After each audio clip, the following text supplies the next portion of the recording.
about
Play like poker, money like a broker. Yeah, check out my new Prada loafers. Yeah, I might ghost her, I don't really know her, but she know me 'cause I'm lit like a stone. Play like poker, money like a broker. Yeah, check out my new Prada loafers. Yeah, I might ghost her, I don't really know her, but she know me 'cause I'm lit like a stoner. Play like poker, money like a broker. Yeah, check out my new Prada loafers. Yeah, I might ghost her, I don't really know her, but she know me 'cause I'm lit like a stoner. Play like poker, money like a broker. Yeah, check out my new Prada loafers. Yeah, I might ghost her, I don't really know her, but she know me 'cause I'm lit like a stoner. Play like poker, money like a broker. Yeah, check out my new Prada loafers. Yeah, I might ghost her, I don't really know her, but she know me 'cause I'm lit like a stoner.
Hi, Lisa Kuchikawa will be your announcer.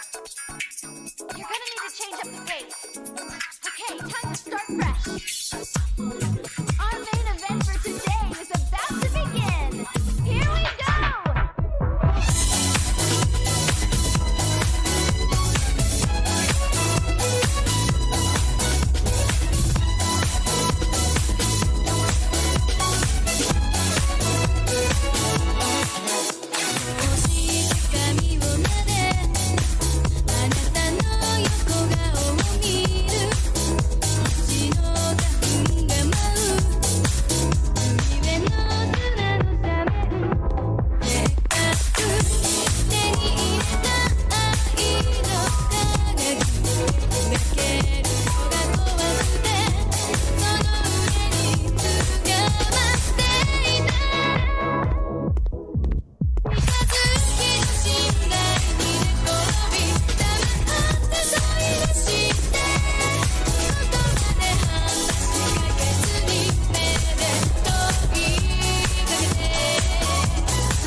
the other side as well.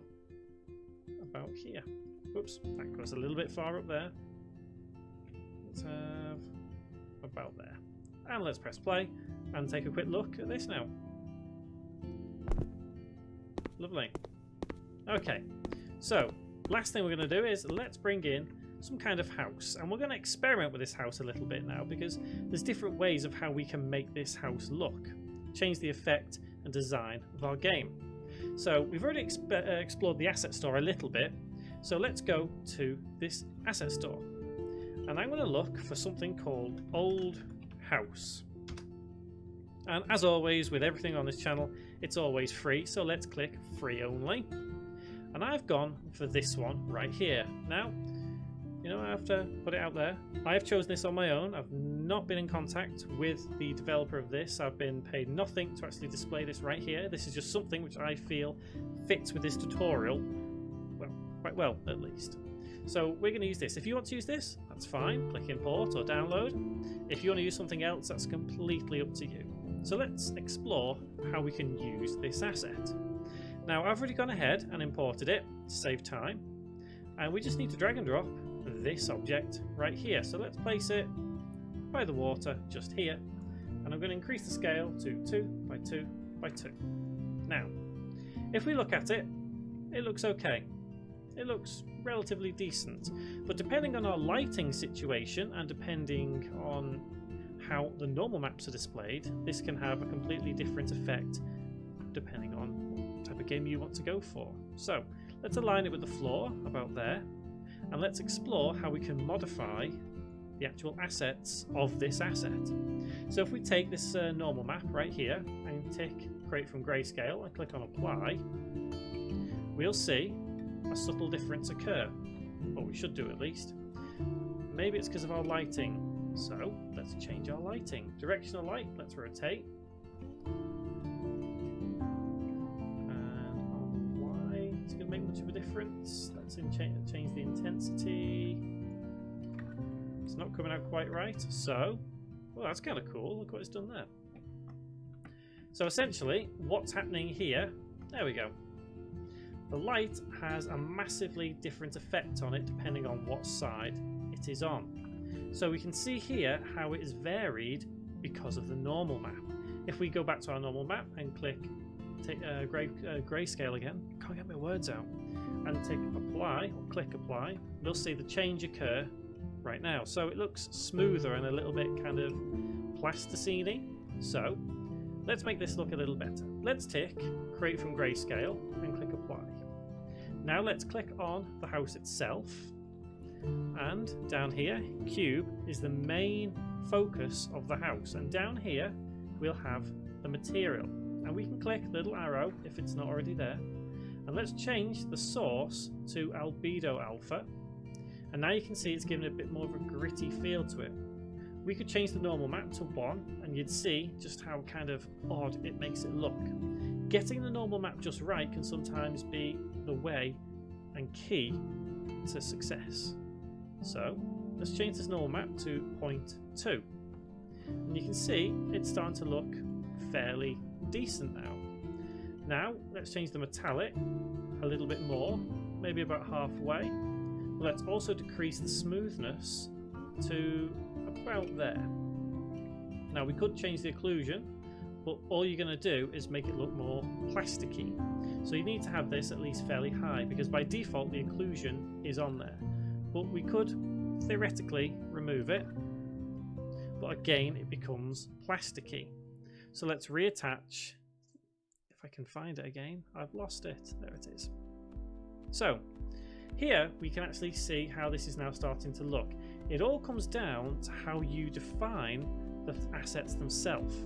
So if we change this back to not creating from grayscale and press apply, we can see how this now reacts. It looks a little less plasticky, but it looks a little bit shiny, as though it's a bit wet. So if we go back onto cube and change the albedo color, we could always make it a little bit darker if we wanted to. So you can see how that wood effect now gives it a much better look and feel. And this is how we can refine graphics in Unity. You need to make your whole world relative to how this is looking. So let's take our directional light. In fact, so let's change this normal map to 0.2. You can see it's starting to look fairly decent now. Now let's change the metallic a little bit more, maybe about halfway. Let's also decrease the smoothness to about there. Now we could change the occlusion, but all you're going to do is make it look more plasticky. So you need to have this at least fairly high, because by default the occlusion is on there. But we could theoretically remove it, but again it becomes plasticky. So let's reattach. If I can find it again, I've lost it. There it is. So here we can actually see how this is now starting to look. It all comes down to how you define the assets themselves. So if we change this back to not creating from grayscale and press apply, we can see how this now reacts. It looks a little less plasticky, but it looks a little bit shiny, as though it's a bit wet. So if we go back onto Cube and change the albedo color, we could always make it a little bit darker if we wanted to. So you can see how that wood effect now gives it a much better look and feel. And this is how we can refine graphics in Unity. You need to make your whole world relative to how this is looking. So let's take our directional light. In fact, firstly, let's go to lighting, settings, and let's change our skybox to default skybox. And you can see yet again how this is looking. So if we close all of this and now go to the directional light again, sorry, and if we change the rotation on the X to about there, you can see the light makes all the difference. So if we have just a little bit of light, we can see how that reacts to what we have here. If we change the Y and Z, it's not going to make too much of a difference. However, it is all about how you display the objects and the textures, as I said. So let's rotate this by 90 degrees to have it facing this way, to move it along here. And now, after we've explored all these options, let's now make this whole scene relative and look like it all belongs together. So if we take these trees here, tree assets, if I can remember where the tree assets are, right there. Now we could theoretically modify how this tree looks, but again, it's something that you can mess around with, you can play around with, but I guess it's not massively important. These things don't matter too much, because what it comes down to is how it's all displayed, for example with your normal maps. So if we go to our trees here, tree, edit tree, right here, it's not going to matter too much at all, because realistically there are other trees that we can bring in, and we're probably going to bring in more trees because I don't quite feel these are relative to how we want our game world to be looking. So are we happy with this house? I'm not entirely convinced by how it looks at the moment, but at the end of the day, it's your game, it's how you want it to be. So I'm just going to come off this, get off the terrain, select my house, select the albedo, let's have it a little bit lighter, about there, and change the normal map. You can also invert it, it looks real grotty, I guess. Normal maps don't necessarily always have to be positive, they can be negative. So if I have 0.8, I think I'm quite happy with how that looks. But what I think we might do is kind of have a lamp at the front of it to see how that can have an effect. For a quick example, which we are going to go into, I'm going to right click, I'm going to have light and point light. I'm going to bring this point light out here, and you can see how that has an effect on this actual object. So if we had that, for example, as yellow, you can see just how much it does affect it. Makes it kind of not have a wet and glossy look, but refining it to make it look quite nice. Now I feel like I've gone on a little bit here, but it's all about the game design that you want to aim for, all about playing around with the assets you want. And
how you want to display.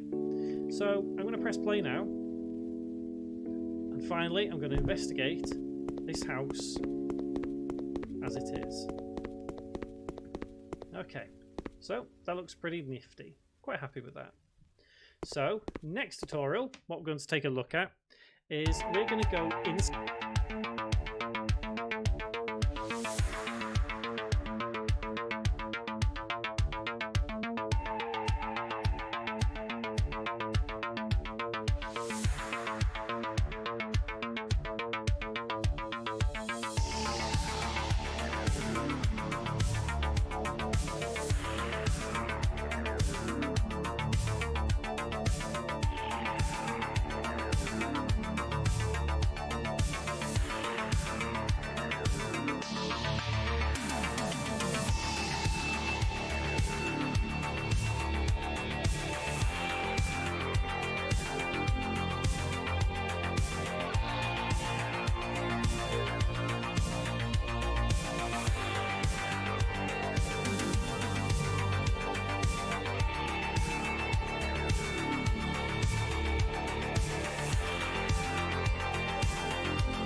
Inside this house, and as it stands, if we go over to the house scene, because I'd like this to be a different scene inside, but it doesn't necessarily have to be. We could cheat a little bit, and rather than have a new scene, we could actually have the inside of this house below it, out of bounds, as it were. So that's something that we can explore. So I'm going to get rid of the point light for now, because it's something we will do later on. So guys, you basically find what you need to find in the asset store. You find nice assets, you find what you need, and what will work with your game. And I think what I'll quickly do is add skybox back on rather than have defaults. I'm not a massive fan of the default skybox. Let me see if I can remember where skybox were. Cannot remember. Urban light. Okay, I'm going to go for that one for now, just to see the kind of effect it will have.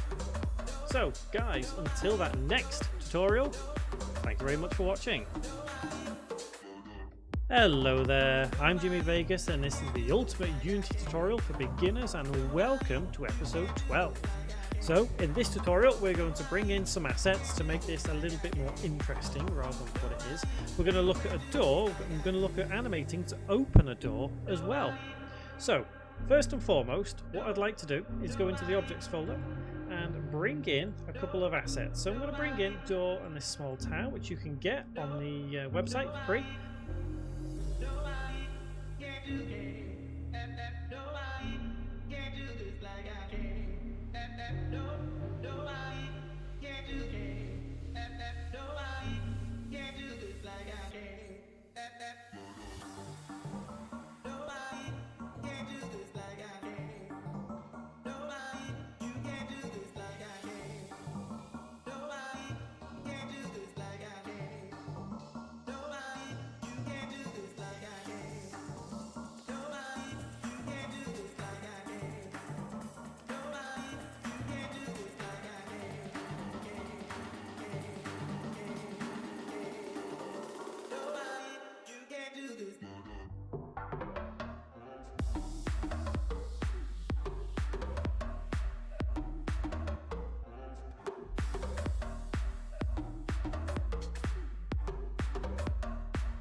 Head over there, downloads and assets, and you can download it right there. So all this basically is just a nice little kind of town thing going on, and I'm just going to use one of these assets for now. So I'm going to use this house 3. So I'm going to place it just over here.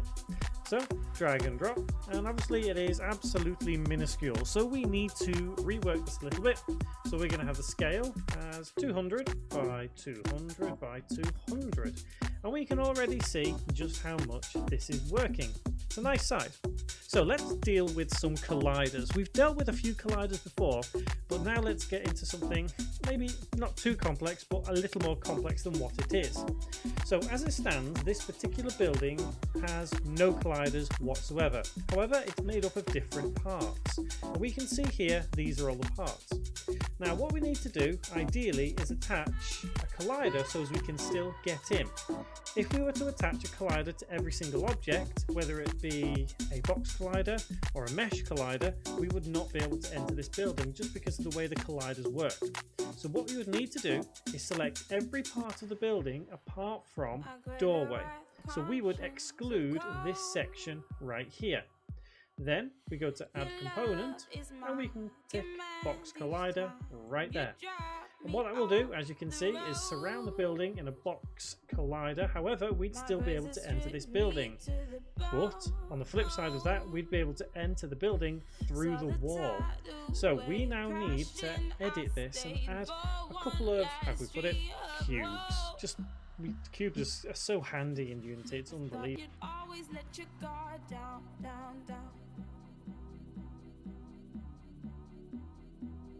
Thought you'd always let your guard down, down, down, down, down,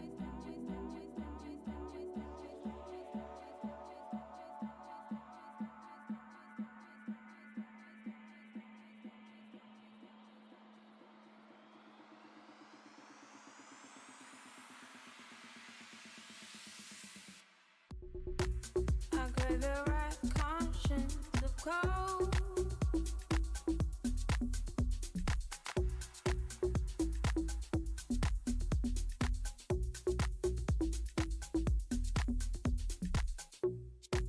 I crave the right conscience of cold.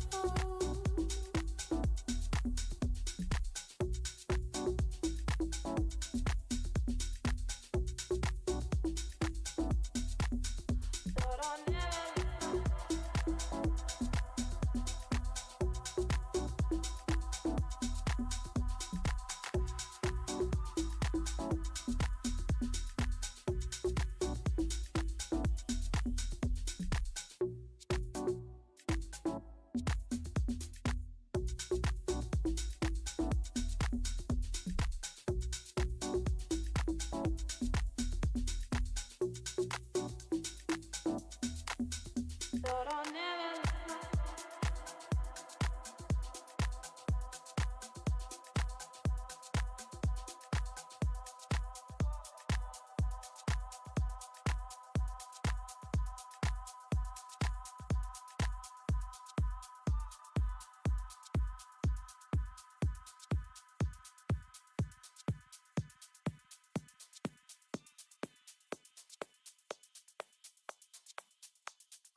unbelievable. So we need to have basically cubes as colliders here and here. And we can do that by going on doorway, right click, 3D object and cube. And it's just a case of bringing cube into place, if we can find it. Probably need to, in fact, what I'll do is I'm going to drag the cube out, increase its, decrease its scale I should say, to 1 by 1 by 1, and then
quickly add it to doorway so it aligns nicely. Then bring it into position. May take a little bit of working. ぶつかった弾かれたものすごい衝撃が走ったゴ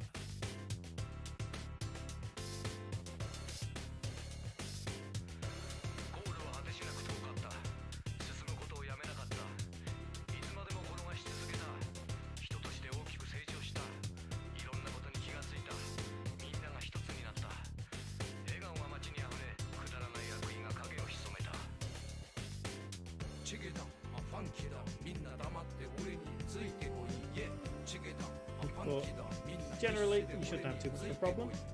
So, it aligns there nicely. Bring it here. We'll need to turn off the mesh renderer as well in a second, but it's just a case of moving your camera around, stretching on the X to probably about 0.01 maybe. Yep, that looks fine. And stretching on the Y to probably about 0.0. No, not Y. Sorry, my bad. I've realised it's flipped the other way, isn't it? So it's this way. 8 is much too big, so we can change that to probably 6. Maybe 5. Yep, that'll do. And we're going to intercept that with the floor just a little, and then turn off mesh renderer. Control, press D. Bring it over to the other side of the door, and I guess you could always bring it outwards slightly if you wanted to. Again, that's entirely up to you. I'm not going to rename them because they're always going to be stuck inside doorway. However, let's now just make sure these colliders work. Now, working with colliders can be a little bit difficult at times, just simply because they can be so fiddly and not work entirely how you would like them to. But in this instance, we can get inside the building, no problem, and we can't get out. So, it's all good. It's exactly what we want. And we don't glitch through the sides of the door. So, that's colliders for you. Now, let's add a door to our door so we can enter the building, but not enter glitching through a door. So, if you remember, a short time ago, I imported this door right here. So, I'm going to drag and drop the door onto the scene. And we'll need to increase it, and I've already gone ahead and I know the size and scale that we need to increase this by. It should be 55 by 51 by 60. We just need to rotate by 90 degrees, and quite frankly, ネガティブな話題を口にするな辛くても進むことをやめるんじゃないピースなバイブレーションでアークを描きこのアースに負けないオブジェを作れチゲだファンキーだみんな黙って俺についてこいイエチゲだファンキーだみんな必死で俺についてこいカモンチゲだファンキーだみんな黙って俺についてこいイエチゲだファンキーだみんな必死で俺についてこいカモンチゲだファンキーだみんな黙って俺についてこいイエチゲだファンキーだみんな必死で俺についてこいカモンチゲだファンキーだみんな黙って俺についてこいイエチゲだファンキーだみんな必死で俺についてこいカモン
Frankly, I think I'm gonna get Confessing while alone without the clue,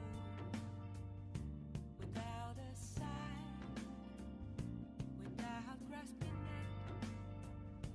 The real question to be asked: where have I been? get rid of the B55. You don't probably not the best size in the world. Just for the door onto it, like so.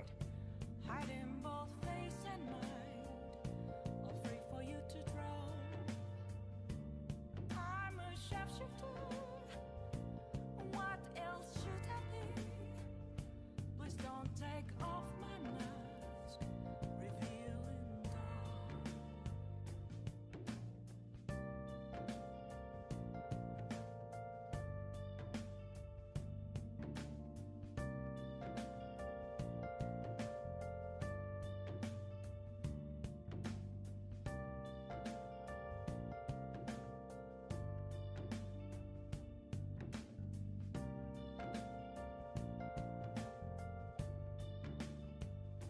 Moments of calm, nothing left to be found. A mirror right in front of me, that's where I found an empty glass, reflecting that's a truth. It's telling words not to be told. I need that mask. I'm a shapeshifter. At this masquerade, hiding both face and mind, all free for you to draw. I'm a shapeshifter, chained down to my core.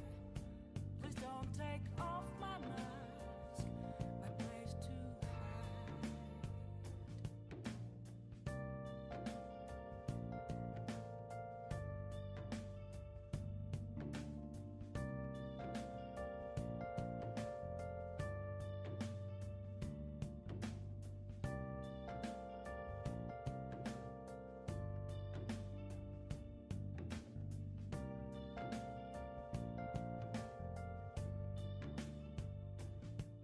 I can't tell you how to see me.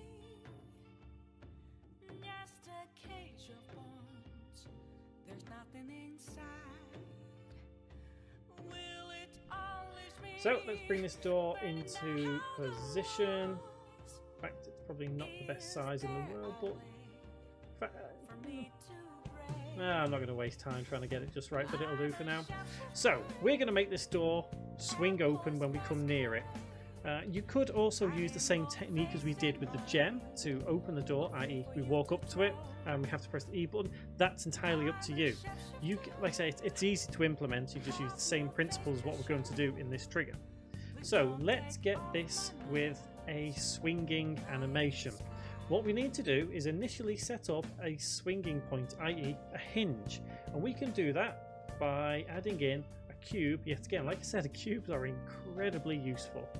So right click and 3D object cube, and this cube itself needs to be dragged out, so probably decrease the size once again, move it into position about there.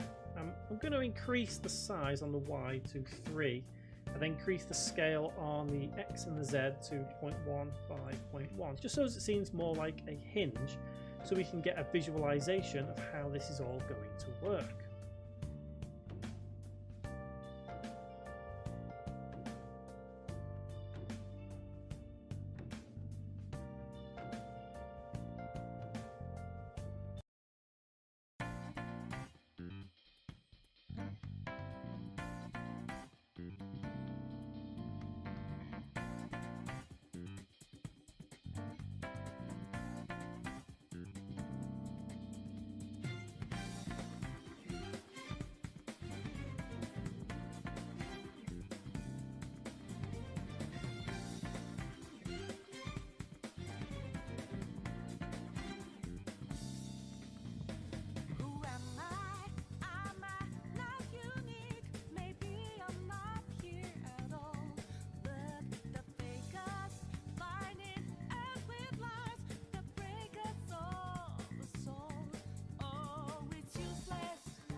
So I'm going to bring this to about there, so that it's in place nicely, where you would expect a hinge on a door to open.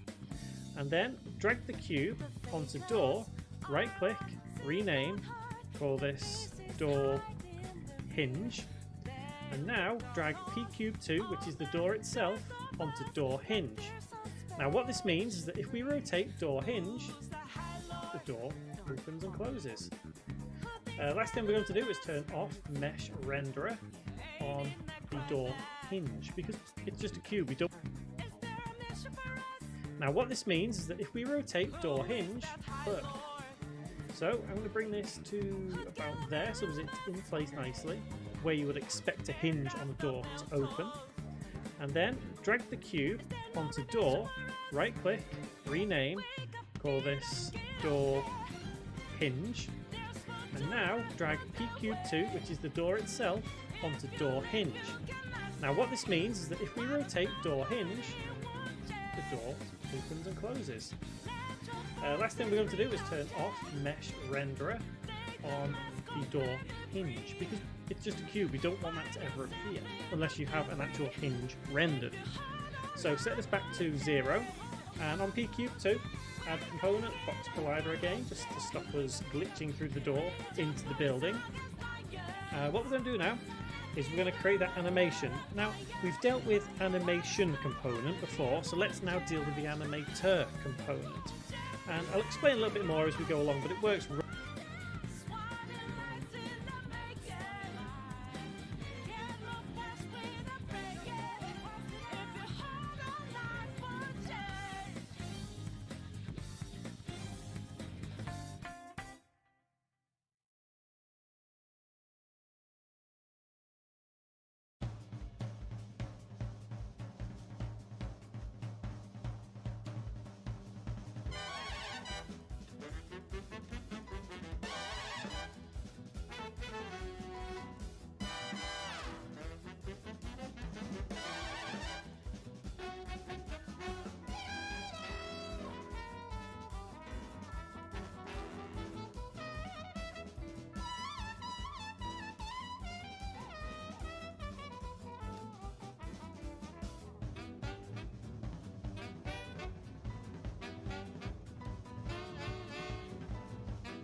Roughly the same way. So select door hinge, click on animation, click on create as we've done before, and we'll call this open door village. Now I'm just going to have this called village 1.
Hey, DA, congrats on the win. You and Book have been here a long time. You've called him the son of the Valley.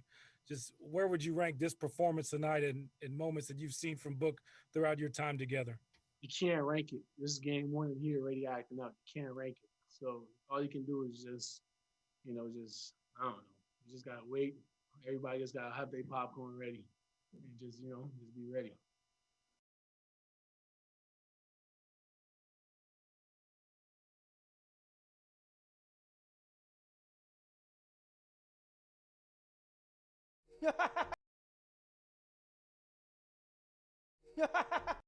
So this blasted off the 5% meme because I was like, wow, this really is the real problem, the 5%.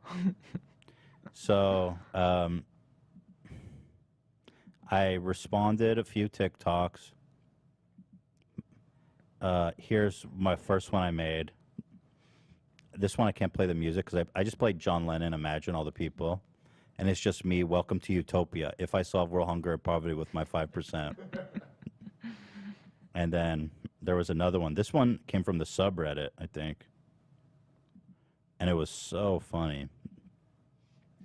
You know, richest people in the world. Bill Gates, Jeff Bezos, Ethan Klein, 5% cut from frenemies. And then the subreddit was just exploding with these 5% memes. It was so good. He takes that 5%. I know, it's brutal.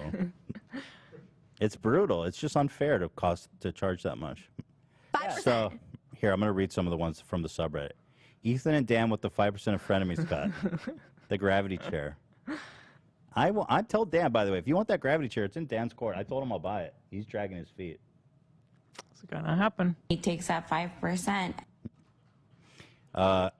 This is the actual photo just off the camera of the studio with the 5%. You can see the users after size. Yeah, guys, I want to say keep those memes coming on the subreddit because at this point we can make a whole podcast episode just about the subreddit memes. They've been really funny. So good. And I saw someone, I think it was a post at some point, like, don't you just love memes? Like, it can really bring so much comedy and humor out of this situation. That's what I love about it. Downtown LA after Ethan uses his 5% to give back to the community. Flying cars, a perfect utopian environment. Venezuela economy stabilizes by donation from Ethan Klein's 5%. Trisha Paytas has been quoted saying he still owes me for Disney. Well, there's money for everyone in that 5%. Oh, is that little Uzi Vert's 20 million pink diamond? Next time we see Ethan after he spends that 5%. He takes that 5%. Ethan Klein's net worth. He is a comedian with a net worth of 5%. That is the 5% of frenemies. Crazy that Ethan makes this much. These are Malaysian bamboo floors. Oh, I don't get this one. I guess this is a deep cut meme. Richest people in the world. This is one we already saw. Emergency alert. The billionaire known as H3 has just purchased the entirety of the state of California with what he calls the 5% frenemies money. This is what Trisha thinks is happening with our 5%. Oh, so funny. You guys are so funny, bro. Oh, is that Smog from The Hobbit? Ethan with his 5%. I'm the dragon Smog, coveting my stolen treasures. The 5%. Oh, this one's really good. The 5%, the highlights revenue. Oh, shit. Nothing compared True. to the highlights revenue. We haven't even gotten to that. This is only the tip of the iceberg, boy. Ethan and Hila looking at the 5% in the basement. H3 podcast, more like the H5% podcast. Oh, come closer. I need 5%. They were so funny. So, you know what, guys, though, in seriousness, we made our own memes, eh? These are all original. Oh, this was Cam Grant's. Yeah, I love this motherfucker. Me with the Indiana Jones, you know, from later. This was Raiders of the Lost Ark. 5%. It's a heist. 5% of frenemies AdSense. It's Aladdin's the treasure, the Pink and forbidden black. treasure of Akbad or something. Agrabah. Agrabah. Thank you. 5% cover. So this is if when I spend the 5% on Love's repairs, it turns into an actual war robot instead. Useful. The 5% of frenemies. Wolf of Wall Street gag. We like that. That's it. Nice. But anyway, in all seriousness, guys, I know I'm having too much fun here, but there is something serious that we prepared about the 5% that I want to share with you guys now. So, Ian, if you will do me the honors of playing our 5% video.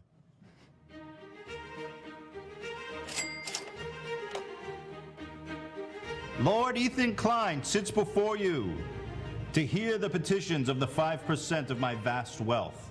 I shall hear the first commoner, Dan the producer, come before your lord. Please pay homage to the ring. Bow before me. Your Grace. Thank you. Now, what would you like of my 5% of vast wealth? Your Grace, I humbly request. But a simple $16,000 zero-gravity workstation. Ah, yes, the zero-gravity workstation. 'Tis but a drop of my vast 5% fortune. Consider your petition granted. Now, please, scuttle away, peasant. Truly, you are a lord amongst lords. Away with him. Grant him the request. Next up, Ian the employee, please. Present me with your petition. Please, humble yourself before the ring. No. On all knees, with your forehead to the ring, please. Can I get like a mat or no? A mat? Touch your forehead to the ring. Kneecaps hurt a little bit. Okay, all right, okay. All right, what would you like of me, your lord? Of infinite vast wealth. I was wondering if I could maybe get this player suit. A player suit? For Mike, worn by Will Smith in Bad Boys 2. Unique purple player suit from Bad Boys 2, worn by Will Smith. A mere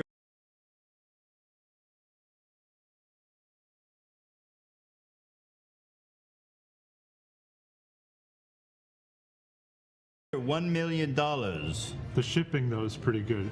Oh, that is a good deal. It's only 200. Yeah. Nice. That's like a fraction of the cost. Yeah. Consider your petition granted. It is a drop of my vast wealth of the 5% of frenemies. Thank you, sir. Thank you for humbling yourself before me. Good Ian. The next petitioner is AB. Come before your lord and humble yourself. All right, what are you doing? I'm a Santa Claus, bro. Sorry, humble yourself. sorry though, holiness. Not holy. Well, just gets the ring, bro. Come on. All right, what do you want? I have a lot of student loan debt. Student loan debt. Like 100,000. 100,000 in student loan debt. A drop in my vast fortune. Consider it granted. What did you? Do you really? No. Oh, okay. But I do have like 70,000. Oh, 70? For what? Medical school? Medical school, yeah. Oh no! And you know what? Consider it wiped away from your slates. Thank you. A mere drop in my vast fortune of wealth from the 5% of frenemies. The next petitioner, bring in Zach the Sound Lad. My lord, my lord. And Dan, wealth of 5%. And frenemies broke up, apparently. Who made the 5% hat? Oh, we used Ian. Did the fashion show? Oh yeah. Right, that was Took his the triangle hat. And we just wrote that was tomorrow afternoon, and I'll pick you up Tuesday night. What is that? That's a little flirting advice. And that's it. That's all.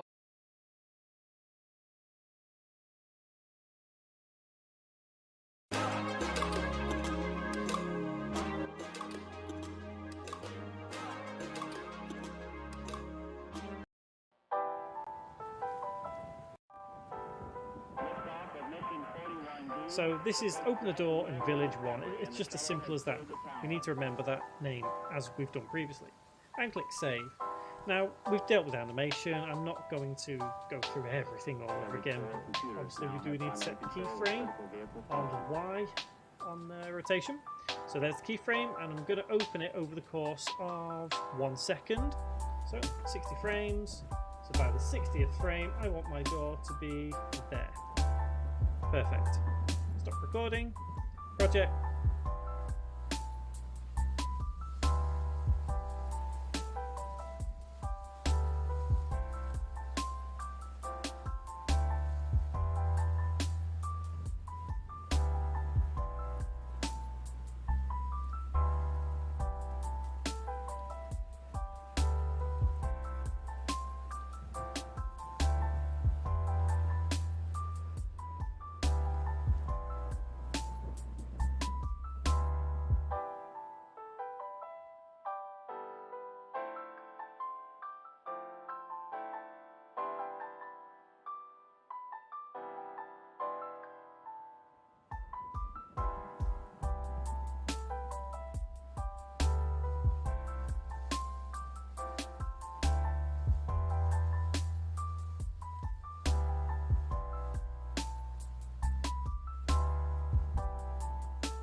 now, again, we just need to make sure that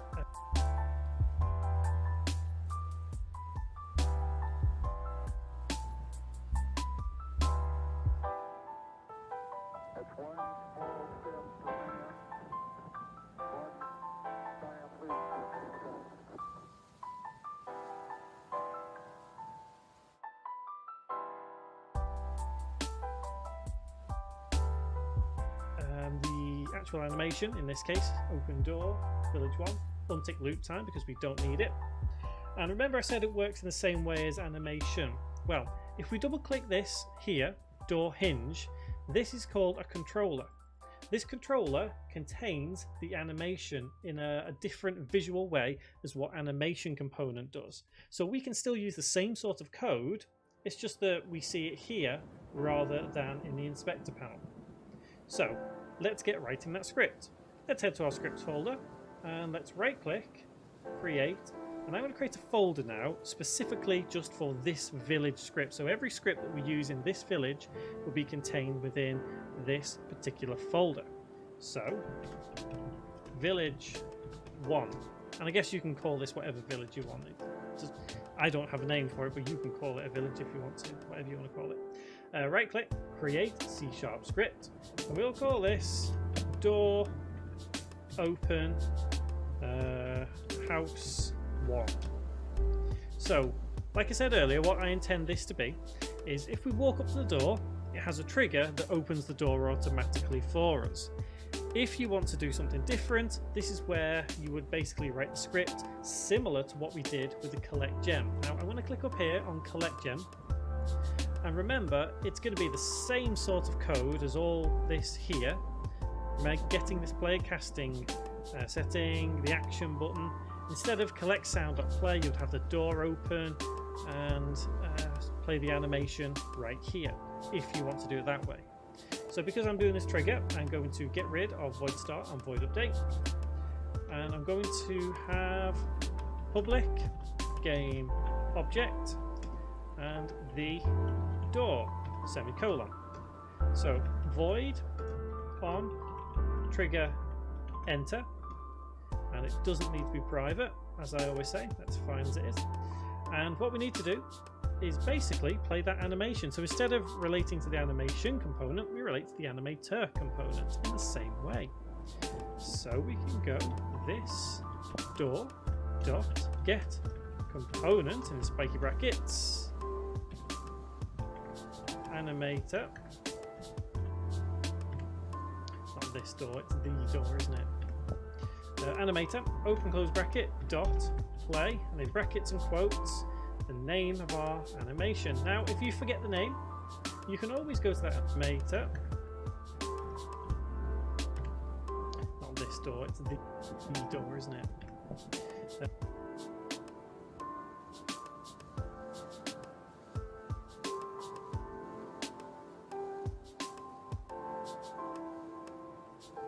Animator open close bracket dot play, and in brackets and quotes the name of our animation. Now if you forget the name, you can always go to that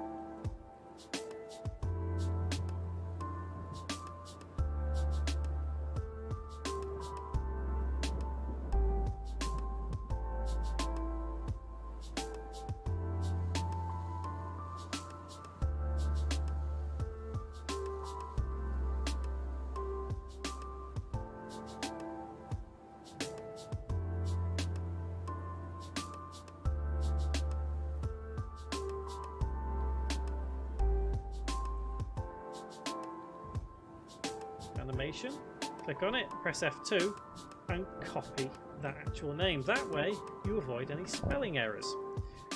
Quote, close bracket, semicolon, and at the same time we need to disable the box collider, or rather the box collider. That's because we're doing trigger, aren't we? Sorry.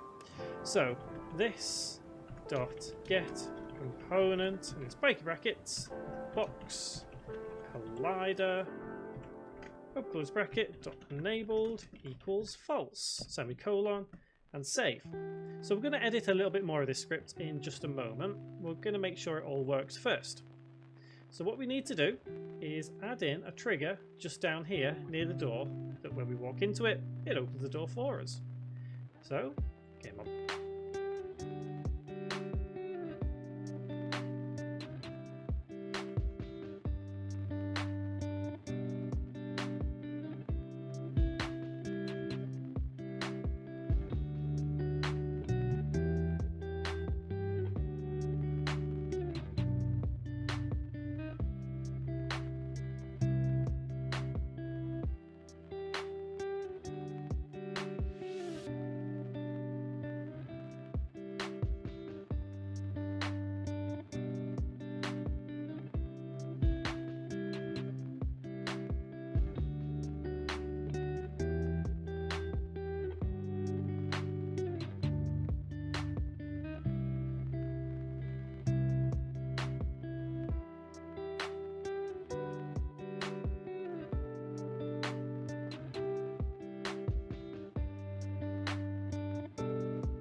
Object, 3D object, and cube.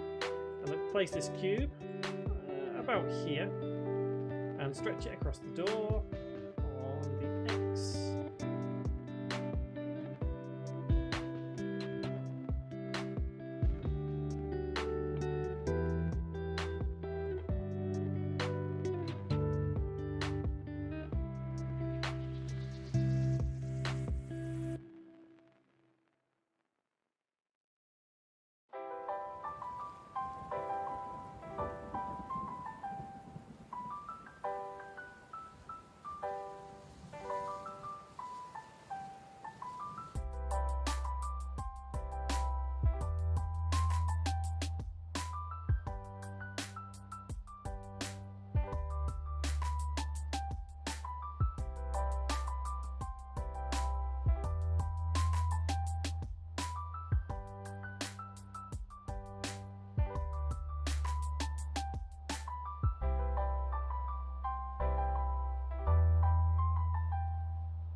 There.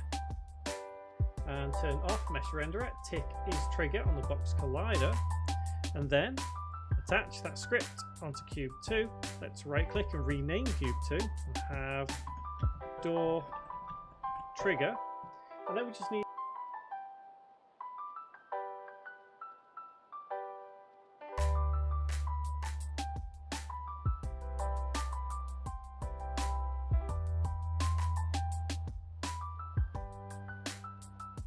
to have the door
door on there, which is right there. In fact, that should be door hinge, my apologies. Not the door itself. So the door is the door, but the door hinge is the important part. So the door is the container for the door. The door hinge is where the animation is. So let's press play and check this out. So the door should stay closed.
And on trigger enter, and as soon as we get close to it, it should.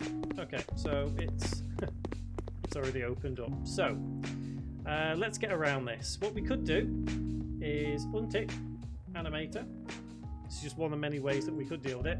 And on trigger enter, all we do is the door.get component, open spiky brackets, and it's going to be animator, close bracket dot enabled equals true. Sorry, not false. It already is. So logically, what's going to happen now is this line of code technically becomes redundant. However, I'm going to leave it in on the simple premise that we will be modifying the animator for the door again at some point anyway. So it basically future-proofing what we're doing in a way. So let's head back to Unity.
Double check that the door is still closed.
Fingers crossed. I should really move the character closer.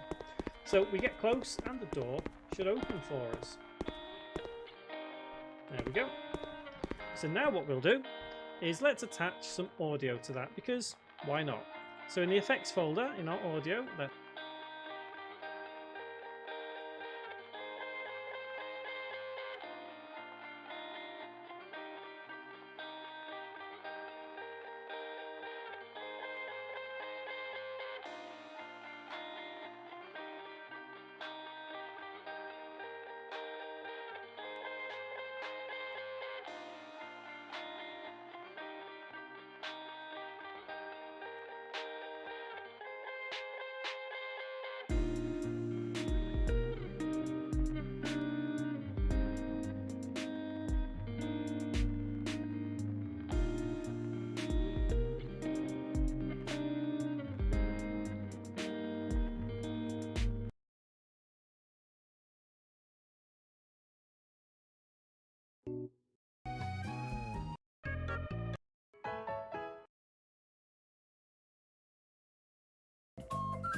let's drag and drop the creaky door sound.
Sound, and again, you can get this on the website. Audio.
source, Creek, sound, semicolon, and then finally Creek, sound dot play. Close bracket and save. So now let's check out this full sequence working nicely as long as we attach the Creek sound. It would help Jimmy, of course it would. So now this should all work. Let's get through these awful bushes. And are we ready? There we go. Brilliant. So you can see what we've done here is we've created a couple of different things, but we've combined them nicely to create one single effect. And that is what game development is about on a whole. You create different things here, there, and everywhere, and they all come together to create something awesome.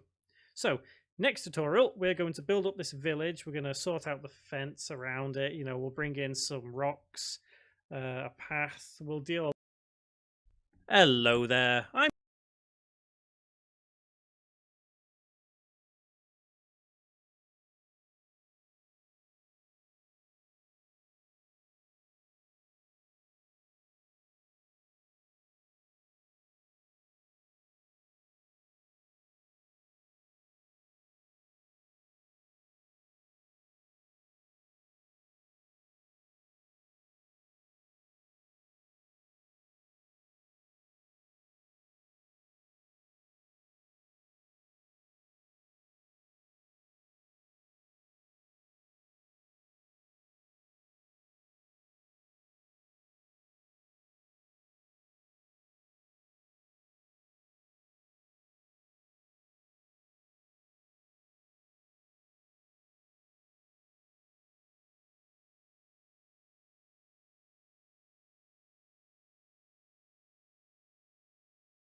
I'm Jimmy Vegas, and this is the Ultimate Unity tutorial for beginners, and welcome to episode 13.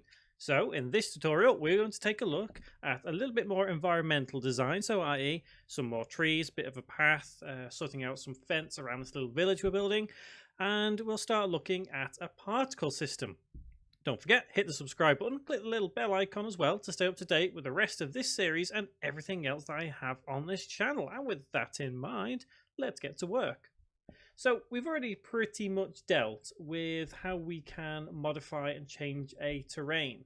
And I think I've said it before, but as we go through this series, I would like to introduce more and more simple environmental designs as we go through, i.e. bringing in some more trees, creating a little wood, that kind of thing, along with new things that we learn throughout the series. So just to kind of recap, because it's been a while since we've dealt with terrain properly, and I'm just going to create a little path here. And remember, we can always change our brush size and target strength and everything to kind of make things look a little bit more normalized, how you would expect it to appear. And ultimately, what this means is that even if we are quite not lazy per se with what we're doing here, but we don't need to be exactly 100% on it, because at the end of the day, we can use something called post-processing to make things look better without too much effort. And post-processing is something that we will be getting into. So remember, you can also raise and lower terrain as well. It's just simply a case of doing that. But don't forget that actually changing these settings is important, because recently I have seen quite a lot of people get confused with the actual terrain itself and how it reacts to what they're using. Remember, the brush size and opacity is absolutely vital in what we do. And you can also, remember, if we select certain brush tools, you can hold down Shift to delete and lower and raise certain objects. So, for example, let's delete some of these trees right here because there is too many of them at this point. So if we select this tree and let's take down brush size to about there, let's hold down Shift and we can delete these right here. Same applies for the grass. So we just select that and we can just delete this grass here because we don't need it all over the place. And once again, we can always change and do whatever. So I think ultimately the goal in this tutorial is to add a little bit more terrain here, like we've done, add some particle systems, so like kind of some mist or fog within our woods, and I think as well we may start a little bit more UI, because we need the hood kind of working, or just UI in general, GUI. So let's take a look at particle systems. So I'm going to have a bit of a misty effect going on within this wood right here. And after that, we'll bring in some more trees to give it a bit more of an effect. So game object, and then let's go to effects.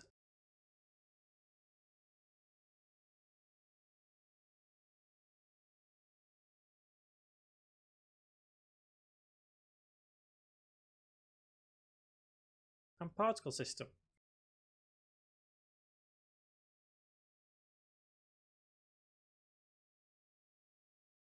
And straight away, you should see what looks a little bit crazy here. It just looks like some random orbs going up into the sky. Now, this is the default particle system. We can play around with this quite extensively to see what we can come up with.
let's start with duration.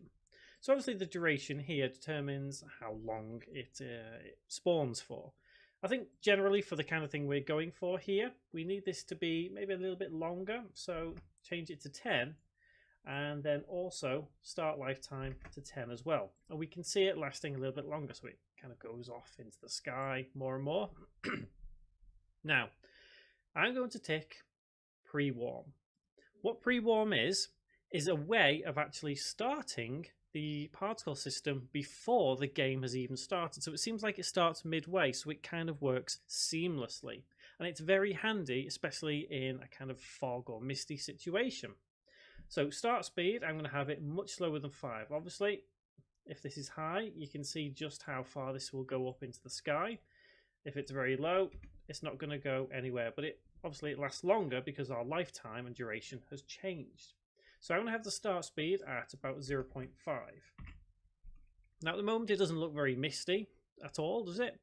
So start size, I'm going to increase this to probably about 5. And you can see now that we are starting to get a kind of mist start forming. So let's give it a kind of grey tint, as you would expect mist to be. So start colour, click here, and let's change it to a little bit grey. But the key to making it misty is changing the alpha right here.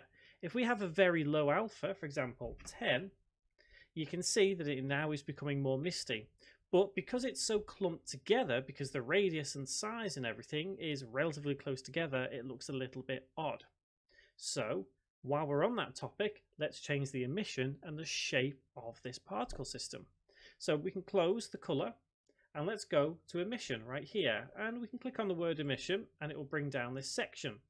Rate over time, this basically means how much over the course of time. So if we have this as 10, it's pretty standard. If we have this as, let's say, 100, again, you would see a lot more. The reason it's gone all white again is because there's a lot more particles in the general area, so they all kind of layer on top of each other and makes it very opaque rather than translucent that we have set in our alpha. So to get around that, we need to change our shape. So we click emission again, we close that tab up, click shape, and you can see here our shape is currently set as cone. Now we want this general area to be misty, so we can change shape to, let's try sphere. And we can see how it changes now. Rather than it's going upwards, it's coming outwards. And we can change this, for example, the radius, to be much wider. And now you can see the mist really looks like it's starting to form nicely. So the radius determines how far this mist will go out. So in this case, we have it set as 12.76. In fact, let's round that to 15. So we have this general area here. Now at the same point, you could actually change the shape of this, because I think it's entirely up to you how you want this to be. If we change it to box, for example, you can see it's not exactly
the best looking mist that we can have.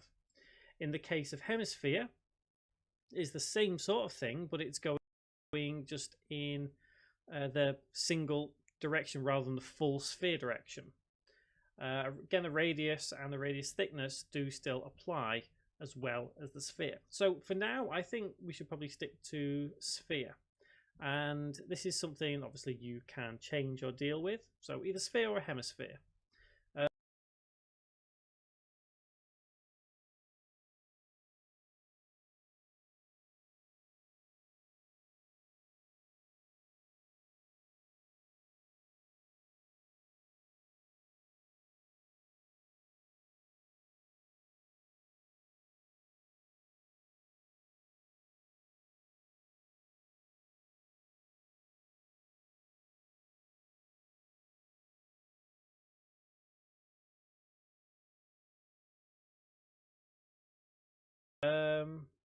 So let's go with hemisphere anyway.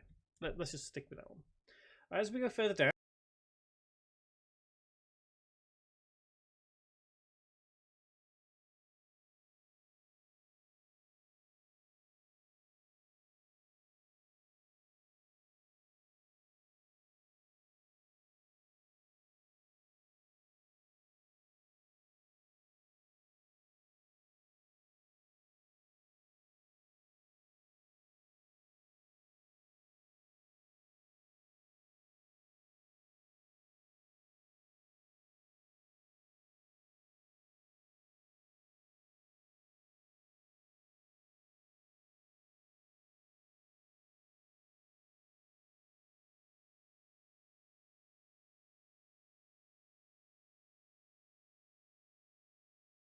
we have a couple more options, but they're not entirely relevant, especially with the type of particle system that we are creating here.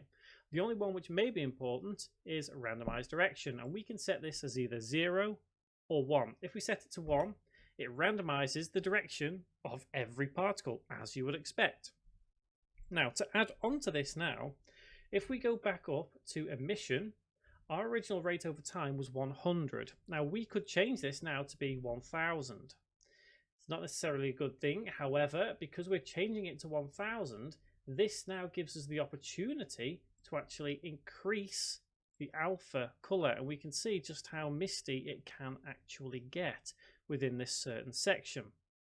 You'll also notice at this point the particles pop in and pop out. So we need to change that pop in, pop out. As we saw right then, it went a bit funny, and we can do that by using size over lifetime. So I'm going to close up shape, close up emission, and then go to size over lifetime right here. Now we need to click size over lifetime, and then we can click the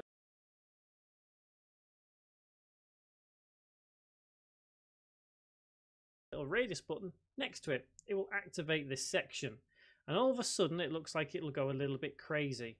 That's because if we click this bar right here, we can see that the starting position is literally nothing, but the finishing position is completely full. So we kind of need to make that seamless effect of fading in and then fading out as it ends its lifetime. To do that, we need to add a key. So click anywhere within here along the red line and click add key. And then you can drag this key up to the top round about here, and then you can drag this key down here. And you'll see how it fades in and fades out over time. It's not necessarily the best form of doing things, especially if your emission rate is quite high. So you may need to add in a separate key. So right click again and add key, and also drag this key up to the top. So it kind of curves and then comes down and fades to nothing. So to get this looking exactly right, let's change our emission back to 100. And we should be able to see just how much of an impact this is having in the general area now. So if we change our start color once again, you could have this as quite dark, you could have it quite light, it's entirely up to you. You could even have it a red mist if you wanted to, if you're having some kind of horror game. But I'm going to have my alpha down at 10 again. And I think I'm going to expand the radius of it as well. So let's have radius as 30 maybe. And now we're going to quickly press play and see how this looks in game.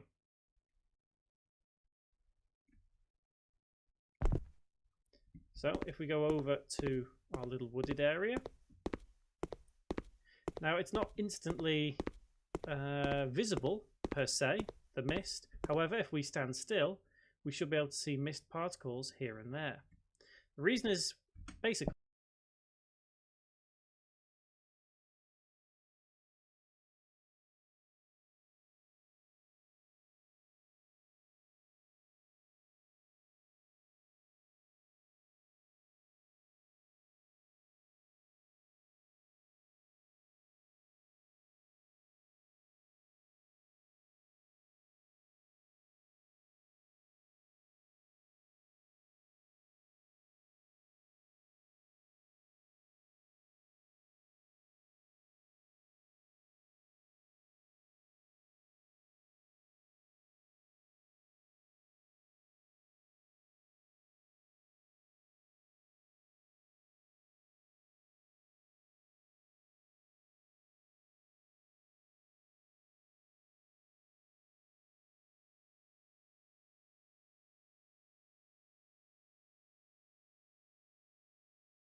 click if it's very well. And we can, for the kind of thing, see what GUI. I think generally for the kind of thing we're going for here, we need this to be maybe a little bit longer. So change it to 10 and then also start lifetime to 10 as well. And we can see it lasting a little bit longer. So it kind of goes off into the sky more and more. Now,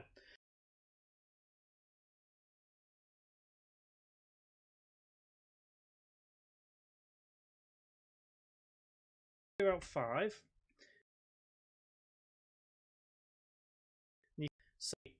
But the have a very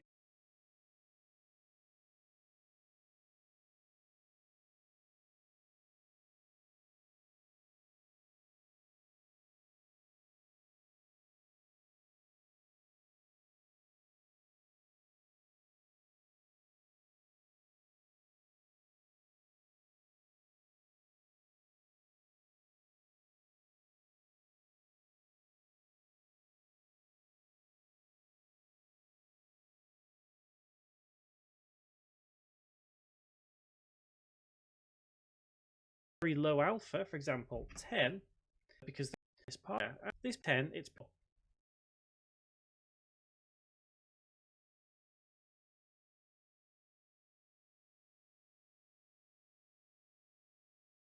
all kind of here. We can see how this, for example, is still this especially is it randomizes the to this now. If we go back up to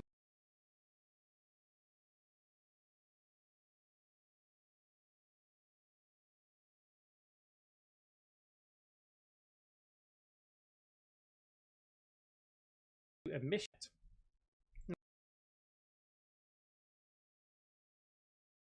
Now, to add on to this now, if we go back up to emission, our original rate over time was 100. How we can point that by using size over lifetime. So I'm going to close up shape.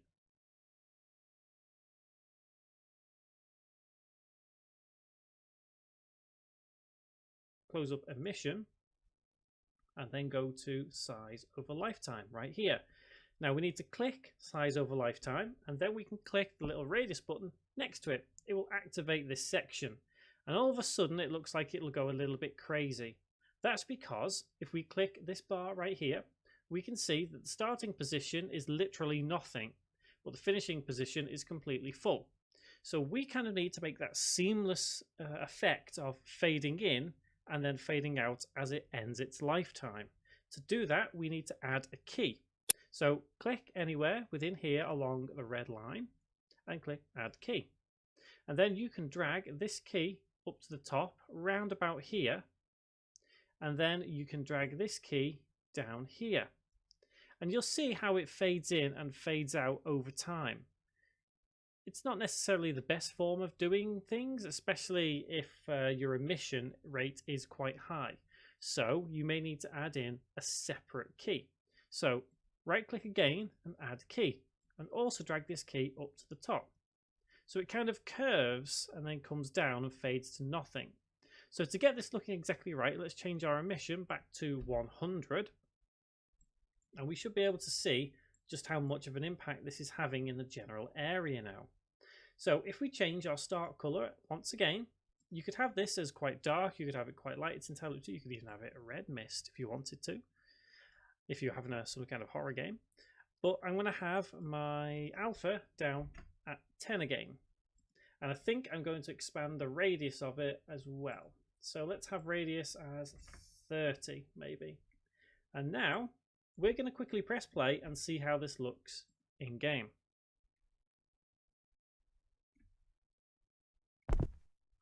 So if we go over to our little wooded area,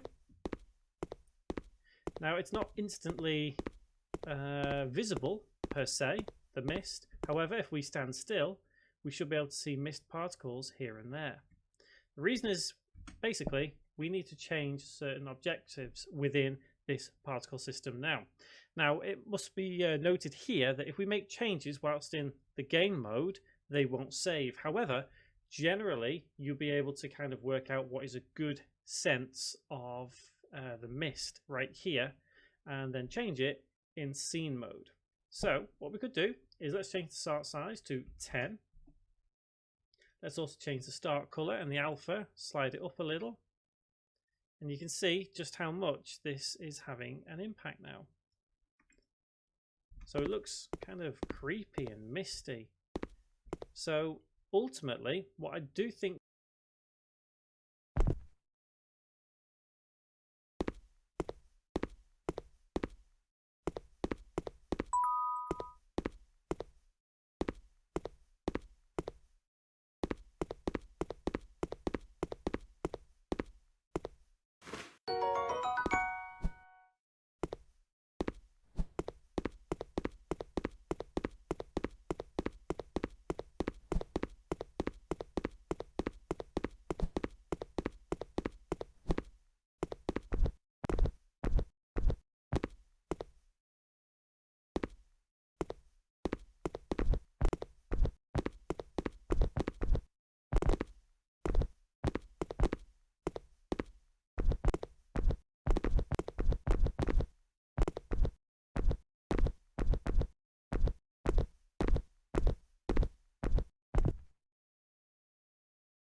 something we could do with is we can still see the mist fading in and fading out. So let's go back into our scene view, and I'm going to actually close this down to probably 20, and let's try increasing our rate over time to 250.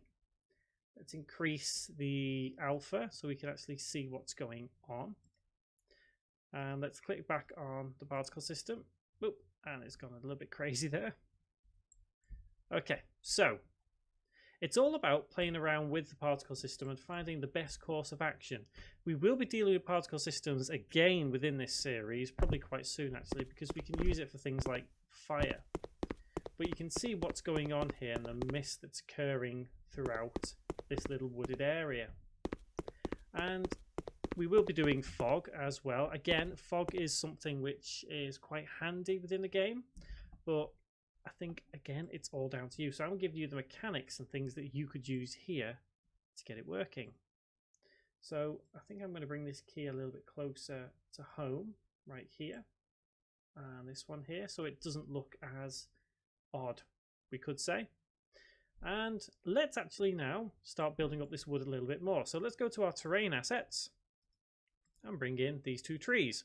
You can get these on the website. Head over there, downloads and assets, and the beginner series. Download them there under episode 13. So remember what we've done with the terrain previously? We can just go to tree, click edit trees, add tree, and we just need to find the tree we're adding, drag and drop, and add, and there we go. So here it's a case of basically setting these settings right here, tree height that have quite a range, and then we can just kind of place them here. So we've got like a little bit of a clearing in our wood right here. That's what I'm aiming for. And why not? Let's add the other tree as well. So add tree and tree 11, drag and drop, click add, and let's have these ones in the background. So it's this tree. It's going to be quite high, this tree, so let's change the size there. Tree density a little bit higher, brush size a little bit lower, and let's place them at the back here. There we go. And yeah, that should do the trick. So now this whole area is kind of a little bit more, not spooky per se, but a little bit more like you would expect to see in a wood. So it's not too bad. Quite happy with that. So next tutorial, guys, what we're going to do is we're going to take a look at that post-processing I've been talking about in this tutorial. Post-processing is a lot of fun to work with, and we'll also look at some ambient music as well. So guys, until that next tutorial, thank you very much for watching.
Hello there.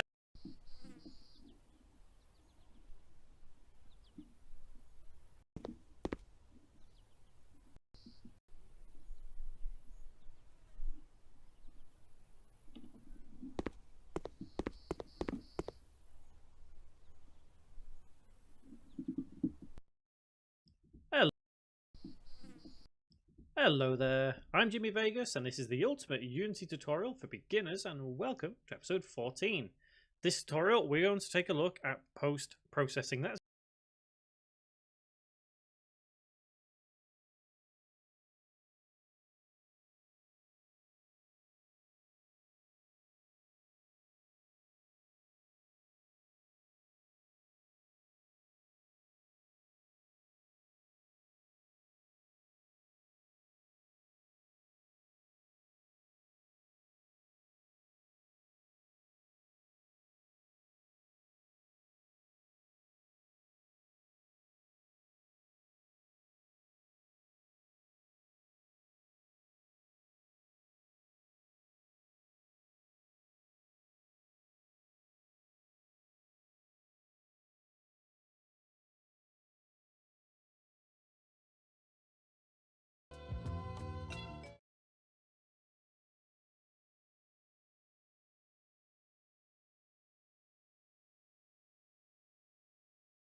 a case of doing, as we saw right then, it went a bit funny, and we can do that by using size over lifetime. So I'm going to close up shape, close up emission, and then go to size over lifetime right here. Now we need to click size over lifetime, and then we can click the little, so you can even have it. However, it's made up of different parts, and we can see here. So Ethan uses his 5%.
Oh my god, she's so smart. She made you non-stop talk the entire time. I did not do that.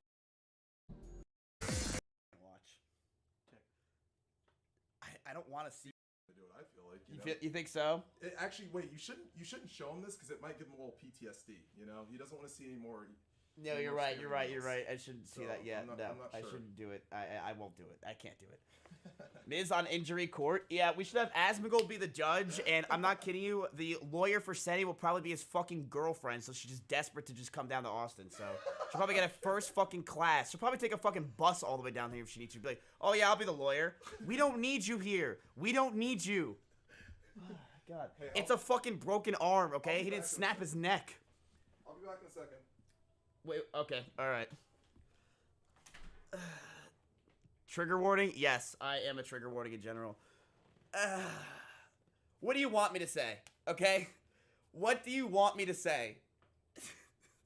What do you want? What do you want? Am I sorry? Not at all. I am not sorry the slightest, chat. I'm not. You can look for an apology anywhere you want. I'm not sorry at all. You know why? Because this is the kind of dude you're dealing with, okay? I'm gonna show you the kind of dude you're talking to. The kind of person that he is. Moments after the disaster, this is the first thing he messages me. Do I really have to apologize to a man like this? He is literally just like me. And I know if I was in his situation, what would I be saying? Fuck yeah. Fuck yeah. Oh, ooh, my arm hurts. Means I'm gonna have to stay here for an extra couple weeks. I'm sorry. Ladies and gentlemen. Right now, I only hear Mitch Jones. Is he coming in here? Yeah, Mitch Jones will be in here soon too. Yeah, give us a second here. We're having technical difficulties.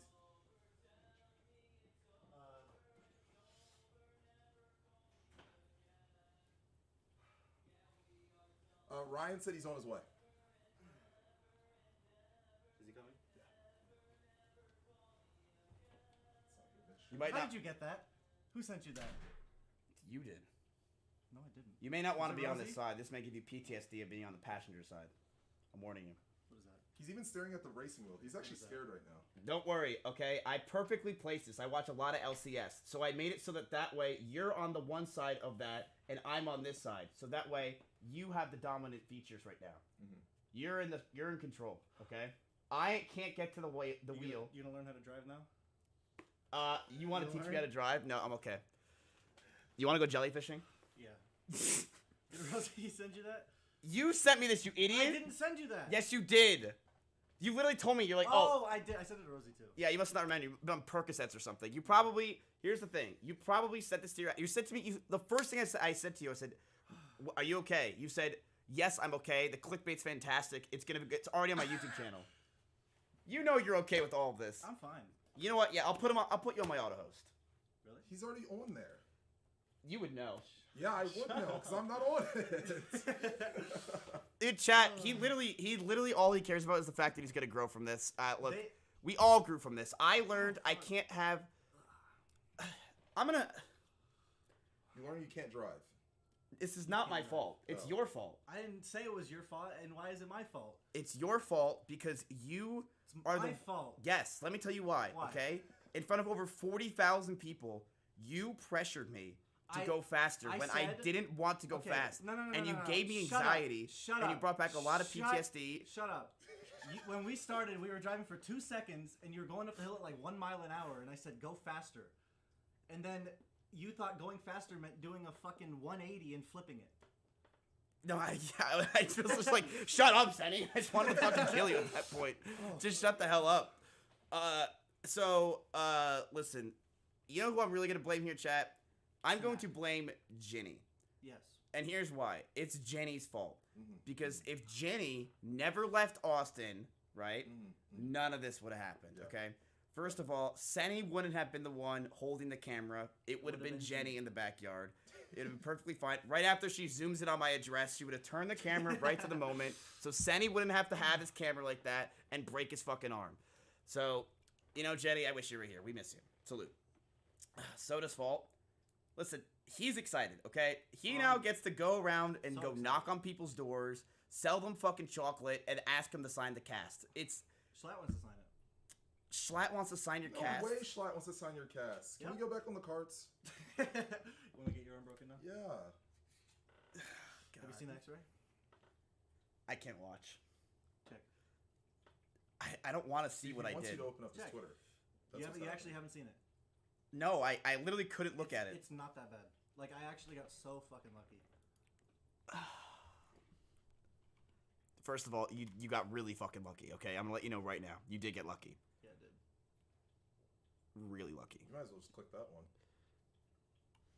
Don't click that one. Oh, my God. Okay, what is it? What is your name? I don't know. It's Senak, right? Yeah. My dad. That. Your name? You couldn't. Schlatt wants to sign your cast. way, Schlatt. Have his camera like the one holding the camera. It would fall. Because if Jenny never left Austin, right, none of this would have happened, okay? First of all, Senny wouldn't have been the one holding the camera. It would have been Jenny in the backyard. It would have been perfectly fine. Right after she zooms in on my address, she would have turned the camera right to the moment. So Senny wouldn't have to have his camera like that and break his fucking arm. So, you know, Jenny, I wish you were here. We miss you. Salute. Soda's fault. Listen, he's excited, okay? He now gets to go around and go knock on people's doors, sell them fucking chocolate, and ask them to sign the cast. It's... Schlatt wants to sign it. Schlatt wants to sign your No cast. way Schlatt wants to sign your cast. Can we go back on the carts? You want to get your arm broken now? Yeah. Have you seen the X-ray? I can't watch. Check. I don't want to see what I He wants did. you to open up his Check. Twitter. You actually haven't seen it. No, I literally couldn't look at it. It's not that bad. Like, I actually got so fucking lucky. First of all, you got really fucking lucky, okay? I'm gonna let you know right now. You did get lucky. Yeah, I did. Really lucky. You might as well just click that one. Don't click that one. Oh, my God. Okay, what is it? What is your name? I don't know. It's Senak, right? Yeah. My dad. That. Are you trying to like show off your biceps here? Like, you were definitely flexing, 100%. How am I supposed to flex? You were definitely flexing. I could see it. You were flexing. That's what happened. It could have been so much worse. Yeah, if you would have got beat up by me, definitely. You're just saying what you tweeted like 10 hours ago. So? Shut up. Should have drank more milk. Yeah. Oh, yeah. You that. Milk and carrots. What do you want me to say? Did I fuck up? Yes. I don't think I did. You called me and was like, "It's your fault." Of You course I called said me, that. Didn't even say, "How you doing?" You just said, "This is literally your fault." It is your fault. How is it not your fault? If you How is it my fault? I told you I didn't want to do that. I was going You do so whatever slow. you want. You forced me to go I faster said, for your "Go fucking faster." content, dude. I'm not some content hungry machine, man. You are. You forced me to do that. I wanted to I wanted to just hang out with my friends and drive around in a go-kart. You are such a content hungry motherfucker, man. You're so content hungry. You just wanted me to go faster. I did not want to do that. And that turn, by the way, just letting you know, chat. People think I just. It was just down a hill, and then he turned a lip like he hit. I was going less than I 10 miles an hour. I landed on a rock. I didn't get crushed by the thing. Oh, really? No, my arm, like when I like realized what happened, it wasn't under anything. Like it wasn't stuck or anything. I literally just landed like on a rock or something. Yeah, afterwards, chat, I drove it, and I went 40 miles an hour. I actually was going to drive it to the hospital and pick Senny up, but Sinek told me that's a bad idea. Yeah, he said fuck off. So I didn't do that. I thought it would have been pretty funny. I'm like, hey, Uber's here. Say sorry. I'm sorry you got double your Twitter followers, thousands of followers on Twitch, and you're blowing up now, and you're going to be like a 1K Andy. I'm sorry that I, yet again, made your career. Is that what you want me to say? It's okay. Honestly, it's fine. Oh, you can't play that card. Fine. You It's can't fine, play man. that card. All right, Don't worry about it. take my YouTube plaque. Go ahead. Little Take more. Take my box. That Take one's- more. Which box do you want? Ocarina of Time. No. Hand it over. Hand it over. Come on. You go get it. Okay, buddy. All right, who's gonna bathe you? Rock, paper, scissors. All right, fine. Best 2 out of 3. No. Best 2 out of 3. No, best So 2 out of Cripple 3, said it. please. What'd you call me? Woo! You packing a whip? Actually cheated. Fine, let's not. I wanted to bathe anyway. Rock, paper, scissors, shoot. Rock, paper, scissors, rock. Fuck! Yes. I already. Dude, I already watched Senak wipe his ass. Are you okay with the shampoo? What is that? It's the shampoo You I use. actually use that, huh? The Minion shampoo. Of course. Well, I guess you're stuck here now, and there's just nothing I could do. And if you want to you could always just use the card. You broke my arm, and I can't really do much I about already it. have like 3 YouTube videos being made. Chat. There's already 2 finished. What do I do? What do you do? What do you mean? The hospital bill. There isn't one yet. Vegeta, you want to put the donation goal up? I'm not paying for that thing. You are, chat. Because I did it for your content, so therefore you're paying for it. That's just how it works. I'm not paying for that thing. You're the ones that pogged me the entire time, forced me to do it. Your fault. So we're going to have you guys pay for it. Vegeta, let's get that donation goal up right now. Let's get some Twitch Primes in the chat. Let's get that thing going. Donuts are for Perseus, though. Listen, sometimes you just gotta take the back seat. And Senny obviously couldn't do that. Apologize. I can't look him in the face, man. All right, I can't even look at His face is just so punchable, man. I don't know what to say. Oh, yeah. I'm sorry. I'm sorry. Someone clip right there. What do you want me to do? Someone clip right there. You want me to apologize? I can't even look him in the face because I just feel the guilt of 1,000 suns. I made you. You see how hard this is? You see how hard this is? It's so hard for This you is to be gonna be like nice. me and my It's so one hard son for one you to day. be nice. Like I'm not gonna see him for 18 years, and that's the first thing I'm gonna tell. Tell me to say sorry. You say sorry. You go first. All right, let's shake hands. You just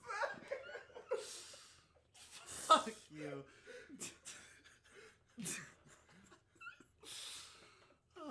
Let Senny break your arm. That's better than an apology. How about you break it for me? How about you can get the clickbait? How about you get to ride you drive me on the ATV? I'll drive it and then I'll tip it.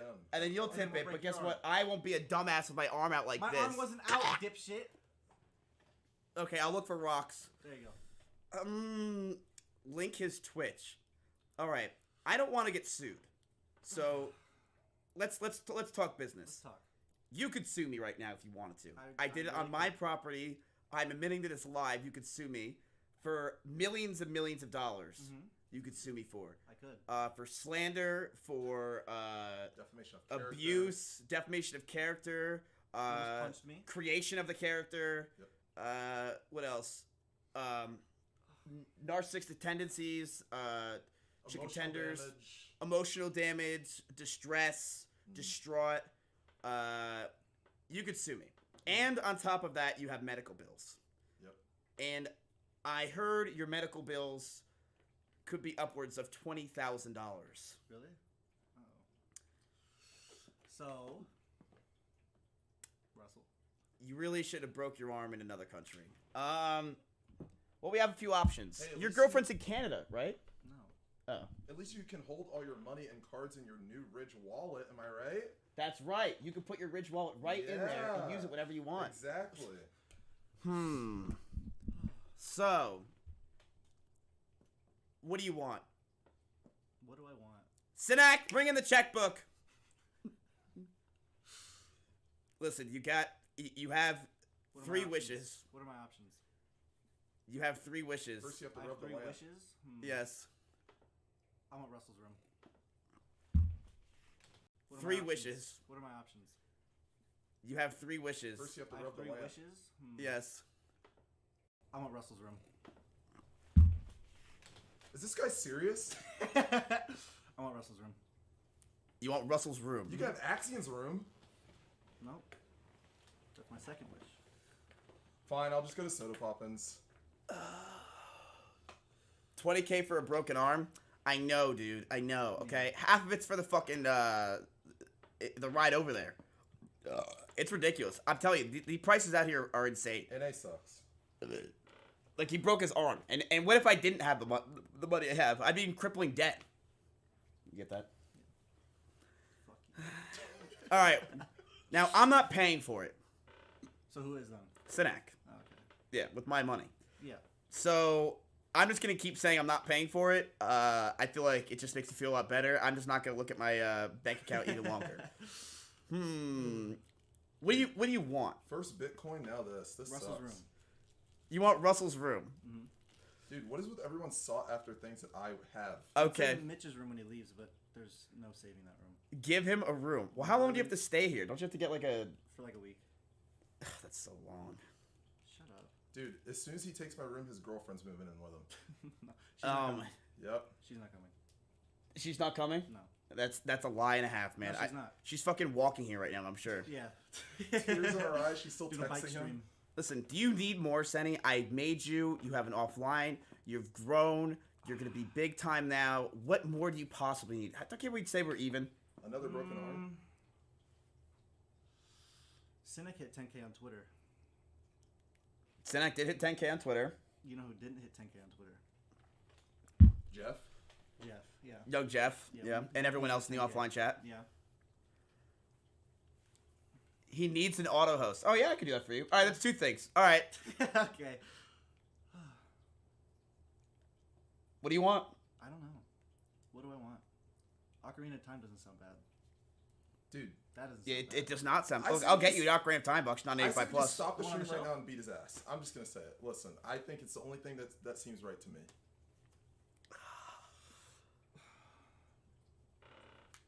I'll take your house. Wait, say it again.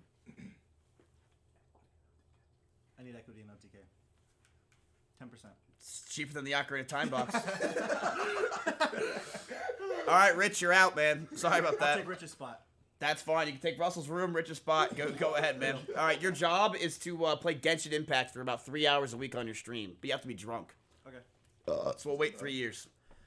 Buy him a house. Listen, Senny can stay as long as he wants, okay? As long as it takes for the healing process, that's fine. Will we see Senny in this house probably in a year and a half from now with the Castellan? Probably. Yeah. But you know what? It is what it is. I can't really do anything because he's crippled. I can't really do anything or I'll get fucking canceled, so. I get surgery next week. Now, how much is the surgery? I have no idea. And who's paying for it? Because that... You. Or your boxes. Sell a box. All right, rock, paper, scissors. Who pays for it between the three of us? You have to use your other hand. What are you doing? Come on. I think he's hiding. He's hiding what he's Yeah, doing. What do you like? What is that? It looks What like are you rock. Are you doing rock? I think he's All right, doing ready? rock. Ready? Yeah. Rock, paper, scissors, shoot. Get fucked, bitch. All right, Russell's out. Oh. Wait, that means you have to pay. He's going to pack up his things. Yeah, he doesn't have a room anymore. Does Ecstasy live with you and Milena and NPL? Yo. What? Why'd you read that? Because everyone else is just spamming emotes. This guy asked a question. Or do they have their own house? So, you want to know if I live with Milena and Neil Patrick Harris? The answer is actually no. Milena and Neil Patrick Harris live down the street to the right with the two flamingos in front of the house. That's their house. And I live in this house instead. So, I hope you guys get that and understand what's going on here. I think a lot of you guys just assume that we all live in one giant house. Which Buy I a would neighborhood. totally be down for. Buy an entire street. I'm trying. You're on your way. I'm on my way. I'm on my way down.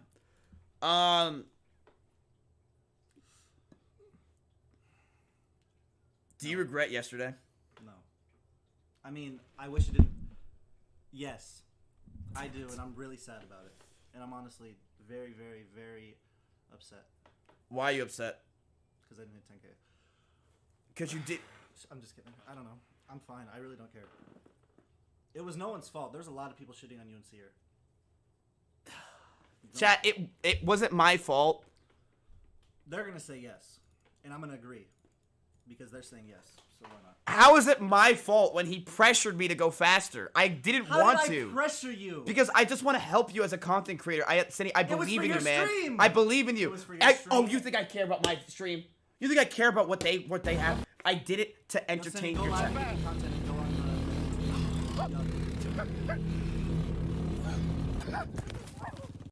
Go fast.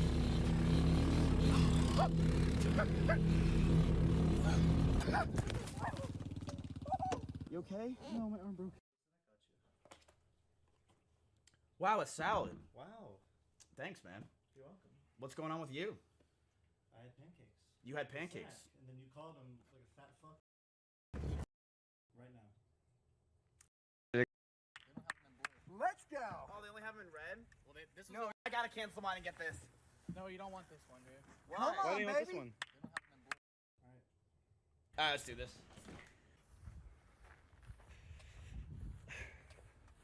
Oh, this is. I gotta cancel mine and get this. No, you don't want this one, dude. Why? Why do you want this one? Let's go. Oh, they only have them in red? Well, this was No, the only no, one no. they had at that store. Yeah, I was impatient, so I took what I could get. Fuck. Chat, if you all Twitch Prime right now, I could buy this. You gonna get in? You want me to get in? Wait, I wanna drive it. Fuck, how do you put the thing on? Here, I got Around you. here?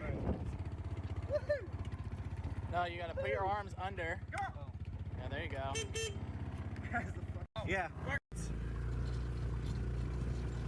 Have you gone down here yet? Nope. What's down here? I don't know. Here, let's go to the field more so. Oh! Shit! Oh, fuck! Oh, shit! Oh, fuck! Holy shit! Oh! Oh! Oh, shit! What do you say? You want to give her a spin? Oh, no.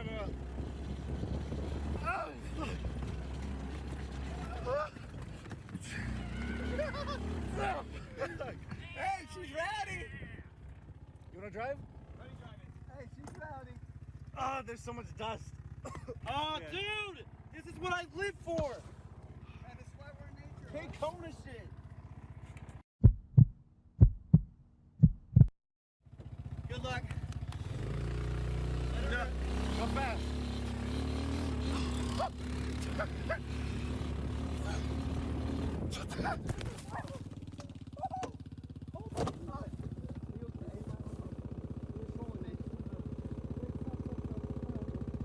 Serious? I swear to God. You okay? No, my arm broke. Alright. Give me help. Alright. Are you comfortable moving right now? No, my arm broke. No way. My arm broke. I can't feel it.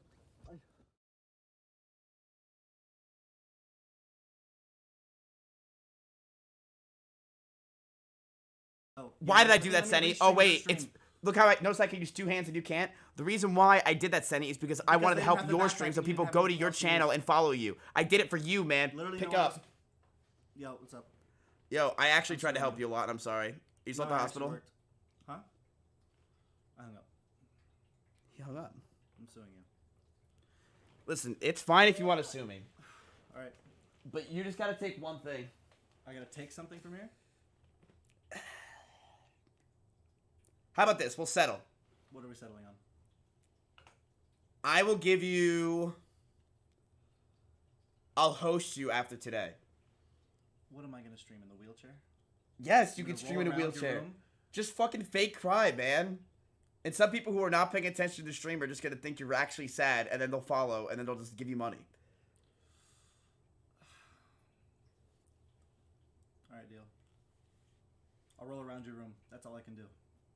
That's What do fine. you want me to do? And I'll have Russell be your cameraman. All right, deal. How about you be the cameraman?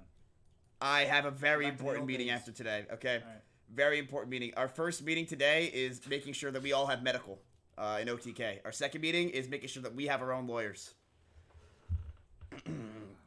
Pay for his lawyer to sue you? Yeah, he can't afford a lawyer, so I'm perfectly fine with that. Fuck He you. he Fish is grease, he doesn't really? have he's a 200 Andy chap, okay? He doesn't have money. pretty He good. flew here on Spirit, okay? And determination. He doesn't have any money. He's broke. Sinex saved me. I was stuck in Arizona because my flight got stuck. Oh, here we And he go. saved Go me. ahead. Sinek's such a nice guy. He's so nice. What did Sinek do? Got me a flight. You know, Sinek gets me my flights, but I have to pay for it. Mhm. Not the same deal, unfortunately. But Sinek's all right, chat. Look, he drove him to the hospital. He saved me about $5,000 for an ambulance. So I'll take that instead. Have him join OTK. Dude, he has no content, man. What do you mean I have no content? No, I'm saying you're perfect. Oh, okay. I'll play Genshin 3 hours, like you said. Look, if you can play Genshin Impact for 3 hours, you deserve it, okay? I only could do it for 2, but those are really good 2 hours. I really did enjoy myself. Man. Why a wheelchair? He's hurt, dude. I fucked up. I broke his arm. You broke my arm. I can't walk now. You know what? Let's go relive some of those moments, shall we? Here we go. You're right. It's gonna.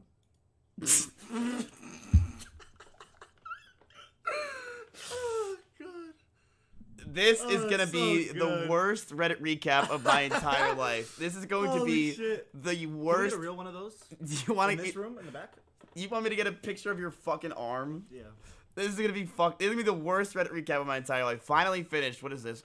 Oh, see, now that is Clint Stevens, baby. Oh wait, is that? I can't tell who that is. Simply. Is that Simply? Maybe. Slick Simply. Who would that be? I think that's Simply. Is it Simply? Yeah. I can't tell. It looks like it could be Clint or Simply, but I'm assuming since Clint will never be here, and he's also holding Mario, which we think could be. That's Maya. Yeah, this is definitely Darion, 100%. Dude, that is actually some sick art, Slum Bubba. I like this a lot. That's actually sick. You got E-Rob, you got me, and you got Darion. Thank you, man. I like that. Oh, the Mario Kart in the back. That's sick. That's actually sick. I like that. I don't know. Why, dude? Why is this all of a sudden happening? Get out of my life, Oh, please. shit. That's a good painting. Oh, it's a fantastic painting. You need to get one. No, I'm gonna get the bone one instead. And the doubters win again. Isn't that deleted?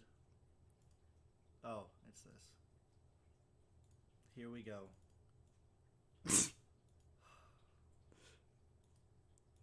So stupid.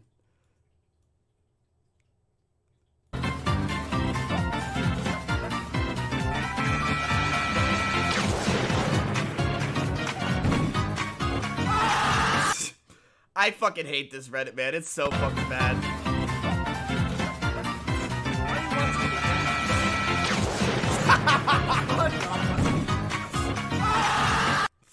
Ah, fuck you, Jake, you piece of shit, pussy. You're so fucking stupid, dude. What is this?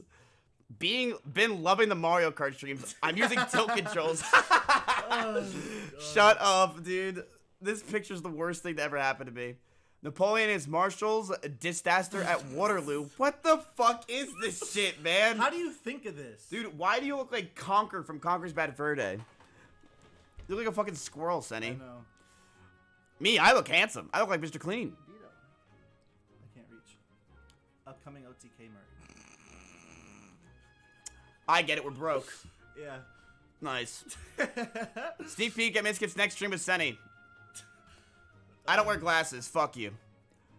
New emoticon for Matt's broadcast. Ew. Who the hell is that? What is That's that? me. I'm never doing that. Stop. Like, do you think this is like some sick joke chat? Okay, the guy got hurt. All right, he's in pain and agony, and you're just twisting it. That's pretty funny. It's so fucked up. Mods at it. Who made that? Go look at the one under that. This? Glasses. Who made that? Zenithio. I feel like he's. It's already added, apparently. I saw it in my chat. Fuck Ain't off. What Cutie is Cinderella. that? Wait, hover over it. It's wicked. Fuck you. Oh my god.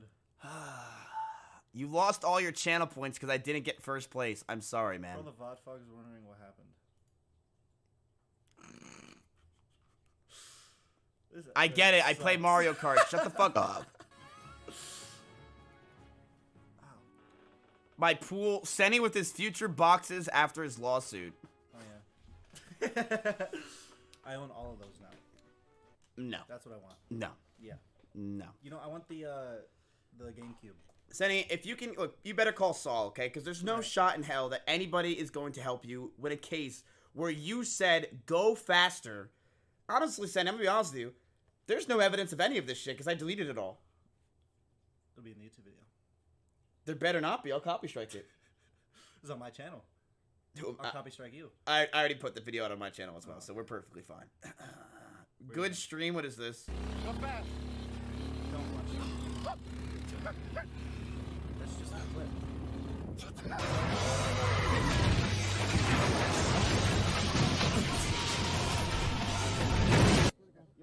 Why is Smite at the end of this? Is the best video I've ever seen in my life. Go fast.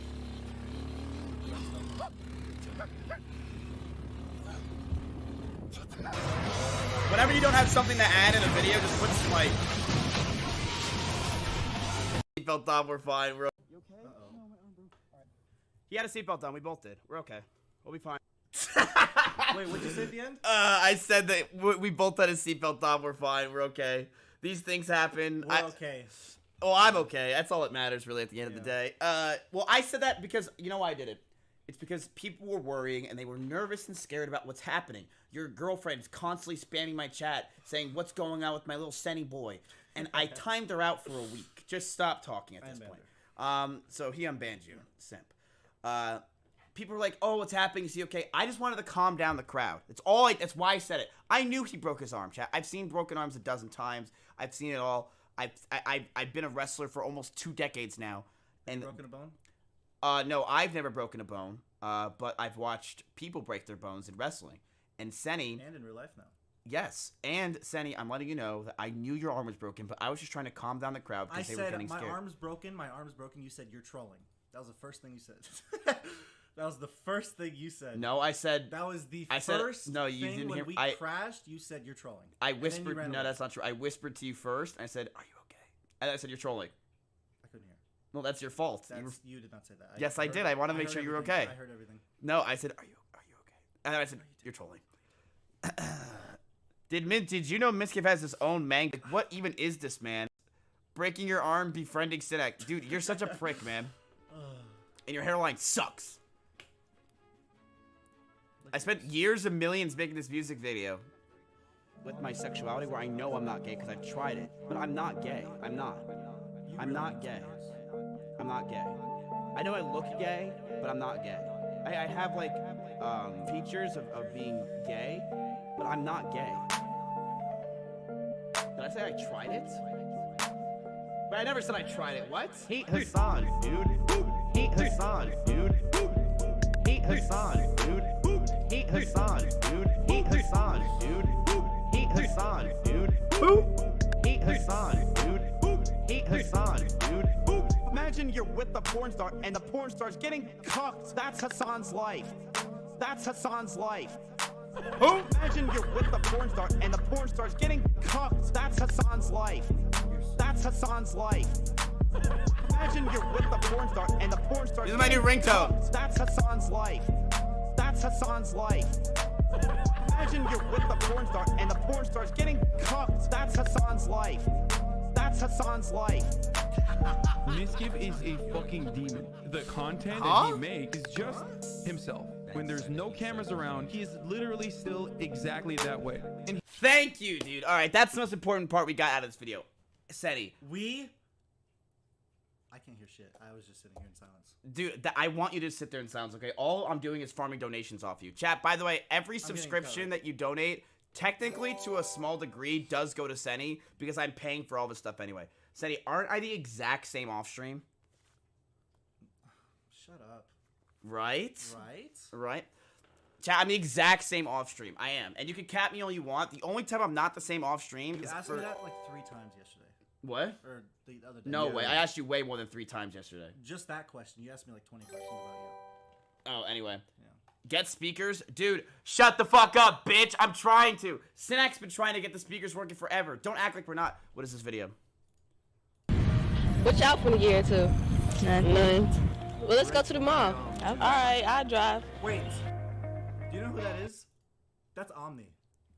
Bro, what is this, man? All right, like... Oh my god. Well, let's go to the mall. Yeah, I remember fucking Omni, the dumbass who gave me like Yeah. $20,000 Gave you 25K. in subscriptions for on what for what?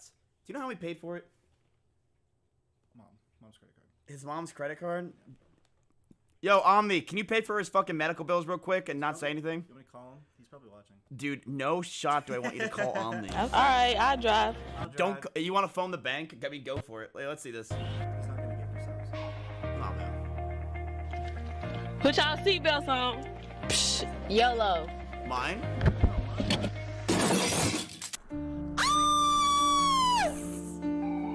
He had a seatbelt on. This is not realistic. Holy shit. Always buckle up. What a shit video. That was like, a great video. No, Why are you no. shitting on Okay, that? no. You couldn't make better. You're damn right, and I don't want to make better. Actually, how fucking dare you? The story of Tyler 1. You want to tell me I didn't make better? Don't even fucking dare. Okay, I got You Ask peaked Nichols 3 years react. ago. I peaked 3 years ago, really. I actually watched those videos before I knew who you were. Really? Listen, chat, always buckle up and be sure to like and subscribe. Let's see, what else we got here? Senny. Stop calling me David Dobrik, please, okay, for the love of God. Do not call me David Dobrik. I don't want to be David Dobrik. I'm not David Dobrik. That's David not Dobrik. me. You're the David Dobrik of this house. I mean, that's kind of cool when you think about it. You think that's cool? Well, we both have a fake laugh. We're both really annoying. What else? Break your friend's bones. We break our friends' bones. Mhm. We both have really bad YouTube videos. We both. Rosie spends a lot of time on those. Oh, that's so fucked up. What else, chat? We both give Teslas away to everybody we know. Like, I'm not fucking anything like David Dobrik. We both like Call of Duty Modern Warfare like crazy. I'm not like fucking David Dobrik at all. But Senny, buddy, I am so sorry about your little cast there, okay? And I know you have a little Make-A-Wish where You can't be serious for 5 minutes. You want me to sign your cast for you? Is that it? Stop. And your Steam Let's go profile, away. you want me to sign your cast? Slat will. I don't want you to touch it. You want me to sign your cast for you? It's No. perfectly fine. You sure? Yes, I'm sure. They wanted me to do a one sub right name on the cast. I can't write with my left hand. It's not happening. Wait, so they want you to do each sub is for a They give subs and I write the name on the cast. Yeah. Crazy Slick. Actually, go fuck yourself. I What'd you almost say? want to ban you from my chat. He's the worst friend I've He's ever been had. gone for like 2 days. I called him 11 times last night because I wanted to watch Hunter x Hunter at You know, 4:30 in the morning, and he did not answer me. I texted him saying want to hang out before I went on the ATV, and he texted me after saying, "Yo, where the fuck did you go?" Just like what happened, man, dude? And you know what he was doing instead? He was partying. Yeah, he was. He left to go party. He celebrated your death. Yeah. What an absolute die. fucking prick. You're an asshole, dude. All right, like, so chat today. Seer wants to come over. Apparently, he got an ATV and he wants to come show it off. So I'm actually down. Wait, should I go get gas for it? Yeah, if you can go get gas for it, that'd be great. Okay. Go get gas, please. Chat, look at this. It's actually so sick. It's so That's sick. actually sick. So, if you want to get it, apparently it's like used at this point, but it's still pretty nice. So, you know, yeah, go get gas with Senak. Okay. Drive over there, and then we will get this going. I'm actually so down for this, but I have to play Monopoly today as well. So if you could just hurry up with it. Yeah. Yeah. Can you walk? Mhm. Prove it. You've been in the cast long enough. I think it's time for you to walk. I gotta add more to my case. Where am I going?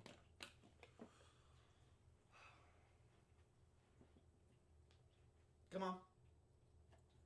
You can walk. Believe I in can't yourself. walk. I can't walk. You can do it.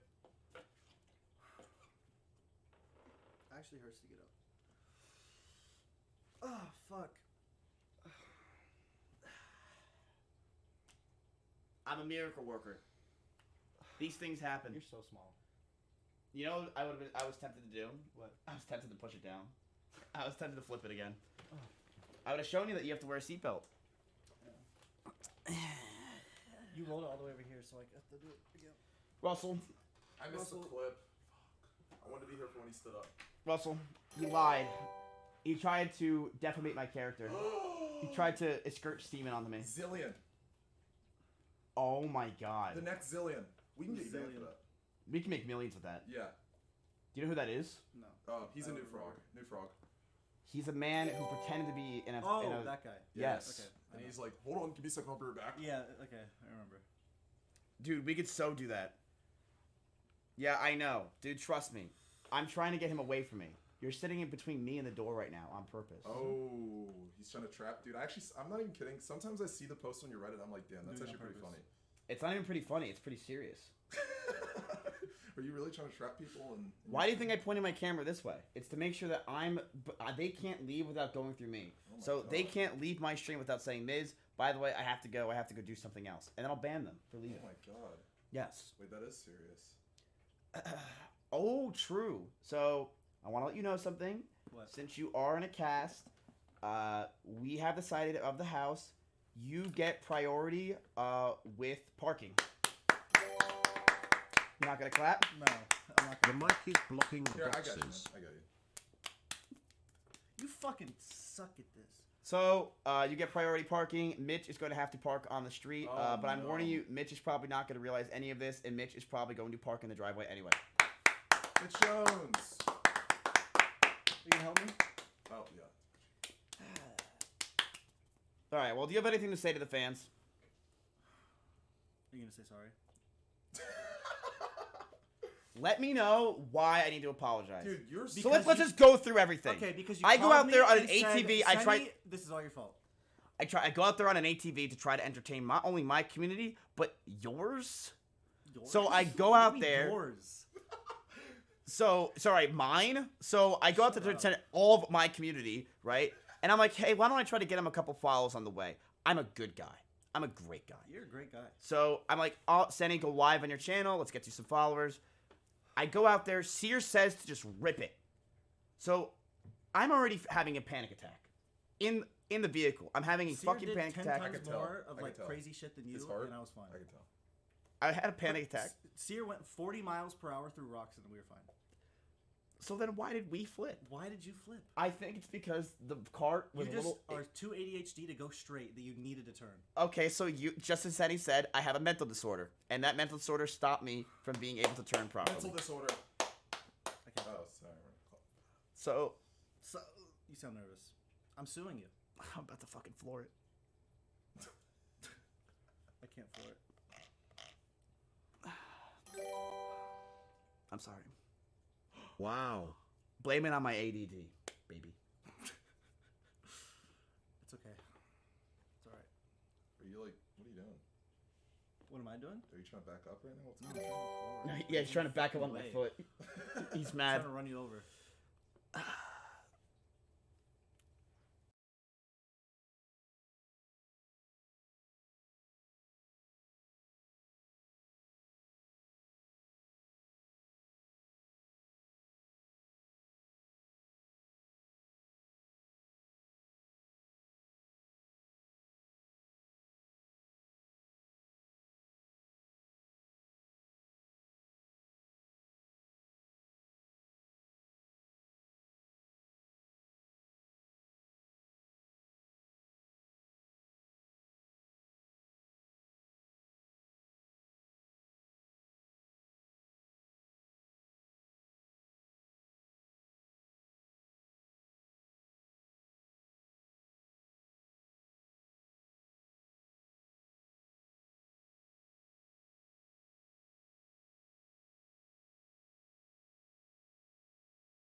Listen, cover your ears. I got you, man. I'm sorry for trying to do fun stuff in my backyard, and you didn't deserve it, and I'm sorry. I shouldn't have gone that fast. I shouldn't have said that I've driven an ATV before. I really didn't. It was the ATVs that are locked into the railroad in Jurassic Park, in Universal, or is it Disney World? I forget. My Get parents Sunny took a me new to one of arm. those places. I'm sorry. It's okay. I had my fingers crossed. Beautiful. Oh, okay. Never mind, Well, I'm I mean, that's suing fine. Look at him and say it. I'm sorry, sorry for everything I everything did. I did and I didn't breaking- know I that didn't that would know. happen. I was a young kid, and I went to Universal Studios, and my parents brought me there, so that way I can go on the rides. That's when I drove the ATV. I lied and said I'd driven ATVs before. I never I didn't have. hear that part. I'm gonna use that in the court case. I was crossing my fingers at that point. So should I now apologize without that? I'm sorry. I'm sorry for not having the ATV proper recommendation rec- for driving. I didn't Sunny, know. same shirt. I fucked up. Yeah, can you put on a new shirt? I I'm can't. sorry for I everything actually I can't. did. My bad. We should kiss. You should just cut that shirt off. I am not cutting the shirt off. Then how am I gonna put a new shirt on? I gotta buy another shirt. You just go shirtless. I mean, Be I'm sure- serious for once. I'm I'm sorry sorry for everything I did. did. I didn't mean to. These things I have to happen. wear this for a week. That's fine. It's not like you were gonna change it anyways. No, you're right. I haven't changed shit. Look, there's a grass stain where I fell right there. You probably even changed boxers, man. Send that to your I lawyer. did. See what I care. Okay, but no, I'm serious. I'm sorry, sorry for everything I did. I didn't mean to. Can you do the what's it? We the people of the United States. Can you do that whole thing? We the people, in order to form a more perfect Give Sunny a union. kiss, weird cham. I don't remember the rest. That was not right. Oh wait, we're not talking about the preamble.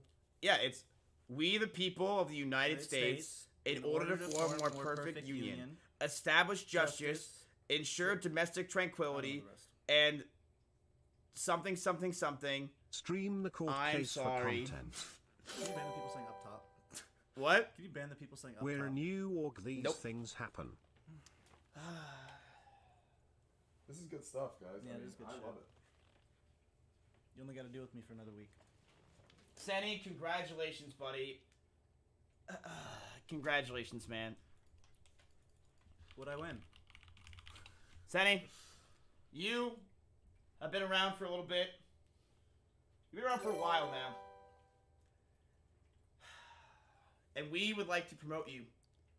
Senny, today, you have been promoted. You were once a leech. You went into Senex or Senex DMs begging for a host.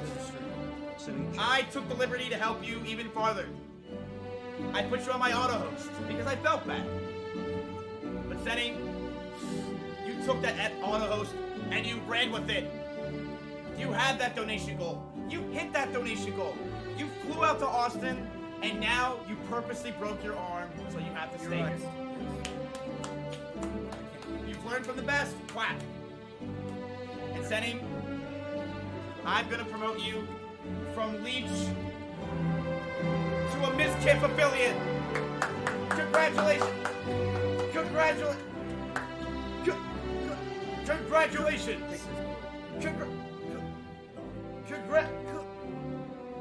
Listen, $1 doesn't go through my TTM. Congratulations.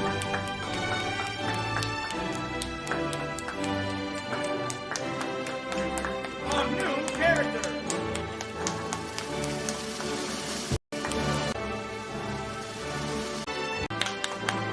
Oh, they already started. Alright, I'm just letting you know now, people are going to start saying, I miss the old Senny, and they're going to be They've hate already watchers. started. They already started. Oh, they already started that? The hate watching Discord's getting worked on right now. Okay, it's getting updated. Yeah. Listen, Senny, I'm proud of you, man. I'm proud of you. If I do this, are you now stuck here? Yeah. Okay, well... Well, now I'm stuck. So now what?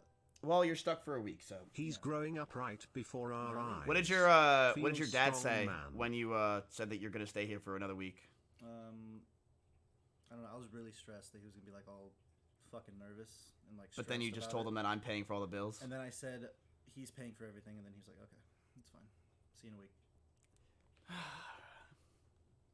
Yeah, chat. This might have cost me $20,000. Actually, might have. He didn't tell him. Wait, so you're suing me? Also, I will be suing With him here. Ms. Kiff for damage. What? What did I do? You're the one that told me to go faster. Why am I getting sued? Damages. I will be suing Ms. Kiff for damages to the ATV. So. What did he say? He's suing me for damages to the ATV. That's. But can we all just appreciate the fact that Garrett is still okay and Garrett was fine? And after all that happened, Garrett still was standing there drinking a Modelo's. Yep. You know what? Life isn't so bad. There's like a little bit of a scratch. Like little scratches on the side. I think when I crashed, It's like, he was, hey, I just talking got to me, this, he was bro. like, did you break it? I think that's what he said. First thing he said was, "Did you break it?" Well, I mean, Something like maybe he was talking about your arm. No, he said, "Did you break the ATV?" Okay, yeah, he specified. Listen, like, here's my philosophy. Mods, ban Oakley in chat. Here's my philosophy. It's, I really got none. No, you don't. I really got none. But I'm not that sorry. I'm really not. These things do Now happen. I can't clap. What? I can't clap. I'm sorry. I can't even play Mario Kart. That's all I had. If you asked me to be an OTK, I'd say yes, probably. Love Hard 17. I'll see you in a year, man. Okay, get affiliate, and then you could probably join. You'll take Rich's spot.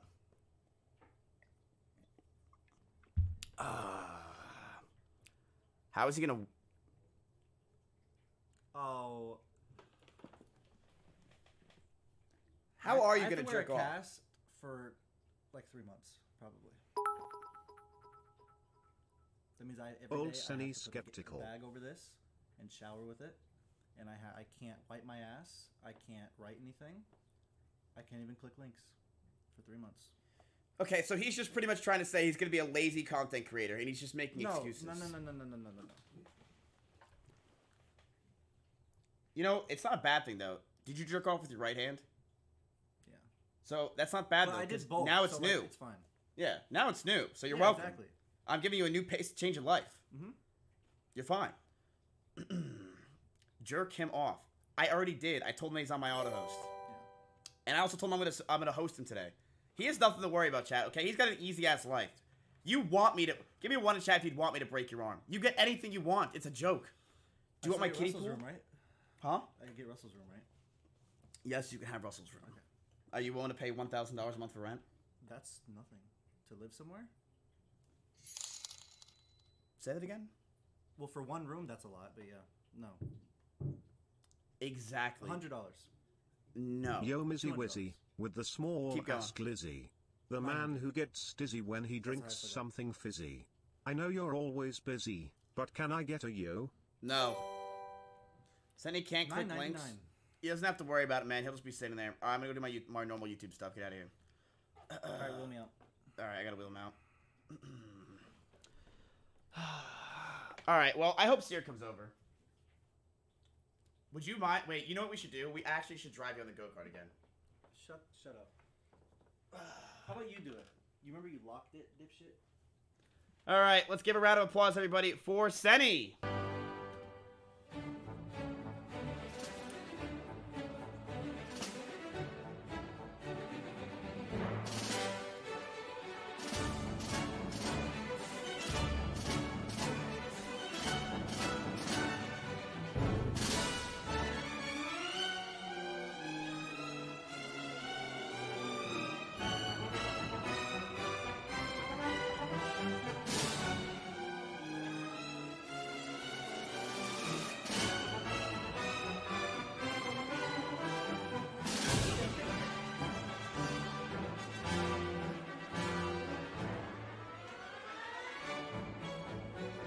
Stay out.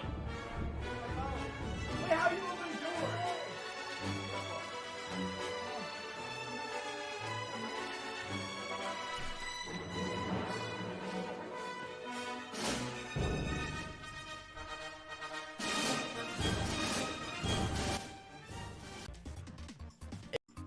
faked everything, man. We deserve an award. We deserve your praise for faking a giant injury like this. The internet loves Senny. Except for that one. Go through. Yeah, that's a good idea.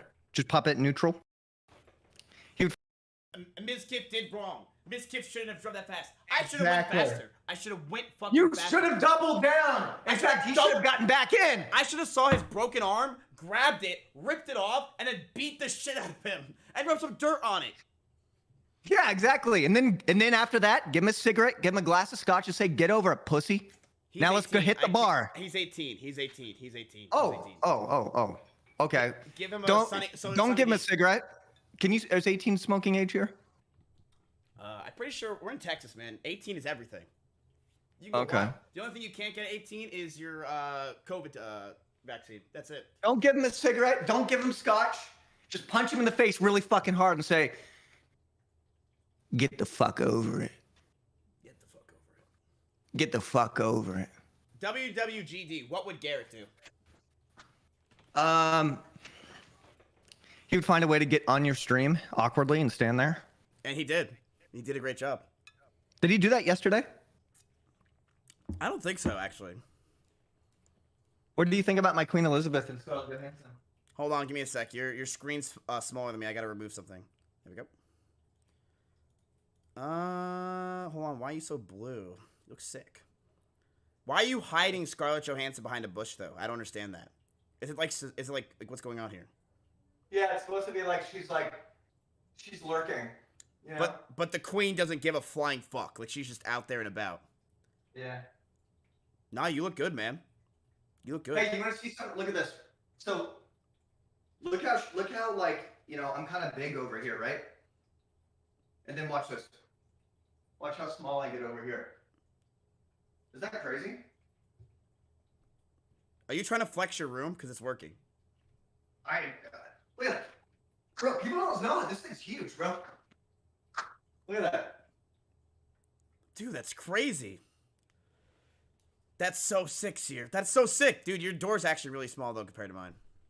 No, there's actually a normal sized door. That's what I tell people. This is a normal sized door. It's a gorgeous door. So, oh God, your landlord. Wait, so would you come over today and show off your ATV? Again? Wait, are you saying you want to redo yesterday? Let's try to redo yesterday, but let's do it the right way. What, going 3 miles an hour? No, that's what I was going. Let's like barely start the thing. Let's just have Garrett push it for me. Yeah, that's a good idea. Just pop it neutral. Yes. Give it a little roll. I say, since, you know, unfortunately, I don't know what happened, but maybe Twitch deleted it or something, but everything got deleted.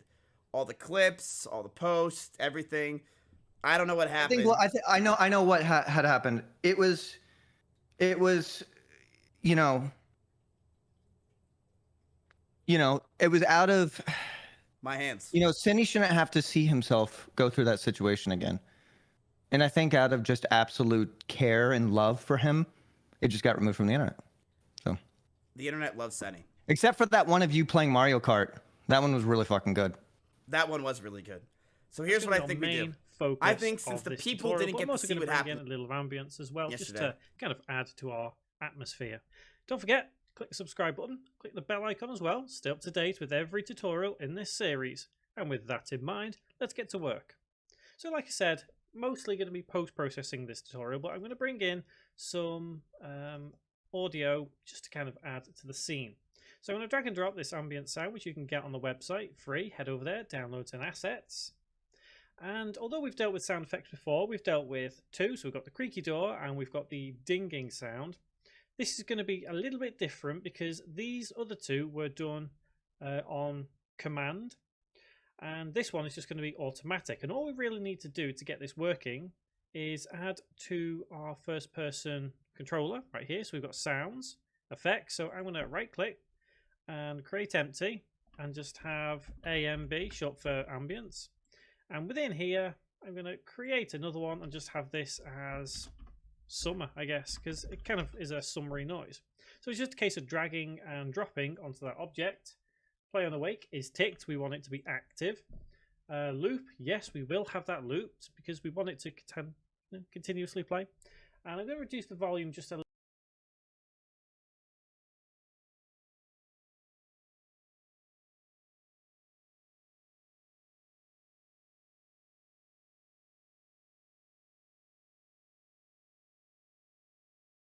little bit because I think it is quite loud when it starts, but generally this is how the game now feels.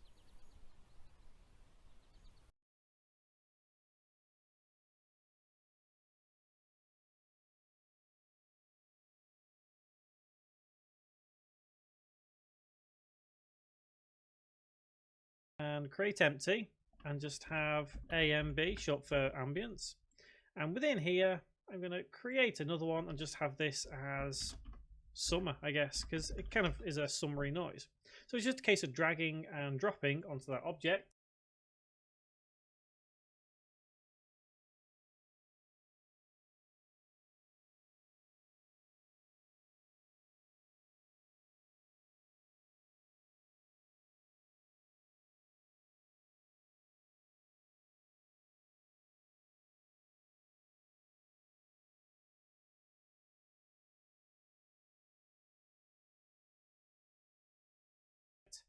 Play on awake is ticked. We want it to be active. Loop, yes, we will have that loop.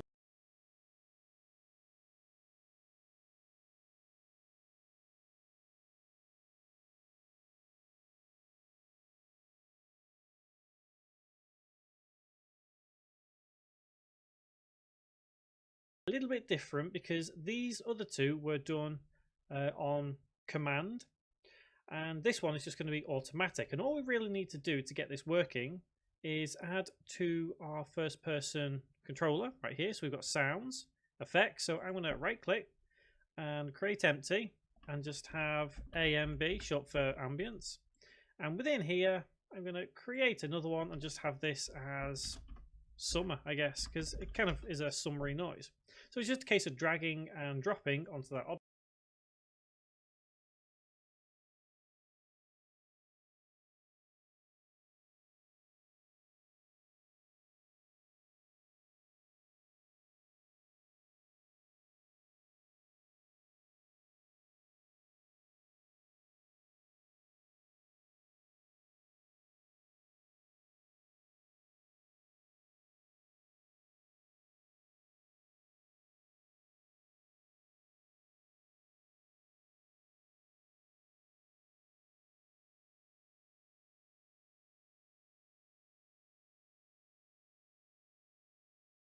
Object, play on awake is ticked. We want it to be active.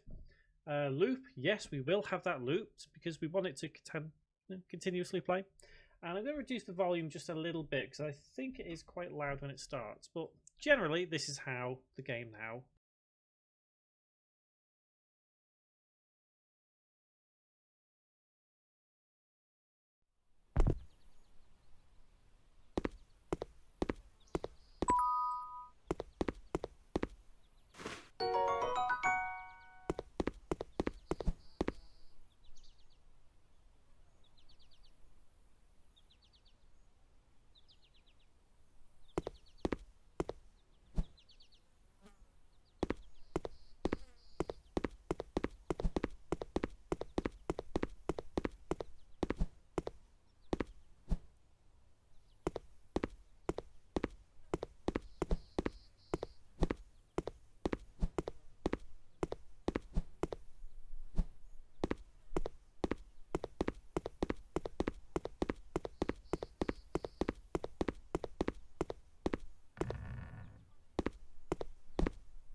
feels.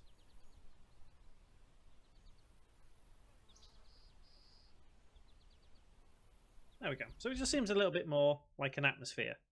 So, post-processing. Here we go, guys. What is post-processing? In its simplest terms, it's a way of creating image effects which make the game look better or worse depending on what effect you are going for. How do you get post-processing? Easy. Firstly, head to the asset store, and I am right here. If you don't like this version of the asset store, you can change to the old one here. All we need to do is at the top type in post-processing, and you'll see it right here, post-processing stack. So click on it, you'll be taken to the page, and all you need to do is just import or download that button right there. Make sure you are logged in.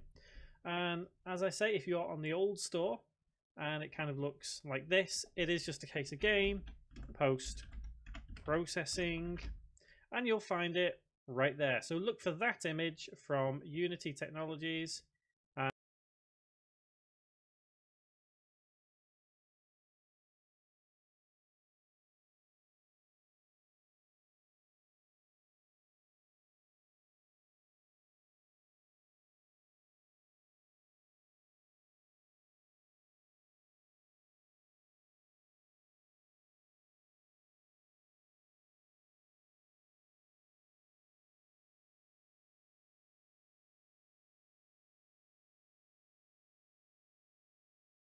And download or import right there, and it will bring it into your project. I've already gone ahead and brought it in to save time. Here it is right here. What we're going to deal with is in here, runtime, and to get all this working, we need to attach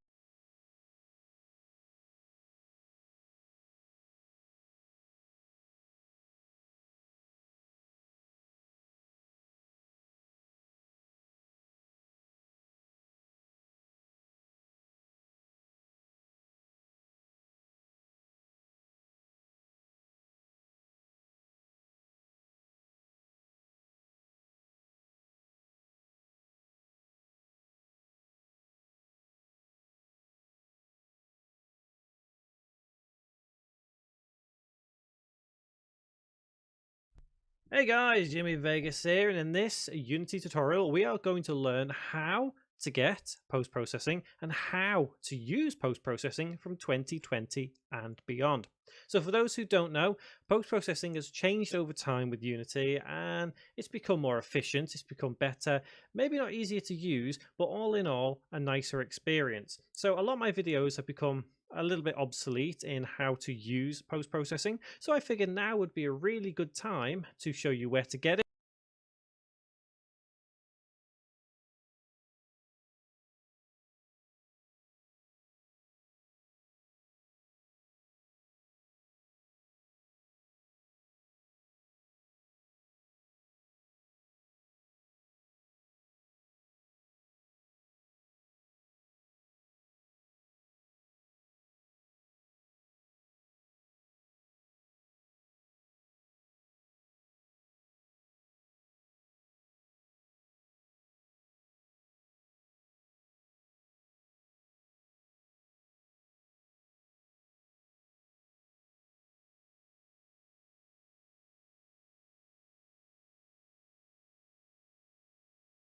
It and how to use it.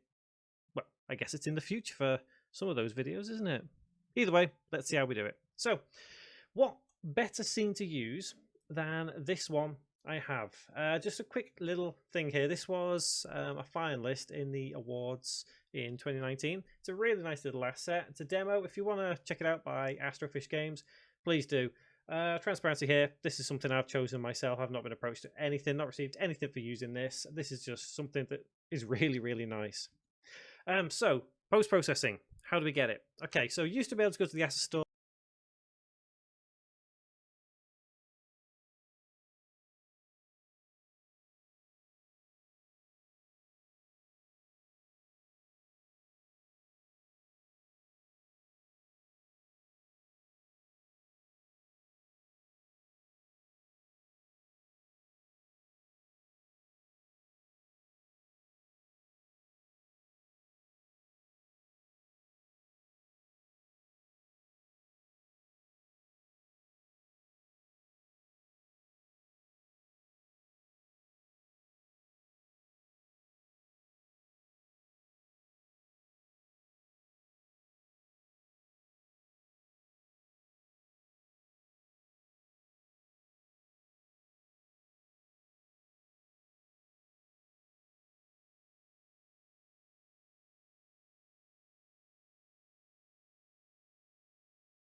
get it that way. Now we can go to Window, and if we go to Package Manager, you will be presented with the Package Manager. Duh. So we just need to give it a little time while it loads the packages, and if we scroll down to Post-Processing, we can select it and select Install. Now, the good thing about this is the whole Package Manager gives us plenty of different things that we can take. It's plenty of packages that we can see. I mean, we can see Unity Timeline down here, TextMesh Pro. It's really great. So I would actually recommend checking out this package viewer and see what packages there are. So post-processing itself used to, for example, when we got it from the asset store, it would appear within the assets itself. Now, obviously, that's no longer the case. It all goes into packages.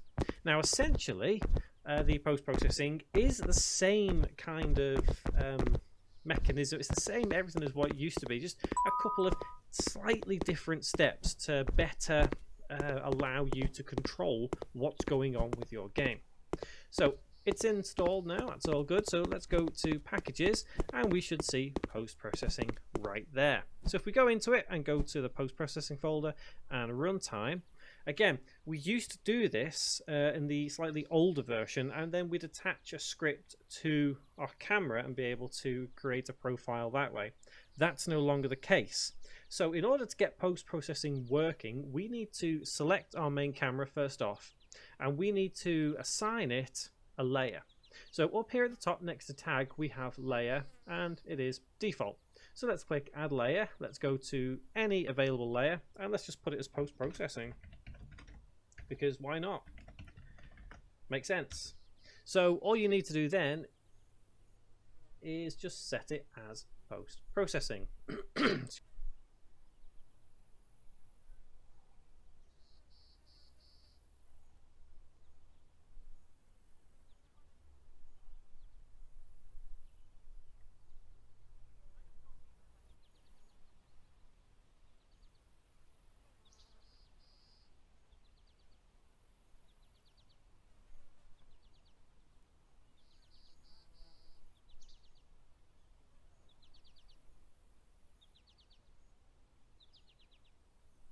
Excuse me. So next thing we need to do is we need to establish what we have here. We have the debug, we have the layer, we have the profile, and we have the volume.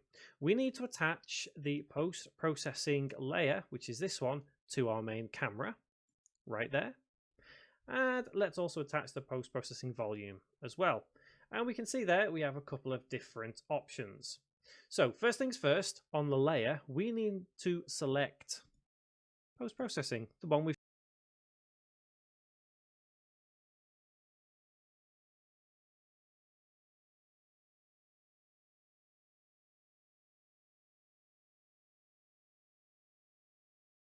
just set. Makes sense, doesn't it? So anti-aliasing, yeah, we'll stick with that. That's fine. So the layer, that's all we really need to do in that sense.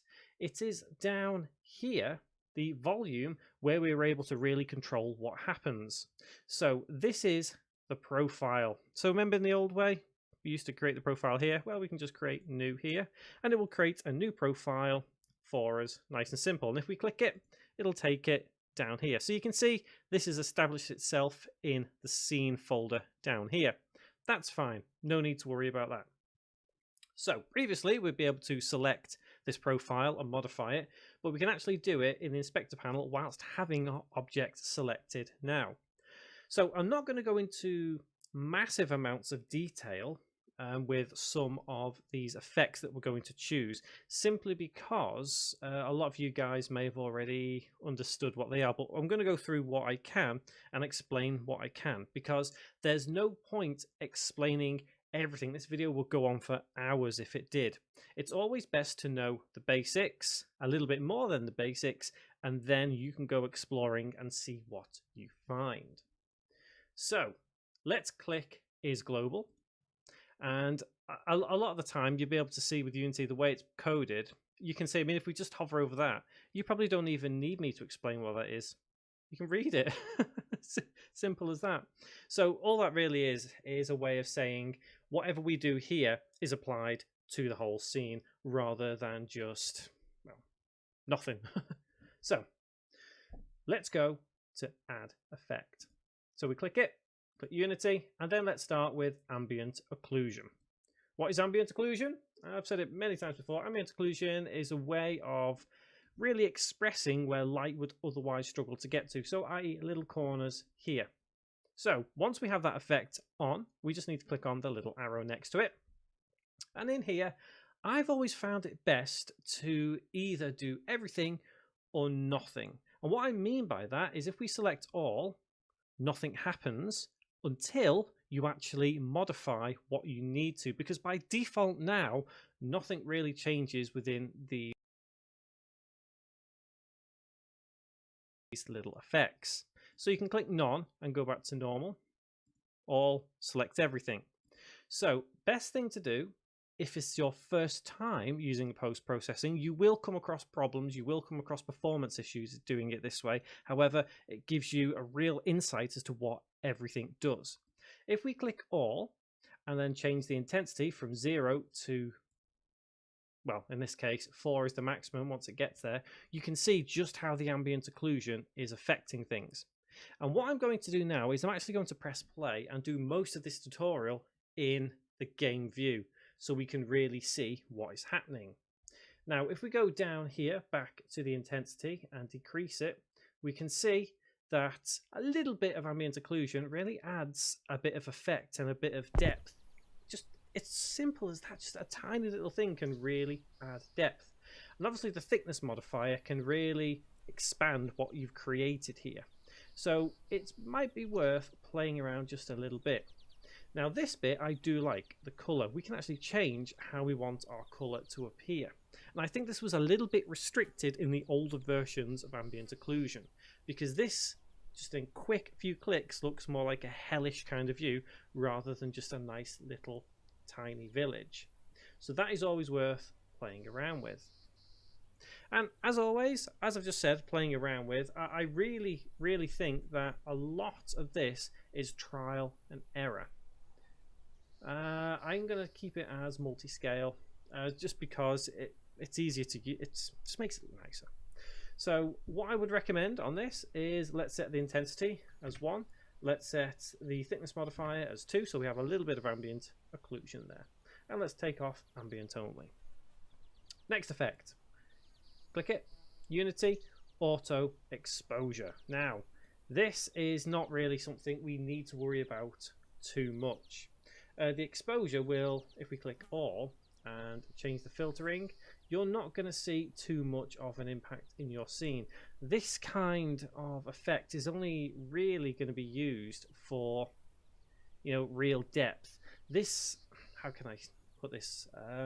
When you walk out into a light room and, or rather a dark room, and you can't really see, that is basically what it's saying. It's the old eye adaptation, you know, the older version of the post-processing. So you can change the minimum maximums here, and you can see as I move that, the scene looks like it's fading. That's because we're in the game view and it is adjusting to our eyes. So if you remember that old eye adaptation, this is where it comes from.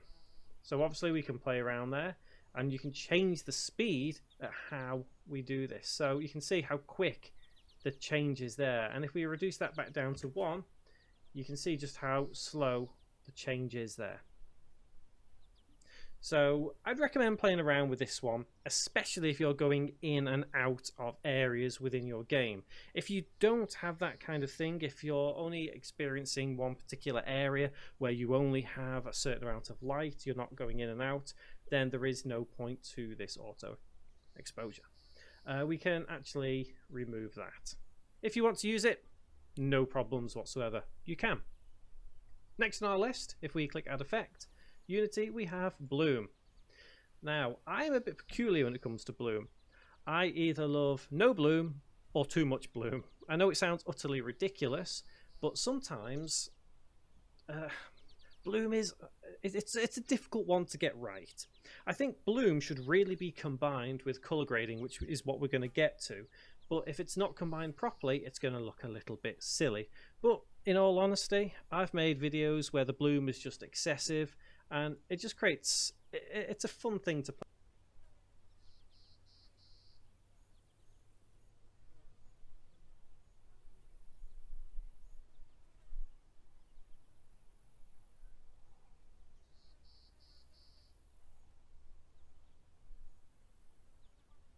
play around with.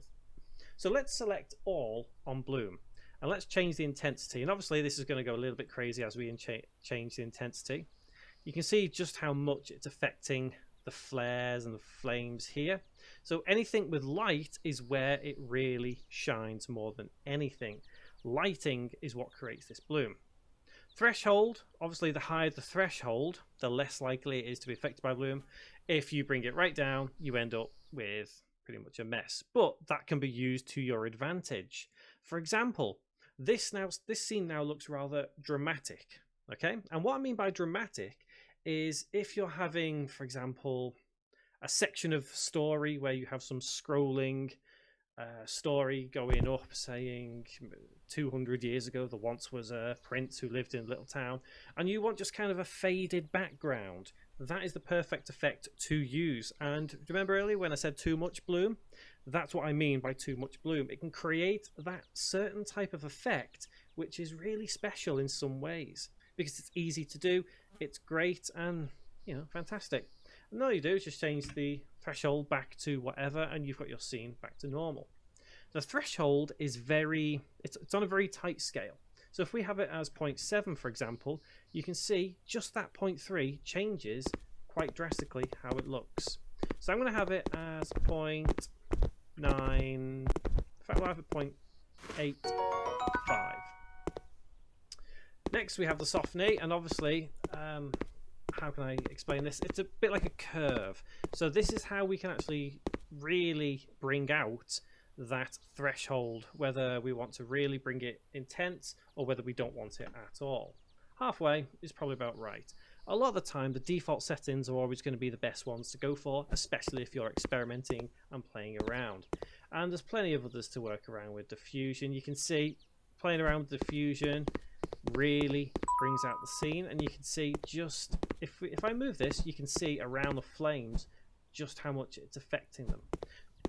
You can always do Control and Z to undo anything there, and obviously you can play with the color. Look at that, like kind of like a sunset sky going on over there, which is kind of cool, I guess. Fast mode, again, it's not really something you're going to need to deal with too much, to be honest. You're not going to notice too much of anything with some of these settings unless you are an absolute expert and you are designing AAA games.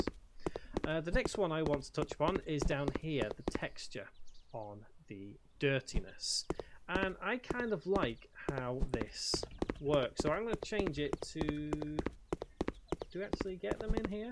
Is it lens? I can't remember what it's called actually. It might be in the package manager.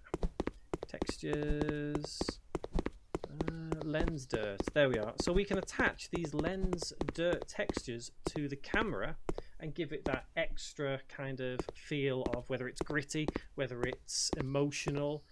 So I'll just give you a quick example. If we attach lens dirt 02 onto there and then change the intensity, we can see just how much that impacts the scene around us. And again, you can see this could be used for something dramatic with a story overlaying on top. It comes back to that whole I like bloom,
and come see me. Take off, niggas, you need me. Take off,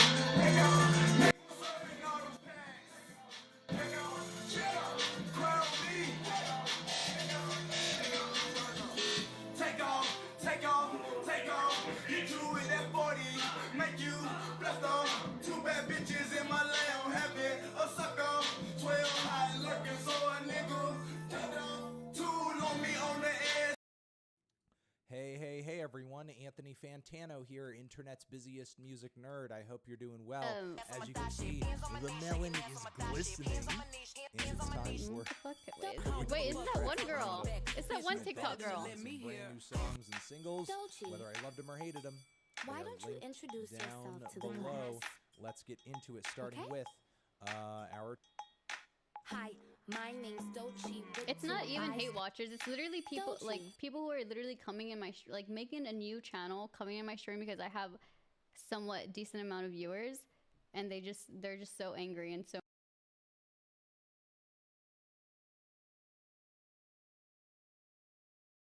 I was thinking a lot of times when I see you go off like you did today, I think about Kobe, and I know maybe you think about Kobe too.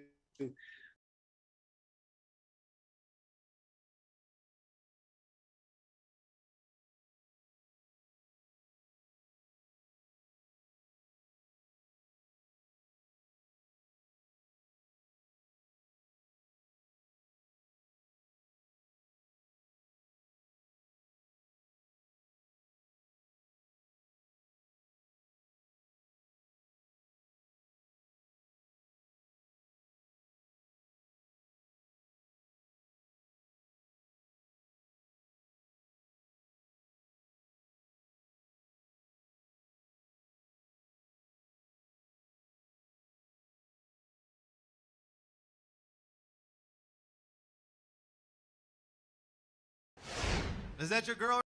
What are I see. Blistering heat of Phoenix for a moment.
There's a critter out here, raccoon.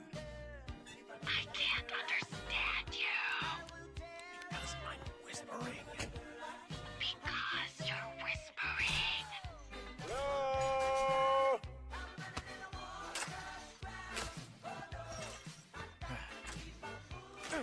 Try not to get hit by lightning. Yeah, I'm not sure I got a lot of choice in getting struck down.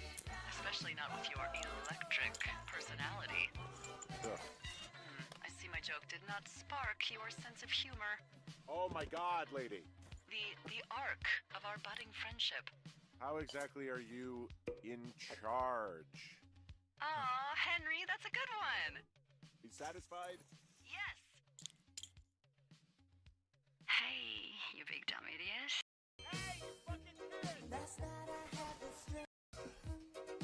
Hey, sorry. Guess I slept in.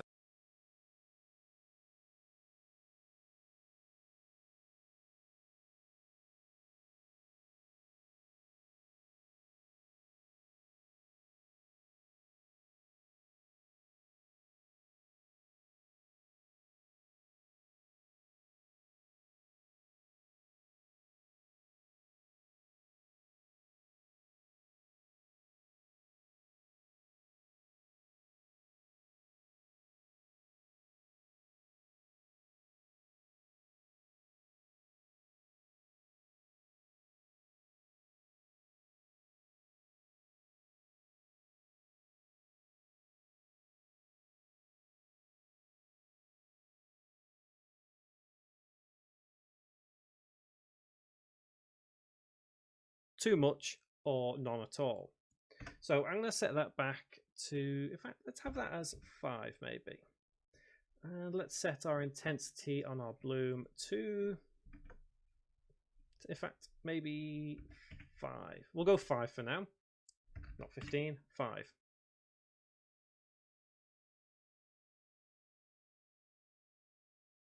So heading down to the next effect, Unity, and Chromatic Aberration.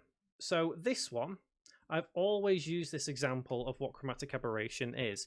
If you have played Resident Evil Revelations 2, if not, have a quick YouTube search for it, you'll notice enemies, I think they're called Glasps, something like that. And as you get closer, you end up with this effect around the screen, which kind of distorts the view. You can see that there.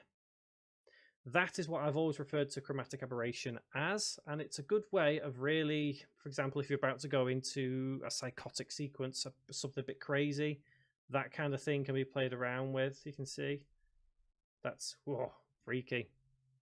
So I don't tend to use this too much because I've not really got any projects or games going that would really require this, and to be honest, looking at it too much can make your eyes go a little bit crazy.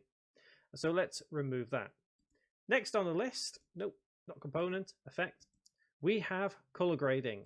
Now, I've always said color grading and bloom go hand in hand to create the perfect effect, and that is never ever wrong, because you can play around with the color grading to a great extent and create a completely different feel to your game than you could without any kind of post-processing. So mode, high definition range, yep, that's all good. But one thing I do like to change on the camera is rendering path deferred. Changing it to deferred, I feel always gives a better feel for the game, always appears quite nice basically. And if we're using post-processing, I always find it best to turn off MSAA, which is multi-sample anti-aliasing, because we also have the option to have it on here. And I always choose the fast approximate anti-aliasing, just because I feel it gives a little bit more to it. But again, that's in the post-processing layer rather than the post-processing volume. Anyway, heading back to color grading, let's have mode as neutral. Let's have mode as a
CES.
And let's have mode as custom. And you'll notice as we've gone through there, each one of those created a slightly different effect on the screen.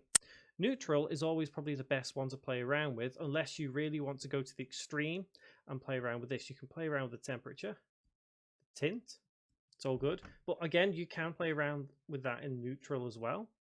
So let's go tint, normal, temperature, high. You can see it's got that ye olde feel. That one's kind of a cold, empty feel. So let's have just a little bit of temperature there. Post exposure. Now this one is a little bit like Bloom. Too much of it, not good enough. Too little of it, can't see a damn thing. Be very specific with this one. So if we set it as 1, we can see the scene just got that little bit lighter. Let's set it as 3, and once again, a little bit lighter again. Color filter, once again, change, and this is why I like this new post-processing a lot more, just simply because we can really play around with it and create that dramatic effect that you need in, for example, if you're creating a Resident Evil style game. That tense image is something really worthwhile, and it's so easy in post-processing. Not going to play with the hue shift, but I'll show you what it does.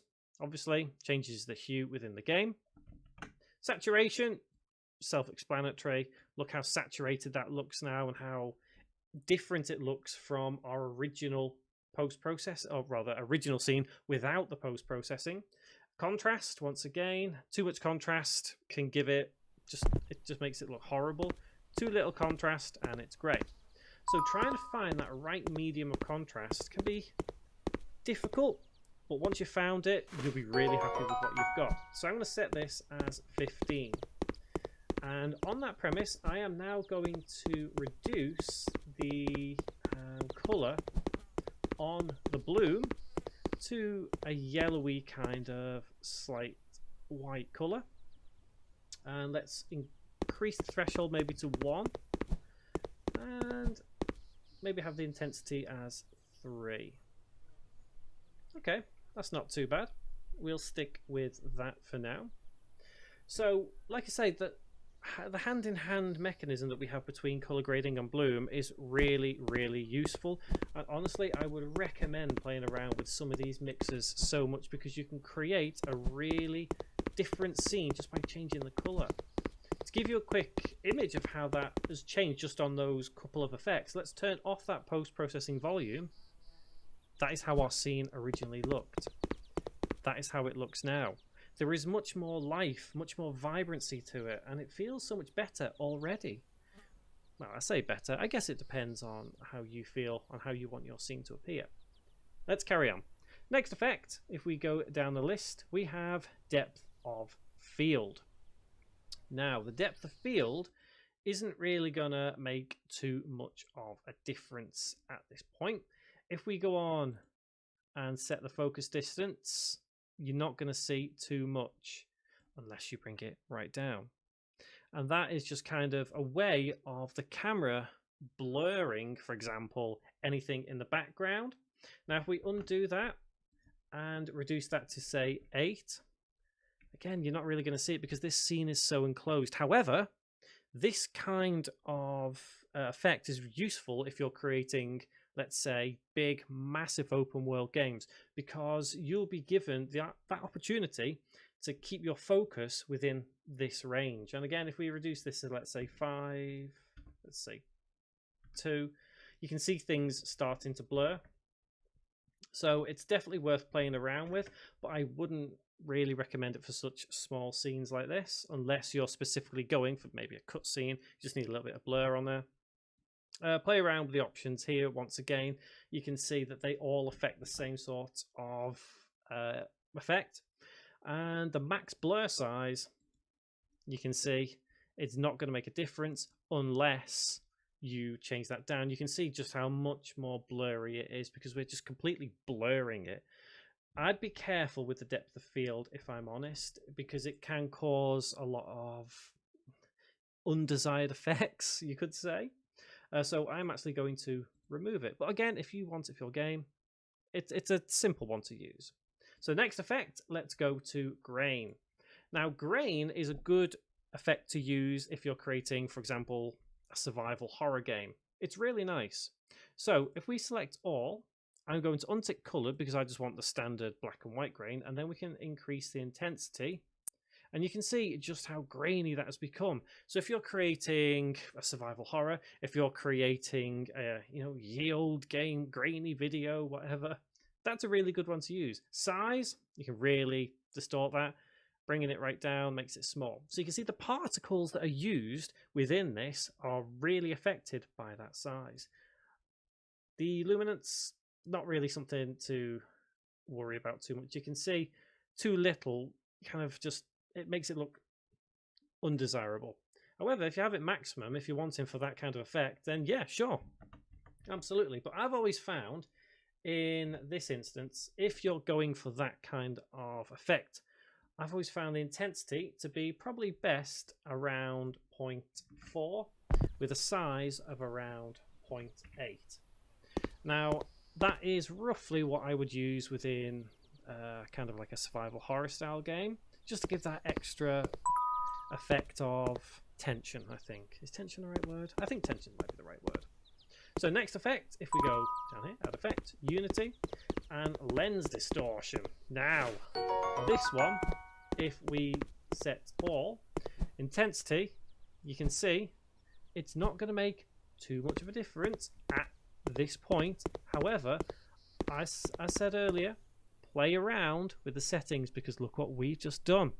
Now, this lens intensity can be, in this case, absolutely insane, but what I like about this is we can create an effect that we couldn't theoretically achieve previously. Now, if, in fact, I'm going to undo that, back to 1. Now, if you've ever played around with this scale up here, you can get a similar effect, but it is a little bit grainy. And to be honest, I don't usually like playing around with this scale, but I like this effect, but only in certain situations, simply because we can really play around with what it can do. This kind of thing can be used as, how can I put it, like weird kind of cutscenes that you can use within your game. Playing around with the multipliers and the intensity can really change how it looks. You see we've reduced the X multiplier there, and it's kind of gone across. If we put that back up, you can see that it affects the whole thing, but reducing the X multiplier only affects that way, going horizontal. Then obviously you've got the inverse of that with the Y. Center, you can change the center right there, but that only really is going to affect when you have both of them. So the center, it now thinks is over here, so it's distorting from this center. You see, that's kind of cool. There's all kinds of weird effects you can create with this. If I were you, I would spend a little bit of time working with the lens distortion and trying to get some weird, crazy effects just to see what happens. So I think up until now, realistically, all of the effects that we have dealt with how it looks visually rather than how it displays visually, if you understand what I mean. So this effect is more about display rather than appearance. So let's get rid of that lens distortion. Let's click Add Effect, Unity, Motion Blur. Now we're not really going to be able to see too much motion blur within this. There is a script attached to the camera, but it's not really going to display too much motion. I wonder if I can move the y-axis a little bit. Let's see. No, I can't. Okay, so what we'll do is, let's see, can we change it from here? Whoa, that's a bit too much, isn't it? Let's set it back as 5. I'm going to stop that, reset. So you'll notice there, even though we've stopped and reset, all of our effects are still there, no problem. So that was 3. So hopefully you should be able to see a little bit of motion blur on there. Let's set that 6. It's there. We can definitely see the motion blur there. Motion blur is a way of, for example, if you quickly turn around, even in real life, your vision, your view is blurred slightly until you can refocus on where you are. That's exactly what is going on here. So it works in the same way as how your eyes do, that blur that you see. Now, going down to motion blur, If we set it, we can see, yep, that's all good and well. Well, we can play around with the sample count as well, but be careful because you may end up with an undesired effect once again because it ends up far too blurry. There isn't a lot to play around with motion blur, but I think most games would probably have it, especially if you're going for this imagery. Low poly, maybe not so much. However, this, yeah, should be all right. Next on the list, add effect, we have the screen space reflections. Screen space reflection is a way, well, it is exactly what it says. If we click all, and we don't really want to play around with it too much. We don't want overkill, for example, because it comes back to the fact of too much, you can end up with issues, you know, it's just performance issues. I think having too many as well, too many effects may end up with performance issues, but for all intents and purposes, it's all good to just kind of play around and see what you end up with. We're not going to see too much of a difference here, to be honest, just because there's nothing that would really cause a reflection. But if you've got shiny floors, shiny walls, shiny floor, whatever, then play around with that screen space reflection. In all honesty, I've always found that to be what causes performance issues in Unity, so just be a little bit mindful of that if you ever do play around with it. And if we go to the final one, vignette, this is basically a way of surrounding the outside of our scene with a nice kind of focus point, i.e. you'll see the black around the edges. So if I increase the intensity slightly, you can see just at the edges there, that is now how it looks. So you can use this in many different ways. You can change the roundness, you can have it rounded, you can have from classic, masked. You play around with these, change the color, change the center. But for example, if you change the roundness to 0, it's issues, but for all intents and purposes, it's all good to just kind of play around with it until you can refocus on where you are. That's exactly what is going on here. So it works in the same way as how your eyes do. That blur, that you set it back as 5, now thinks is over here, so it's distorting from this center. You see, that's kind of cool. There's all kinds of weird effects you can create with this. If I were you, I would spend a little bit of time working with the lens distortion and trying to get some weird, crazy effects just to see what happens. So I think up until now, realistically, all of the effects that we have dealt with how it looks visually rather than how it displays visually, if you understand what I mean. So this effect is more about display rather than appearance. So let's get rid of that lens distortion. Let's click Add Effect, Unity, Motion Blur. Now we're not really going to be able to see too much motion blur within this.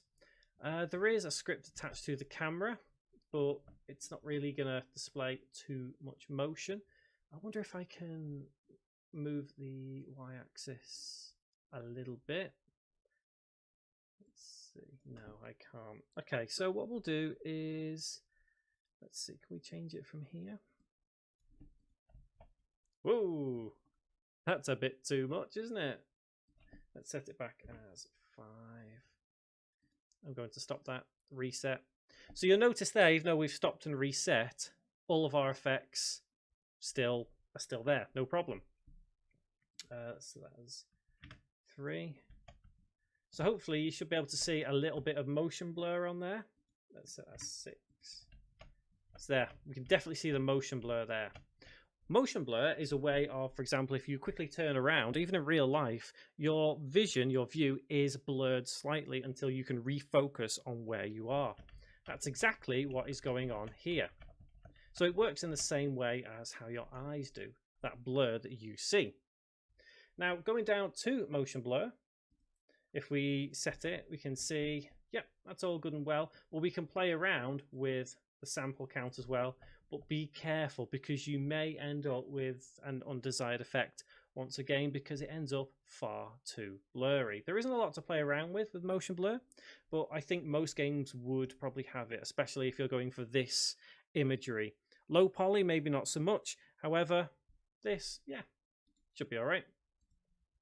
Next on the list, add effect, we have the screen space reflections. Screen space reflection is a way, well, it is exactly what it says. If we click all, And we don't really want to play around with it too much. We don't want overkill, for example, because it comes back to the fact of too much, you can end up with issues. You know, it's just performance issues. I think having too many as well, too many effects may end up with performance issues. But for all intents and purposes, it's all good to just kind of play around and see what you end up with. We're not going to see too much of a difference here, to be honest, just because there's nothing that would really cause a reflection. But if you've got shiny floors, shiny walls, shiny floor, whatever, then play around with that screen space reflection. In all honesty, I've always found that to be what causes performance issues in Unity. So just be a little bit mindful of that if you ever do play around it. And if we go to the final one, vignette, this is basically a way of surrounding the outside of our scene with a nice kind of focus point, i.e. you'll see the black around the edges. So if I increase the intensity slightly, you can see just at the edges there, that is now how it looks. So you can use this in many different ways. You can change the roundness, you can have it rounded, you can have from classic mask. You play around with these, change the color, change the center. But for example, if you change the roundness to 0, change the intensity, you'll see it becomes a little bit squarer. So I think it all depends on how you want your game to look with the vignette. Most games will probably have it like this. Again, something like a survival horror game, this will be what it kind of looks like. So how this all looks now is kind of cool, but we have a lot of effects on there, maybe some that we don't actually need. So maybe review what you have before, you know, building your game, because that's when you may face performance issues. And there's quite a few to play around with. I honestly would recommend playing around with a lot of these before you truly understand. I've only quickly been through some of these just because, as I said, this will go on for hours if we were to play around and explain everything. I'm not even sure how long this video's gone on for. It's at least 20 minutes, I think. So let's quickly add some more ambient occlusion, because why not? Let's go to the color grading. Let's add a little more contrast, and let's take away the grain for now. So let's turn that grain off, and that's how it looks. That's kind of cool. Also remember that lighting is severely affected, or rather lighting severely affects how your scene is perceived with the post-processing. So for example, if we go to the hierarchy and go on light, and let's turn off our directional light, you'll see just how that looks now. That light adds so much to our scene, as we can see. So you just need to be very careful and mindful of how your lighting is within your scene before you approach post-processing, if I can get my words out. Always change things and play around, see what you can come up with. Like that. Just the lighting can have such a massive impact on the scene itself. It really can. There we go. That's kind of cool. So I think the last thing I'll do, let's actually go back to our main camera, and perhaps we should turn the bloom off. See how that looks. That's all right. So that is post-processing in a nutshell. And yeah, if you guys have found this useful, please click on that subscribe button.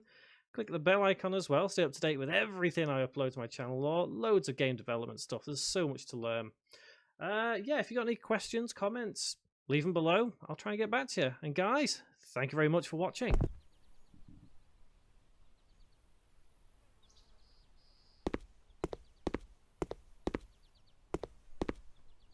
About 3 super easy steps to hopefully make us all better artists. But first, I want to break down how I think about visual design. This is my personal. Attach this post-processing behavior script onto our camera. It is looking a lot different than what it was. And let's rotate, for example. Zoom. Let's have the good. We'll leave that there for now. We've done quite a bit this tutorial. I'm quite impressed with how this is now looking. Hello there, I'm Jimmy Vegas, and this is the ultimate Unity tutorial for beginners, and welcome to episode 15. So this tutorial, we're going to focus a little more on how our game looks. So we'll deal a little bit with these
At the same office for that nigga.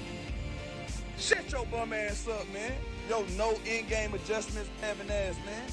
Start giving niggas they real credit, man. That's why your bitch ass got that karma on your ass and you can't get past the second round, man.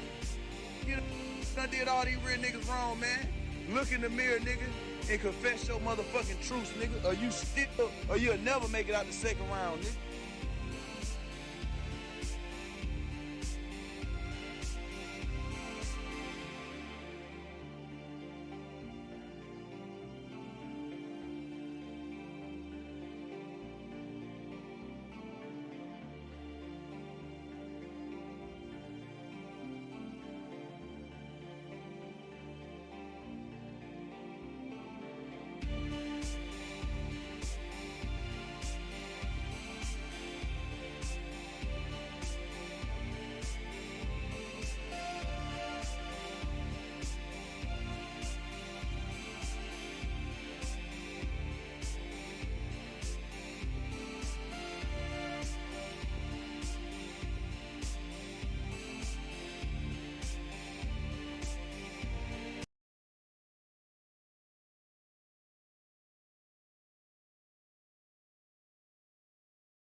Hey, coach.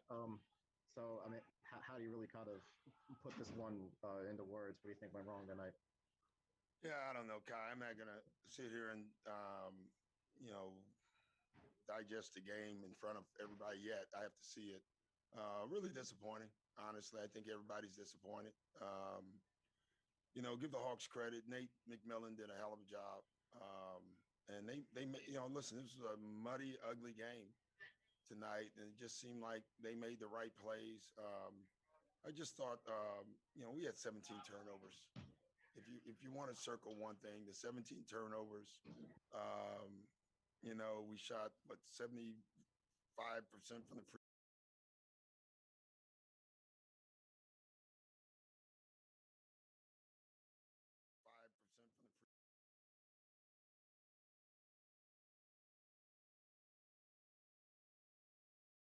And I went to Universal Studios, and my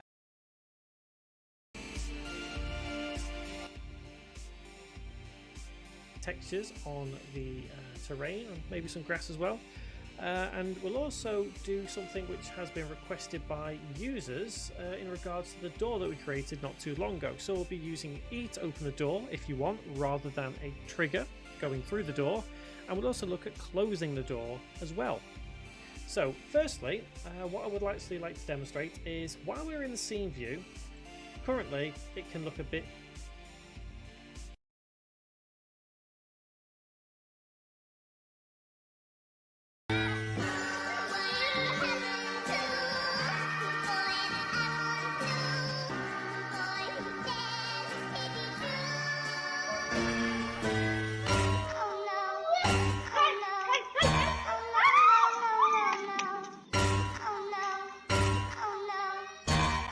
that I should walk away.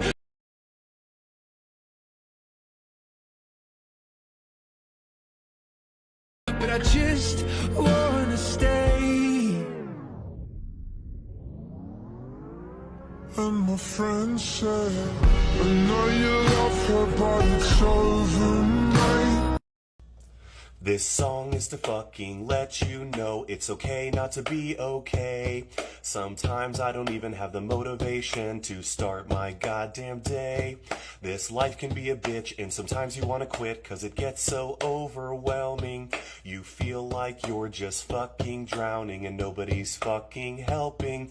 So let me tell you, your mental health is so goddamn important. If you're not okay, take a fucking break even if you don't think you can afford it. So hold your fucking head up cause it's easy to get fed up with this life and all the shit that comes with it. But at the end of the fucking day, you are gonna come out okay cause you're beautiful and too legit to quit. This song That I should walk away. That I should walk away. But I just wanna stay.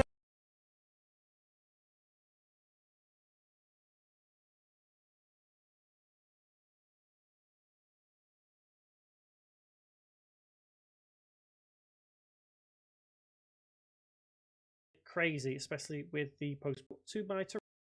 Good idea. So just a little bit metallic. But let's see what it looks like with a normal map. Again, all this can actually be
have a massive impact on your game's image. And I guess this all depends on how you want your game to look. So I'm just giving you a couple of different options at this point, and it's up to you to determine how you want to deal with it. So let's add that normal map there, click apply and press play, and let's see how this looks. Okay, I may stick with that for now. Okay, so I feel my bloom may be a little bit too much. So what I'm actually going to do is change over here. I'm going to have a bit of a mountain range over here. So let's have a quick recap on mountainous terrain within Unity. So let's take our brush, change the brush size, change the opacity, and let's just increase this here. Create a couple of mountains, just for effect really, nothing too spectacular. You've probably already done this. I just want to do it to not specifically illustrate a point, but just kind of build up the game rather than just a small section that we've got going on right now. Let's smooth the height, so we'll go on this, smooth, and press play and see how that looks. Not quite as bad. That's something we can deal with for now. Okay, so let's deal with that door. Now, one thing I will mention here is you do not have to do what I do. I basically am doing all this because this is the Ultimate series. I want to teach as much as possible. And again, not everything I do will be relevant to the game you want to make. So I guess it's entirely up to you. So I'm going to change this door to be, rather than a trigger, we open it with E. And we're going to use the same principle that we did for the gem that we created quite a while ago.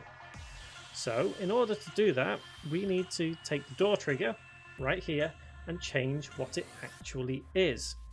So to do that, we need to zoom in slowly. And I'm going to align it with the door better. So to about there. Just so as the edge of it is sticking out. In fact, I'm going to turn Mesh Renderer on so we can see. We're going to increase the actual height of it. So on the Y, we'll have this as probably 10. Well, 10 is probably too much. Maybe 7. 7's still too much. Let's just try 5. So we've got the general place where we need to do this. Probably decrease the scale on the X. Okay, so now let's go to Open House 1. After we've turned off his trigger, because it's going to no longer be a trigger. It's sticking out, in fact, as much as possible. And again, not everything I do will be relevant to the game you want to make, so I guess it's entirely up to you. So I'm going to change this door to be, rather than a trigger, we open it with E. And we're going to use the same principle that we did for the gem that we created quite a while ago. So in order to do that, we need to take the door trigger right here and change what it actually is. So to do that, we need to zoom in slowly. And I'm going to align it with the door better. So to about there. Just so as the edge of it is sticking out. In fact, I'm going to turn Mesh Renderer on so we can see. We're going to increase the actual height of it. So on the Y, we'll have this as probably 10. 10's probably too much, maybe 7. 7's still too much. Let's just try 5. So we've got the general place where we need to do this. Probably decrease the scale on the X. Okay, so now let's go to Open House 1 after we've turned off his trigger, because it's going to no longer be a trigger. So door open House 1. Let's take that. Let's go into Visual Studio. So how do we convert this from a trigger to something we interact with? Well, as I said earlier, it's something that we can deal with the collect gem. Remember? We can use the same sort of code. Basically, what this means is that rather than this script being what it is now, the only thing we would really need to keep at this point are these two variables. This one is irrelevant now. So I'm going to get rid of void on trigger enter. I'm going to go to collect gem and I'm going to copy the entire code.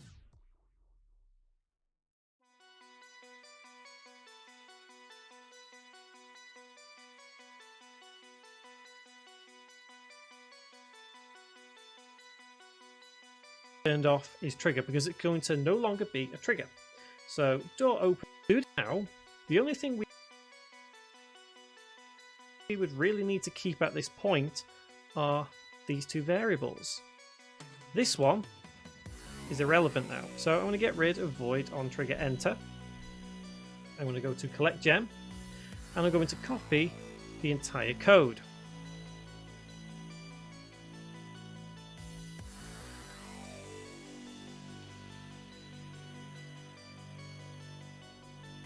Up until void on mouse exit. Copy, and let's place it in here. Basically, why rewrite the code that we've already written? There's no point whatsoever. All we need to do at this point is change just a couple of things, because when we bring on the information to say collect gem, it's still going to say collect gem. We need to change what it says. So we are going to need to add in a namespace up here. So at the top we need to type in using Unity engine.ui semicolon, because we're going to be referencing the text component. You'll notice as we've gone through there, each one of those creates a slightly different effect on the screen.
Again, so to do that we need to zoom in slowly and I'm going to align it with the door better, so to about there, just so as the edge of it is sticking out. In fact, I'm going to turn mesh renderer on so we can see.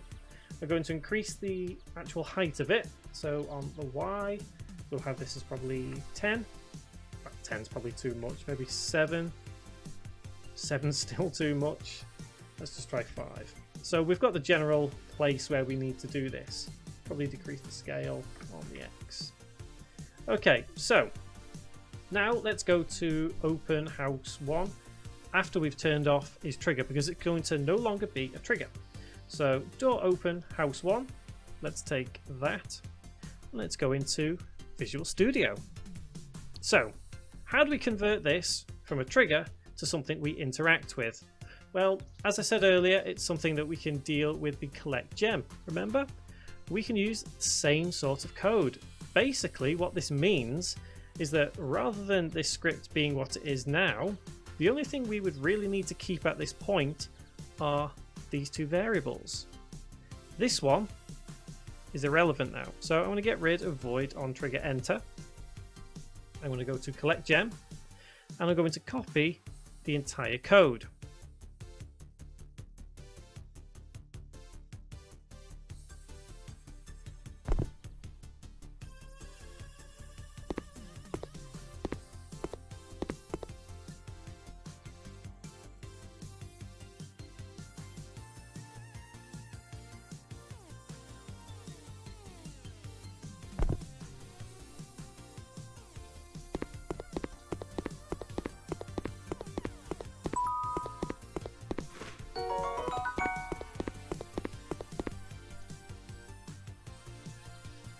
Up until void on mouse exit.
Wow, that's crazy. Dad, Amy's mom's just like our mom. She's a prosecutor. They do the same thing. They don't. Your mom is not a prosecutor. It's something like that. Right, but it's not that. But I thought she was arrested for prosecution. Close. Okay, let me look this up because that's a prosecutor. Court. Okay. And what's mom? Prostitute. Prostitute. Oh shit. Oh shit.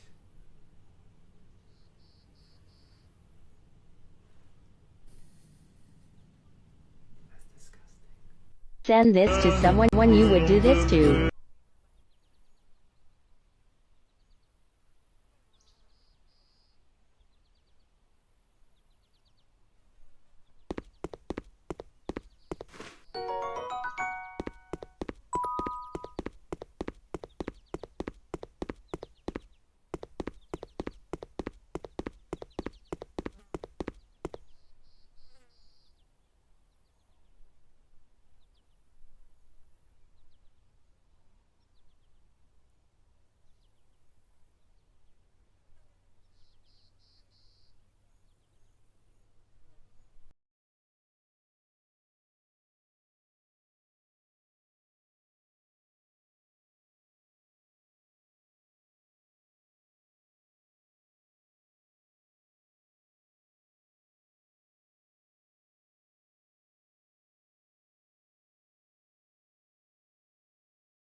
Copy.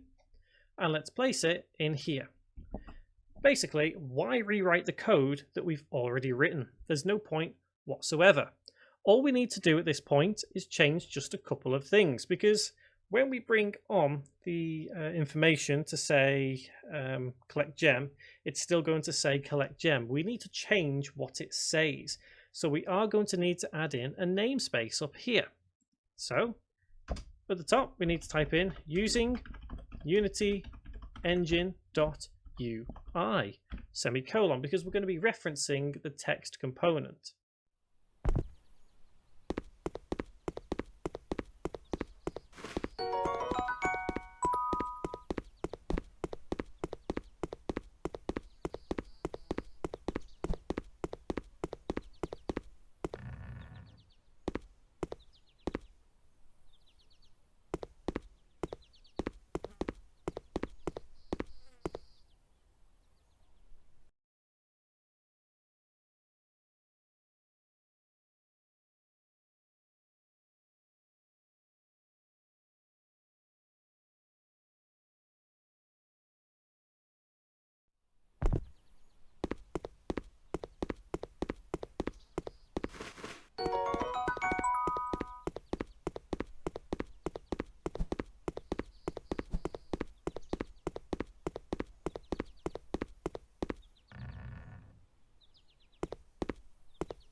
So remember, okay, renderer on, and we're going to use the same. I'm going to turn mesh renderer on so we can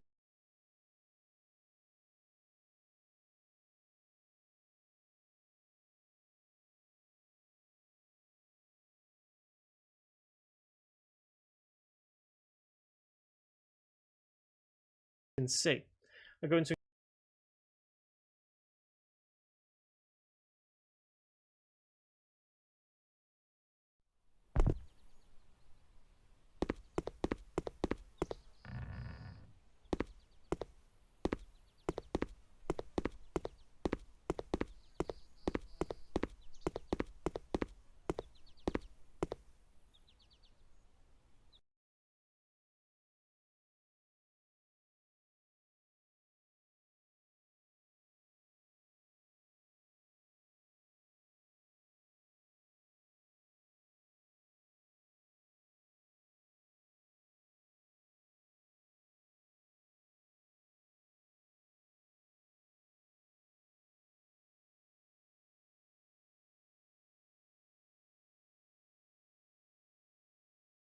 increase the actual height of it. So on the Y, after we've the thing, we would place it in here. Basically, why rewrite the code that we got? Semicolon.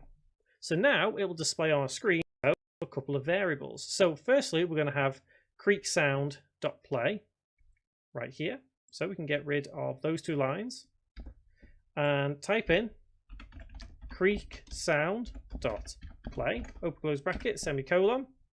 And the next line of code is going to be the door.get component. And in spiky brackets, I forget, is it animator or animation that we used? It is animator. Okay, so animator, open close bracket, dot play, and in brackets and quotes, it's going to be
what is the name of the animation?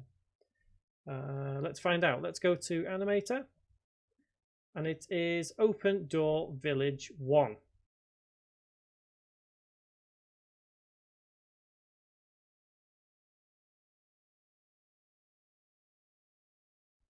I believe that's the right one, isn't it? So we're going to deal with animation states in this as well. So Open Door Village 1, that's the name of the animation. Open Door Village 1 semicolon. And now we're going to get rid of a couple of variables that we don't need. For example, collect sound and the gem, they're no longer required, so they can go. And save that script. So let's just quickly make sure that we've got everything right here. So animations, it is indeed Open Door Village 1. So this is where we're now going to deal with animation states. What this basically means is that, if you remember, this one plays automatically whenever it's activated. We need to stop that from occurring. To do so, we need to right click, create state, empty. Now this state contains no animation, and we need this to be the default animation because we want to play other animations when we trigger it in the script. So right click that new state and click as set as default layer. So that means that this animation is going to be the default, so nothing will occur. This animation we can trigger when we want. So if we head back to scene view, go to our door hinge and make sure we tick animator to make sure it's on. And now we just need to change the few variables just in here. So action display is action display right there. Action text is action text, and extra cursor, yep, we've dealt with that. I'm going to save that script now, so rather save the scene I should say. Turn off mesh renderer and press play, and let's check this out. So you can see how easily it is to convert a script from one thing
to another. It is incredibly easy. That light is blinding. We'll deal with that. There we go. Open door. Perfect. So the thing we've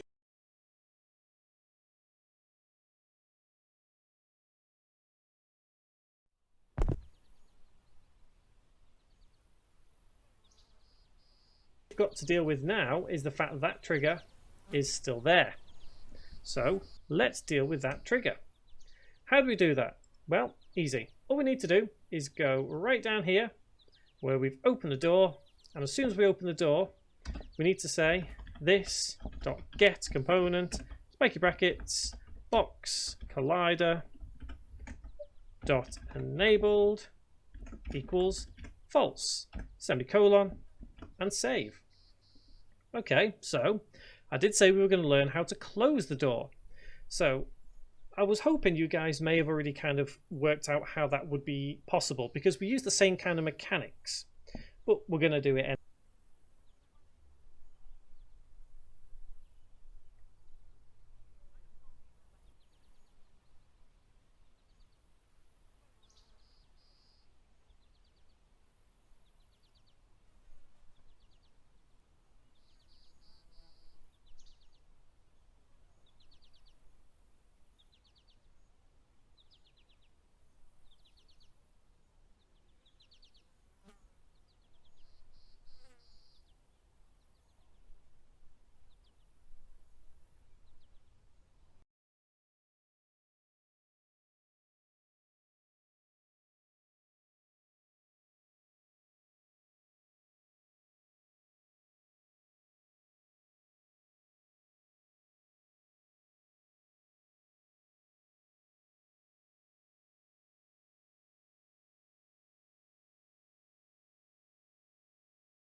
anyway. So we need to remember that the door is at a certain point when it's open. So let's create the closing animation. So let's go to our door hinge and let's go to animation up again. First keyframe. So there's our new state to play.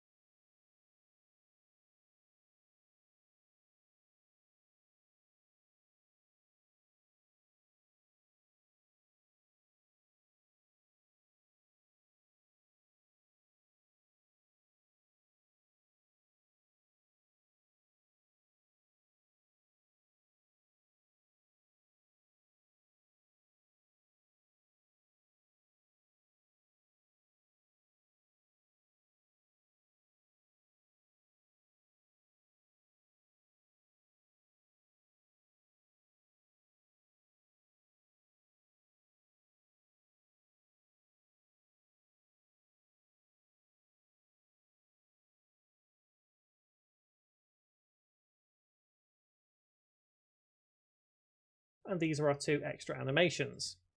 So, yes,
we've got that ready. How do we trigger this? Well, what we do is go to door trigger, and I am actually going to hold control and press D to duplicate. Let's rename this to be open door. I'll just put CMD, short for command. And this one will be close door CMD, again, short for command. Bring the two together. So this one is going to be in the same position as where our door is. So if we change the rotation on the Y to, oh sorry, it should be the hinge, shouldn't it? So change that to where it should be. And then we just need to align our closed door with that exact one. So if we change the rotation to the same and just align it basically where the door is. Take the time, I'm just doing mine pretty quickly. Probably not wise to do it quickly, but hey, it's up to you. So let's have it about there. Perfect. So now we need to duplicate this script, the open door, and make it a closed door. But I'm actually going to turn the closed door command off. So turn it off up here, set our door hinge back to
and you're just twisting it. Quite soon, actually. For Seti will probably be his fucking girlfriend, so she's just desperate to just come down to Austin. So she'll probably get a first fucking class. She'll probably take dipshit. Okay, I'll look for rocks. There you go. Link his Twitch. All right, I don't want to get sued, so let's talk business. Let's talk. You could sue me right now if you wanted to. I did it on my property. I'm admitting that it's live. You could sue me for millions and millions of dollars. You could sue me for. I could. For slander. For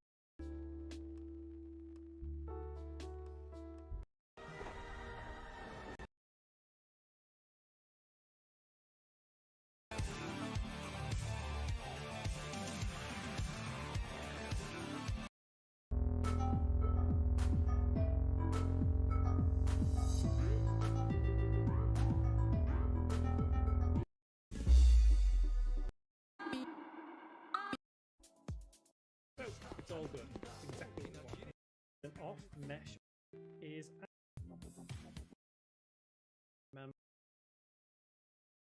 we'll have medical in OTK. Our second meeting is making sure that we have. That's Hassan's life.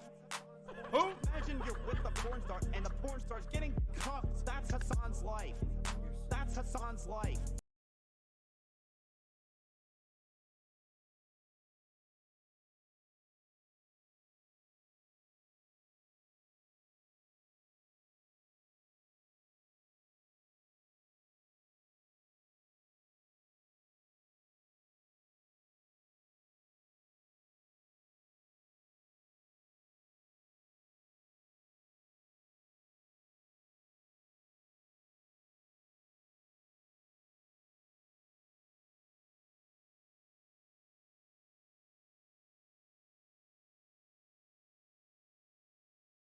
To 0, and basically let's take that script on open door. Let's find it right there. I'm going to hold control, press D to duplicate, and rename it, and it's going to be door close house 1, and let's get rid of the number. There we go. So we've dealt with how classes work, so we have to remember that the class name has to be the same as the script. So in this case, close, door close, house 1. Now, obviously we want to open and close the door as many times as we want. So what we really need to do at this point is we need to reference each actual object.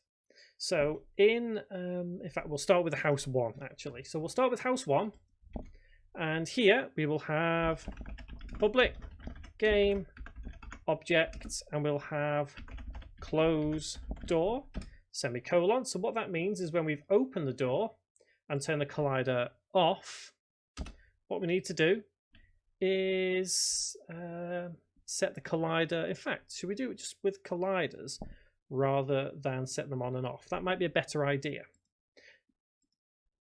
Turn it back on, and let's do it with just colliders. So what is it? It's closed door. So close door dot get component spiky brackets box collider open close bracket dot enabled equals true semicolon and save. So as you've probably discovered at this point, but let's go to our. We've got whatever. What we do is action display. This animations or animate means that this we're now going to deal with door hinge to be off. So actually, so we'll start with how actual object door and turn the collider off just with colon semicolon.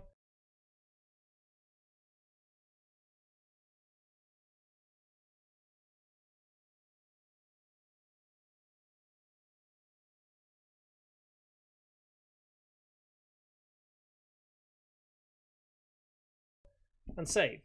So as you've probably discovered at this point, there are a million ways to do one thing within Unity, and I guess it's not always about choosing the best way, but probably the most convenient way for yourself more than anything.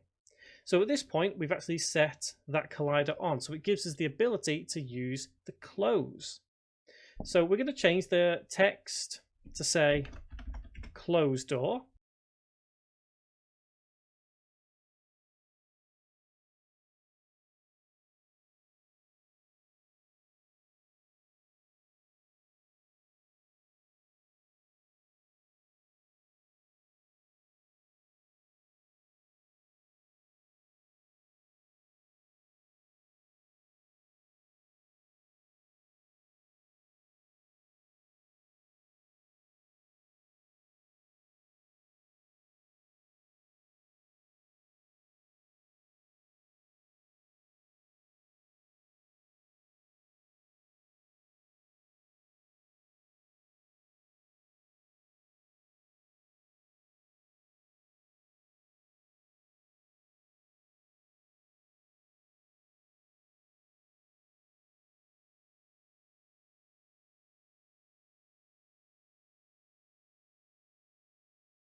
we're going to add in the variable. So public game object and open door. So that's going to be the trigger to open the door.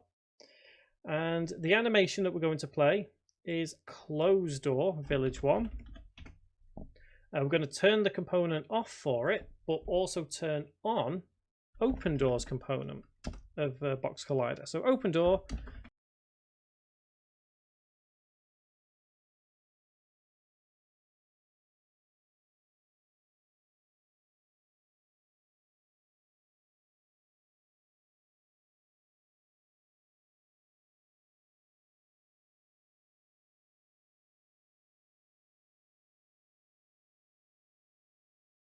Get component Box Collider open close bracket enabled equals true semicolon and save. Now with a bit of luck this should work quite nicely as long as we switch the script over for our closed door. So we need to take this script right here, add it over here, and door hinge is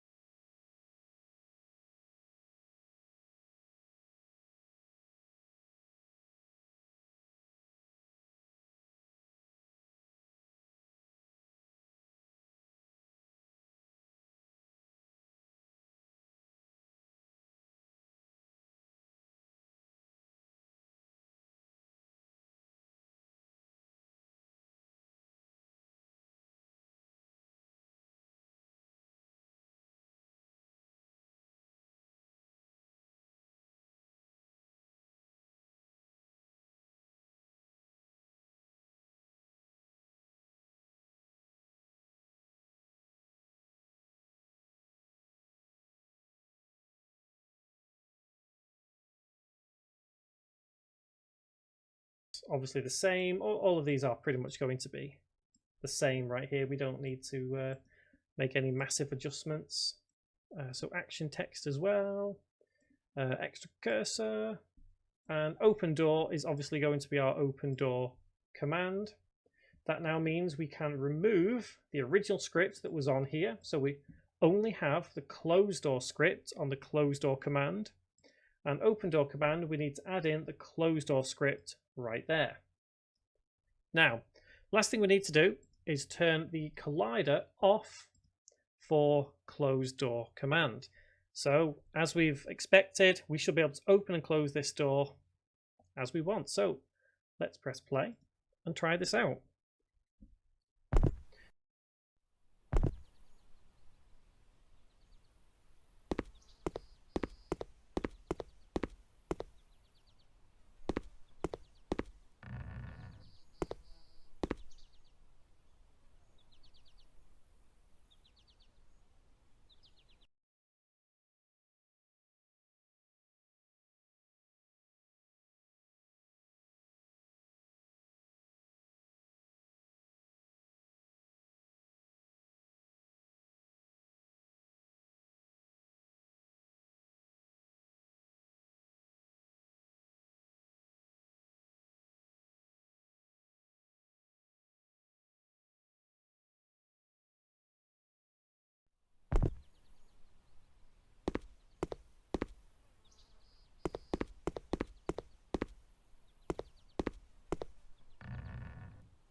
So essentially all we've done is do the inverse of the original script, just with a couple of little modifications. So we're able to open the door, and now let's close it. Let's try that again. Close. Oh. Okay, there is no particle. Okay, so we have an error down here. I may have attached something a bit wrong somewhere. I have. I've put a particle system on closed door rather than the closed door itself. That is a silly error. So that's a good way of actually highlighting. If you ever have any problems or errors, the console is fantastic for helping. Even silly schoolboy errors like what I just did there. It's a great way of helping you out. So, let's try this again. Let's open the door. Excellent. I'm going to go in, and I'm now going to close the door. Ah, classic. So, do you guys know why that happened? I sure do. That happened because the animation, we didn't untick loop.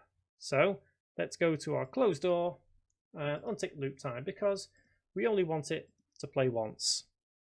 Malwarebytes really wants to let me know things there. Okay, so this is going to be the last time, and while we do this, I'm going to talk about the next tutorial. So, next tutorial, we're going to do a couple of things. We're going to actually modify our landscape and terrain a little bit more, so we actually get a world built up quite nicely.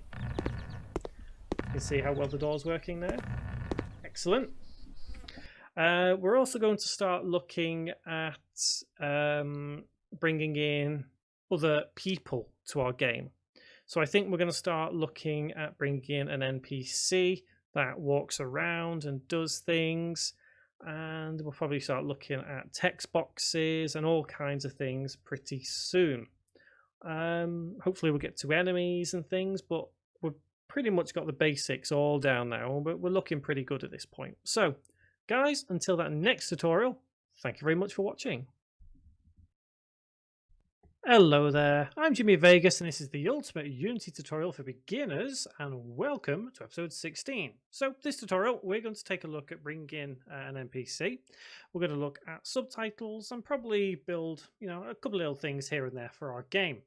So something I want to touch upon before we go any further, if you've seen the little Unity show that I did, saying there is too much bloom here, or not enough bloom, there is one little thing I made, a change between the last tutorial and this tutorial, and all it really was the particle system that we created not so long ago.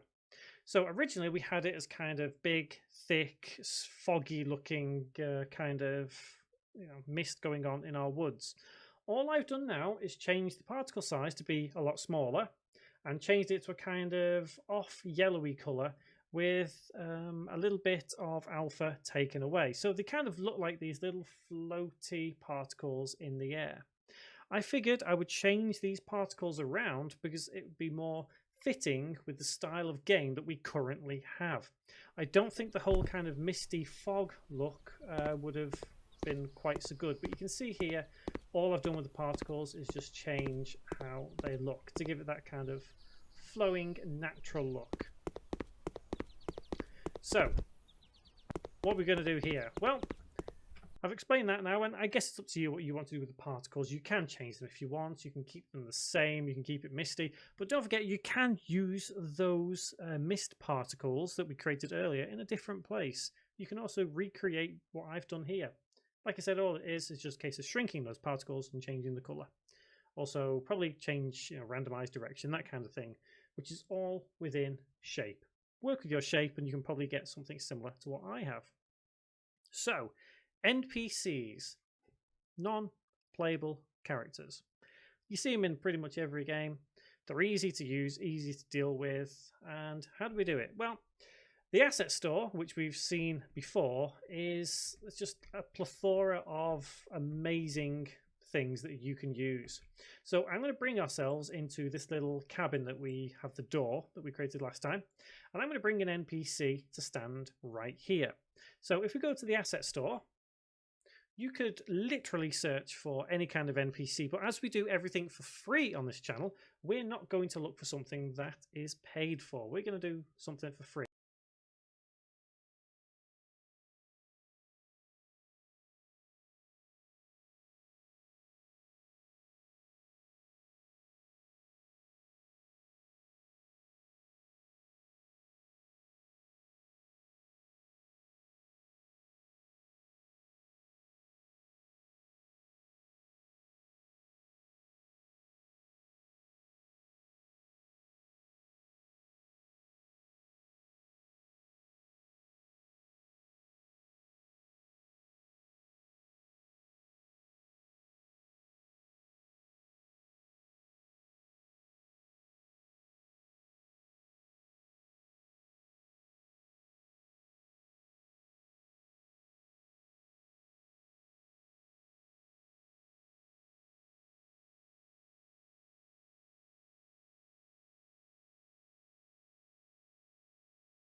free. If by all means you want to get something that is paid for, it's entirely up to you. The mechanics of everything will still be the same. So I'm shopping just on the old store because I actually kind of prefer it. And I have already brought in an NPC, but I guess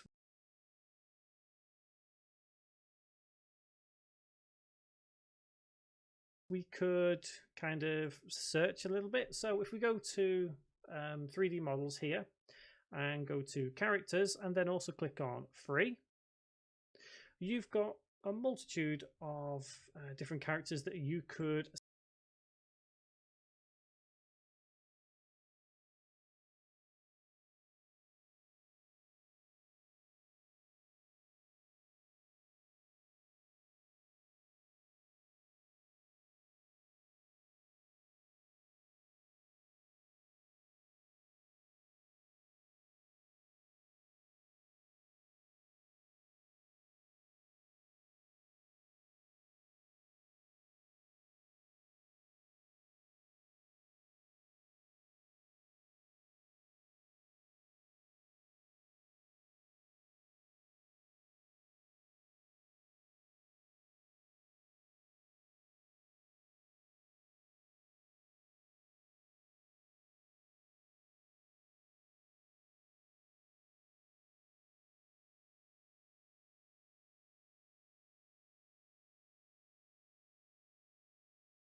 This time, lovers entwined, divine, divine. Love is danger.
select or NPC whatsoever, quite decided yet. But we'll go to it and it highlights it. Italic. Yep. So we know how it works.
Works. So if we go to game object, UI, and go to text, it's literally text. You know this, we've done this already. So I'm going to bring it down the bottom and I'm going to zero out the position. Double click so we can see where it is. Bring our camera around so we can see a little better. And all we need to do is just align where we want our subtitles to be. So I'm going to change it to white so we can see it, and then just bring it using the rect tool up to about there. Let's have it center, and let's expand the subtitle. Literally just have text at the bottom. Some games have actual text boxes. I'm going to show you how to do both because, as I've said quite early on in this series, we're going to show you everything that is possible in Unity. So we're not going to stick with one thing, we're going to try multiple. So how do we have subtitles? Well, everything is always in the canvas, and we've dealt with the canvas before. We know what's going on, we know how it works. So if we go to game object, UI, and go to text, it's literally text. You know this, we've done this already. So I'm going to bring it down the bottom and I'm going to zero out the position. Double click so we can see where it is. Bring our camera around so we can see a little better. And all we need to do is we know how it works. So if we go to game object, UI, and go to text, it's literally text. You know this, we've done this already.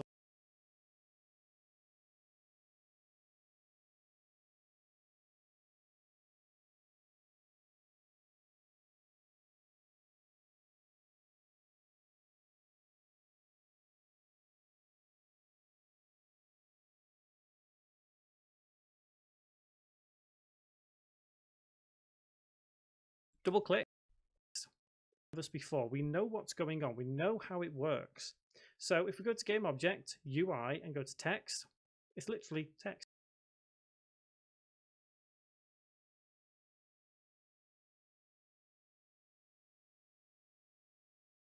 You know this, we've done this already. So I'm going to bring it down the bottom and I'm going to zero out the position. Double click so we can see where it is. Bring our camera around so we can see a little better. And all we need to do is just align where we want our subtitles to be. So I'm going to change it to white so we can see it, and then just bring it using the rect tool up to about there. Let's have it center, and let's expand the text box area so we can actually read the subtitles. Might be wise to increase the text size as well. So let's change it to 20. And I'm going to delete the text in there because we don't need it immediately. So I think what we're going to do here is we're going to allow ourselves to talk to our NPC. And we've kind of already written similar script already because we pick up the axe, we can pick up the gem, we can open the door, and it's a similar sort of script. So let's head to our scripts folder. Let's go to Village 1 and let's right click, create C# script, and I'll call this NPC the text box area. Know what's going on, we know how it works. So if we go to game object, UI, and go to text, it's literally text. You know this, we've done this already. So I'm going to bring it down the bottom and I'm going to zero out the position. Double click so we can see where it is. Bring our camera around so we can see a little better. And all we need to do is just align where we want our subtitles to be. So I'm going to change it to white so we can see it, and then just bring it using the rect tool up to about there. Let's have it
center, and let's expand the text box area so we can actually read the subtitles. Might be wise to increase the text size as well. So let's change it to 20. And I'm going to delete the text in there because we don't need it immediately. So I think what we're going to do here is we're going to allow ourselves to talk to our NPC. And we've kind of already written similar script already because we pick up the axe, we can pick up the gem, we can open the door, and it's a similar sort of script. So let's head to our scripts folder. Let's go to Village 1 and let's right click, create C# script, and I'll call this NPC chat. So we may rename this script at a later date. It just depends what we're going to do. The intention I have with our guy, cat guy, right here is we're going to talk to him, but we can only actually progress. Let's deal with some. Now, I'm not here to tell you how to apply. To increase the scale to one thing, titles. Well, double click so we can see where it is. Bring our camera around so we can see a little better. And all we need to do is just align where we want our subtitles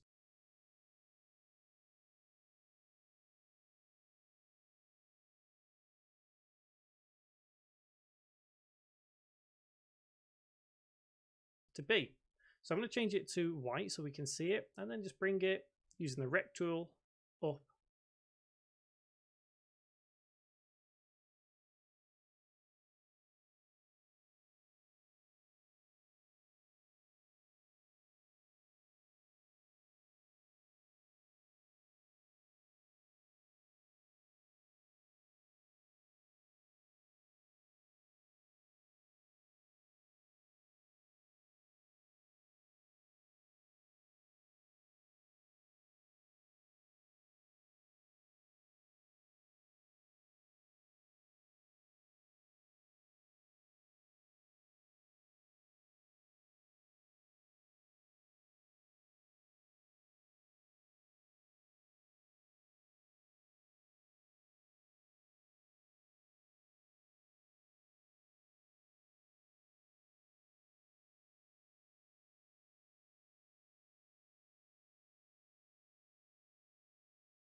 to about there. Let's have it center. So I'm going to change it to white so we can see it, and then just bring it using the rect tool up to about there.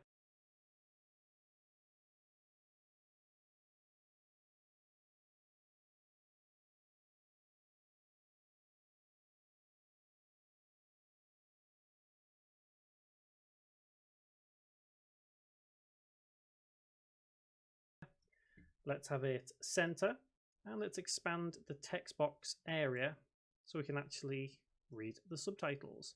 Might be wise to increase the text size as well. So let's change it to 20. And I'm going to delete the text in there because we don't need it immediately. So I think what we're going to do here is we're going to allow ourselves to talk to our NPC. And we've kind of already written similar script already because we pick up the axe, we can pick up the gem, we can open the door, and it's a similar sort of script. So let's head to our scripts folder. Let's go to Village 1 and let's right click, create C# script, and I'll call this NPC chat. So we may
rename this script at a later date. It just depends what we're going to do. The intention I have with our guy, cat guy, right here is we're going to talk to him, but we can only actually progress our conversation if we have the axe. But firstly, we need to actually set all this up so we can talk to him.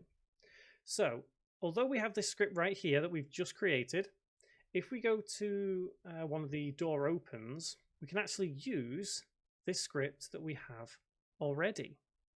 So generally the idea is, we're near something and we can talk. So I'm going to copy the entirety of the script inside the class.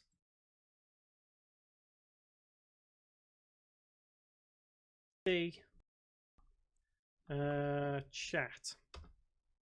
So we may rename this script at a later date. It just depends what we're going to do. The intention I have with our guy, cat guy, right here is we're going to talk to him, but we can only actually progress our conversation if we have the axe. But firstly, we need to actually set all this up so we can talk to him. So although we have this script right here that we've just created, if we go to one of the door opens, we can actually use this script that we have already. So generally the idea is, we're near something and we can talk. So I'm going to copy the entirety of the script inside the class from the first variable all the way to the second to last close curly bracket. And then I'm going to paste it in NPC chat. Now we can use this to our advantage now because we don't need all of these particular variables. For example, we don't need the door, we don't need creak sound, so we can delete those. We do need the distance because we need to determine how far away we are from the character. We need action display, we need action text, we need extra cursor. We don't need open door. So we can now go down this script and delete everything we don't actually need. One thing we will need to add though, much like we have in other scripts that use the UI element, is using Unity engine.ui semicolon. So what do? Well, void update is fine. Mouse over. Well, let's go down. Distance, yep. Action, yep. Display, is going to say, instead of closed door, what can we say? Talk. Simple as that. Yep, we display the extra cursor and the action text. Otherwise, we get rid. If we press the action button, we don't need to play the creak sound because there is no creak. There's no animation to play.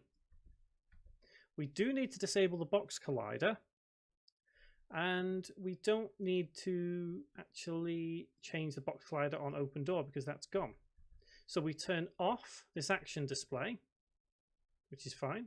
Turn off the text and turn off the cursor when we actually speak. And then void on mouse exit is just standard, as usual. So what else do we need to do to actually be able to talk to our character? Well, we need to declare the subtitles text object that we just created. So public game object and subtitle text. In fact, you know what? I think we should just shorten that to subtext, semicolon. So when we talk to our character, i.e. when we press the action button, the first thing we're going to want to do is actually change what our text says. So that's pretty obvious, isn't it? So we need to have subtext.get component, and then in the two chevrons, the spiky brackets, we need to have text. Open close bracket dot text is equal to whatever we want our character to say. And as I said, he's only going to speak to us if we have the axe. So if we don't have the axe, this is going to be his default speech, his default, whatever he says. So we're going to say, please come back to me when you have a weapon, semicolon, and save. Okay, so how do we cope with this now? Because once we talk to him, that's it. He's not going to say anything else. See, that text is then going to stay on our screen forever.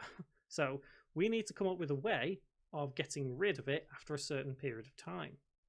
So my intention to get this working correctly is to basically have a coroutine. And do you know, I can't remember if we've dealt with a coroutine. We've done quite a few things, haven't we? I'm just quickly... Oh, we have. Of course we have, because we did it with swinging the axe. So, okay, so if we don't quite understand how a coroutine works, just head back a couple of tutorials. So we're going to use the coroutine here to wait for just a couple of seconds and then reset everything so we can actually talk to him again. So enumerator, and we'll call it reset chat, open close bracket, open curly bracket, and we'll have yield return new, wait for seconds, and in brackets we'll wait for 2.5 with the F because it's a float, remember. At that point we will have subtext equal to nothing, so we put it as blank right there. And last thing we need to do, actually, at that point we will have subtext equal to nothing.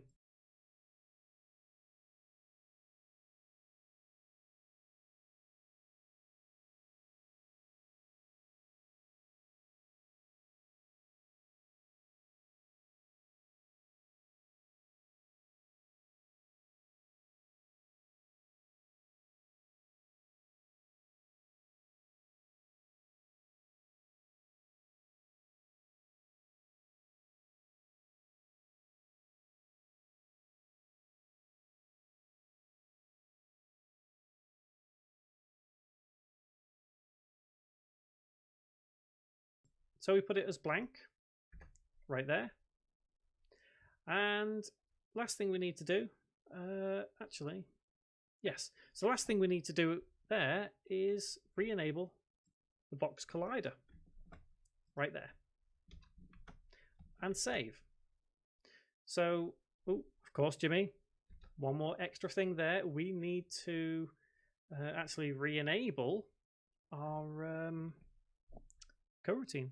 Otherwise, it's not going to do anything. So start coroutine and in brackets the name of that coroutine. Reset, chat, open close bracket, semicolon.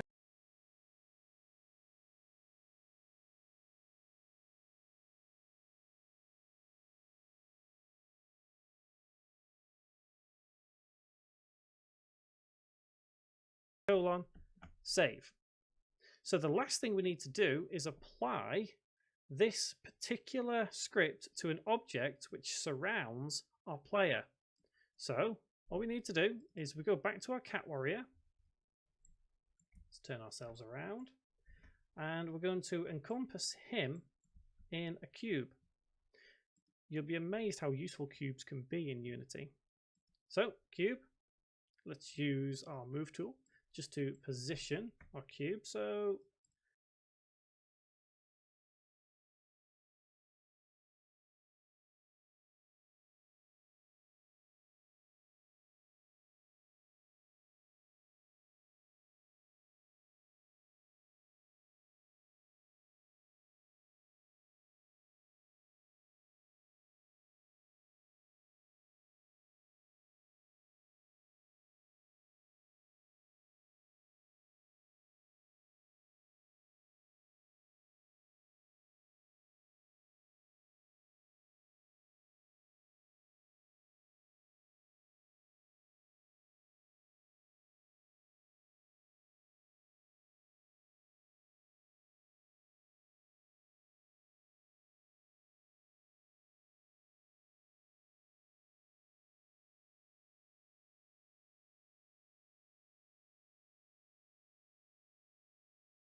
This is a demo.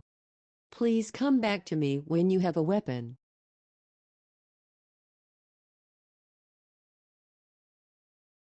To jest wersja demonstracyjna. Witaj, jestem jednym z głosów, który umożliwia czytanie twojej strony. Kiedy czytam twój tekst, to brzmi tak.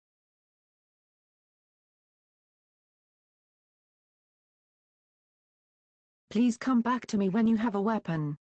This is a demo.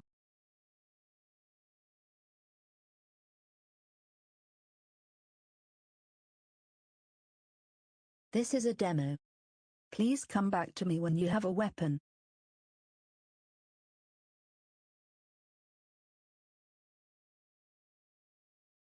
This is a demo. Please come back to me when you have a weapon.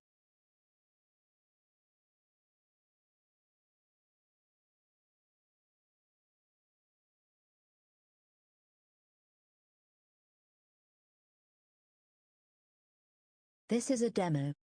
Please come back to me when you have a weapon.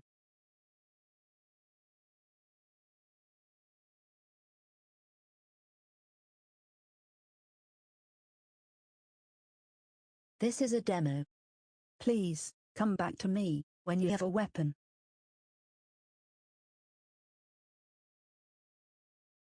Please come back to me when you have a weapon. This is a demo.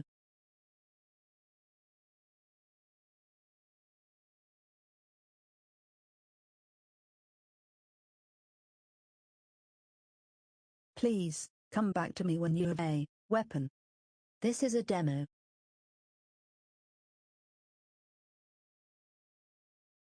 This is a demo. Please come back to me when you have a weapon.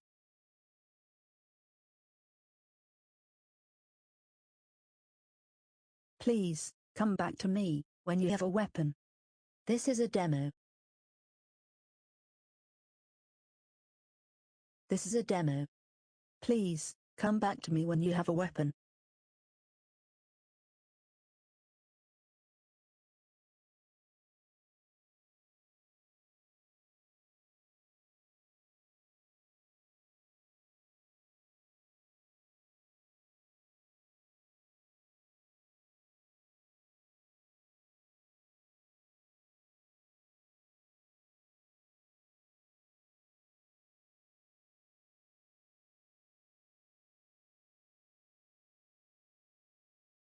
This is a demo. Please come back to me when you have a weapon. This is a demo. Please come back to me when you have a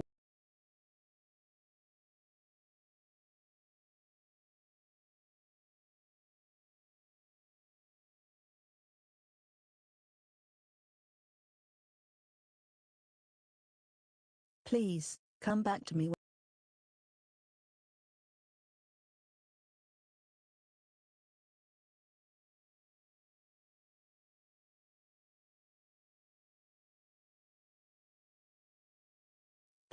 Please come back to me when you have a weapon.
Please, come back to me when you have a weapon. Please, come back to me when you have a weapon. Please, come back to me when you have a weapon.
Please, come back to me when you have a weapon.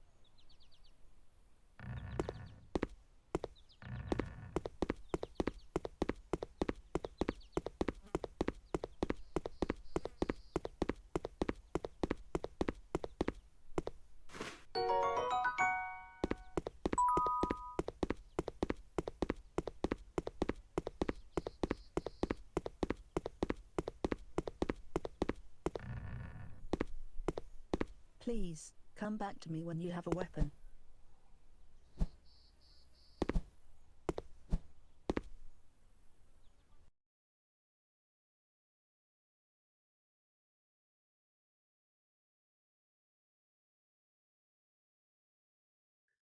About there. Increase the size. And yeah, that should do the trick. So, excellent. One thing I have is a tutorial, which I'll explain all about in just a moment. So, let's talk to our NPC. Please come back to me when you have a weapon.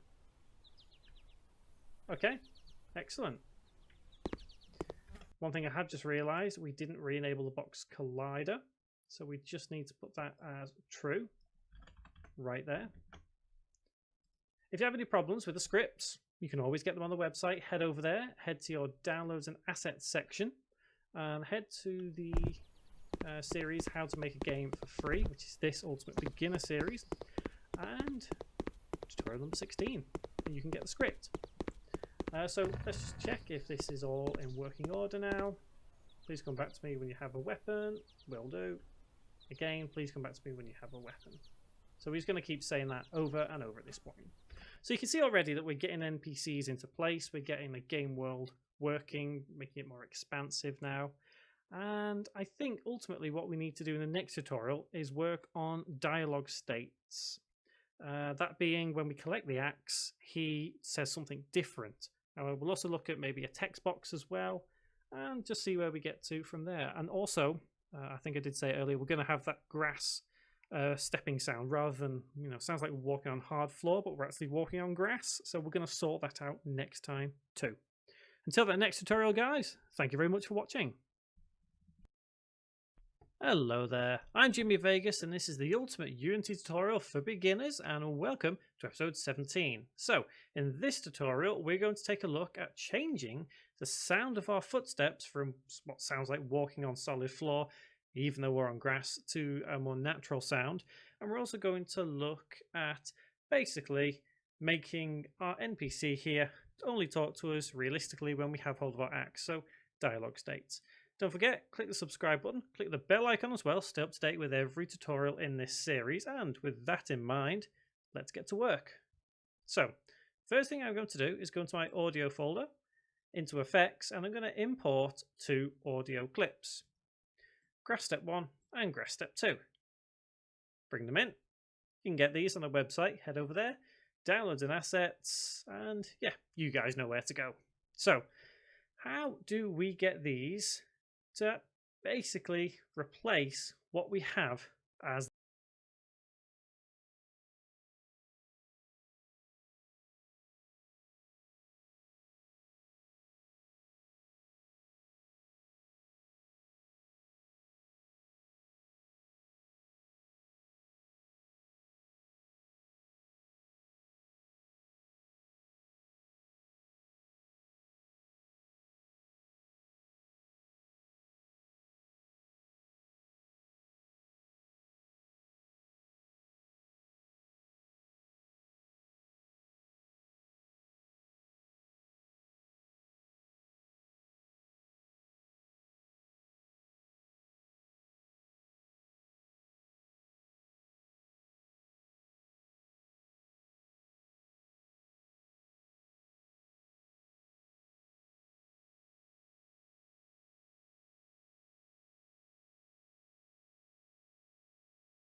Please, come back to me when you have a weapon.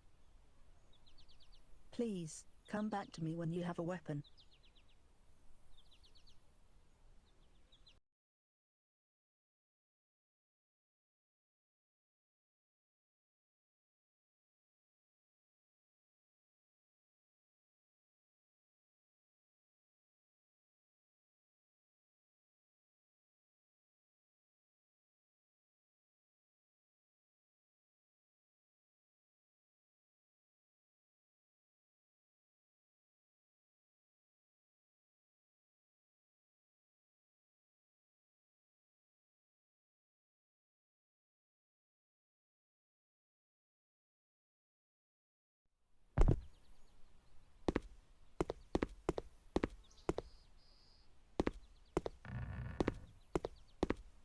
Please, come back to me when you have a weapon.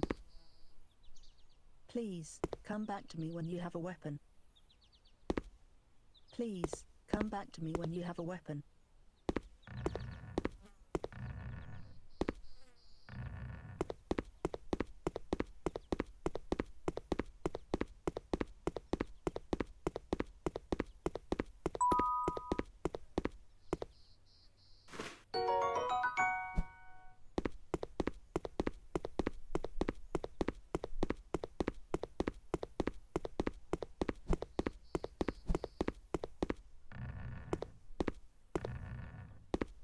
Please, come back to me when you have a weapon. Does that hardwood sound? Well, as you already know, we walk around and it's quite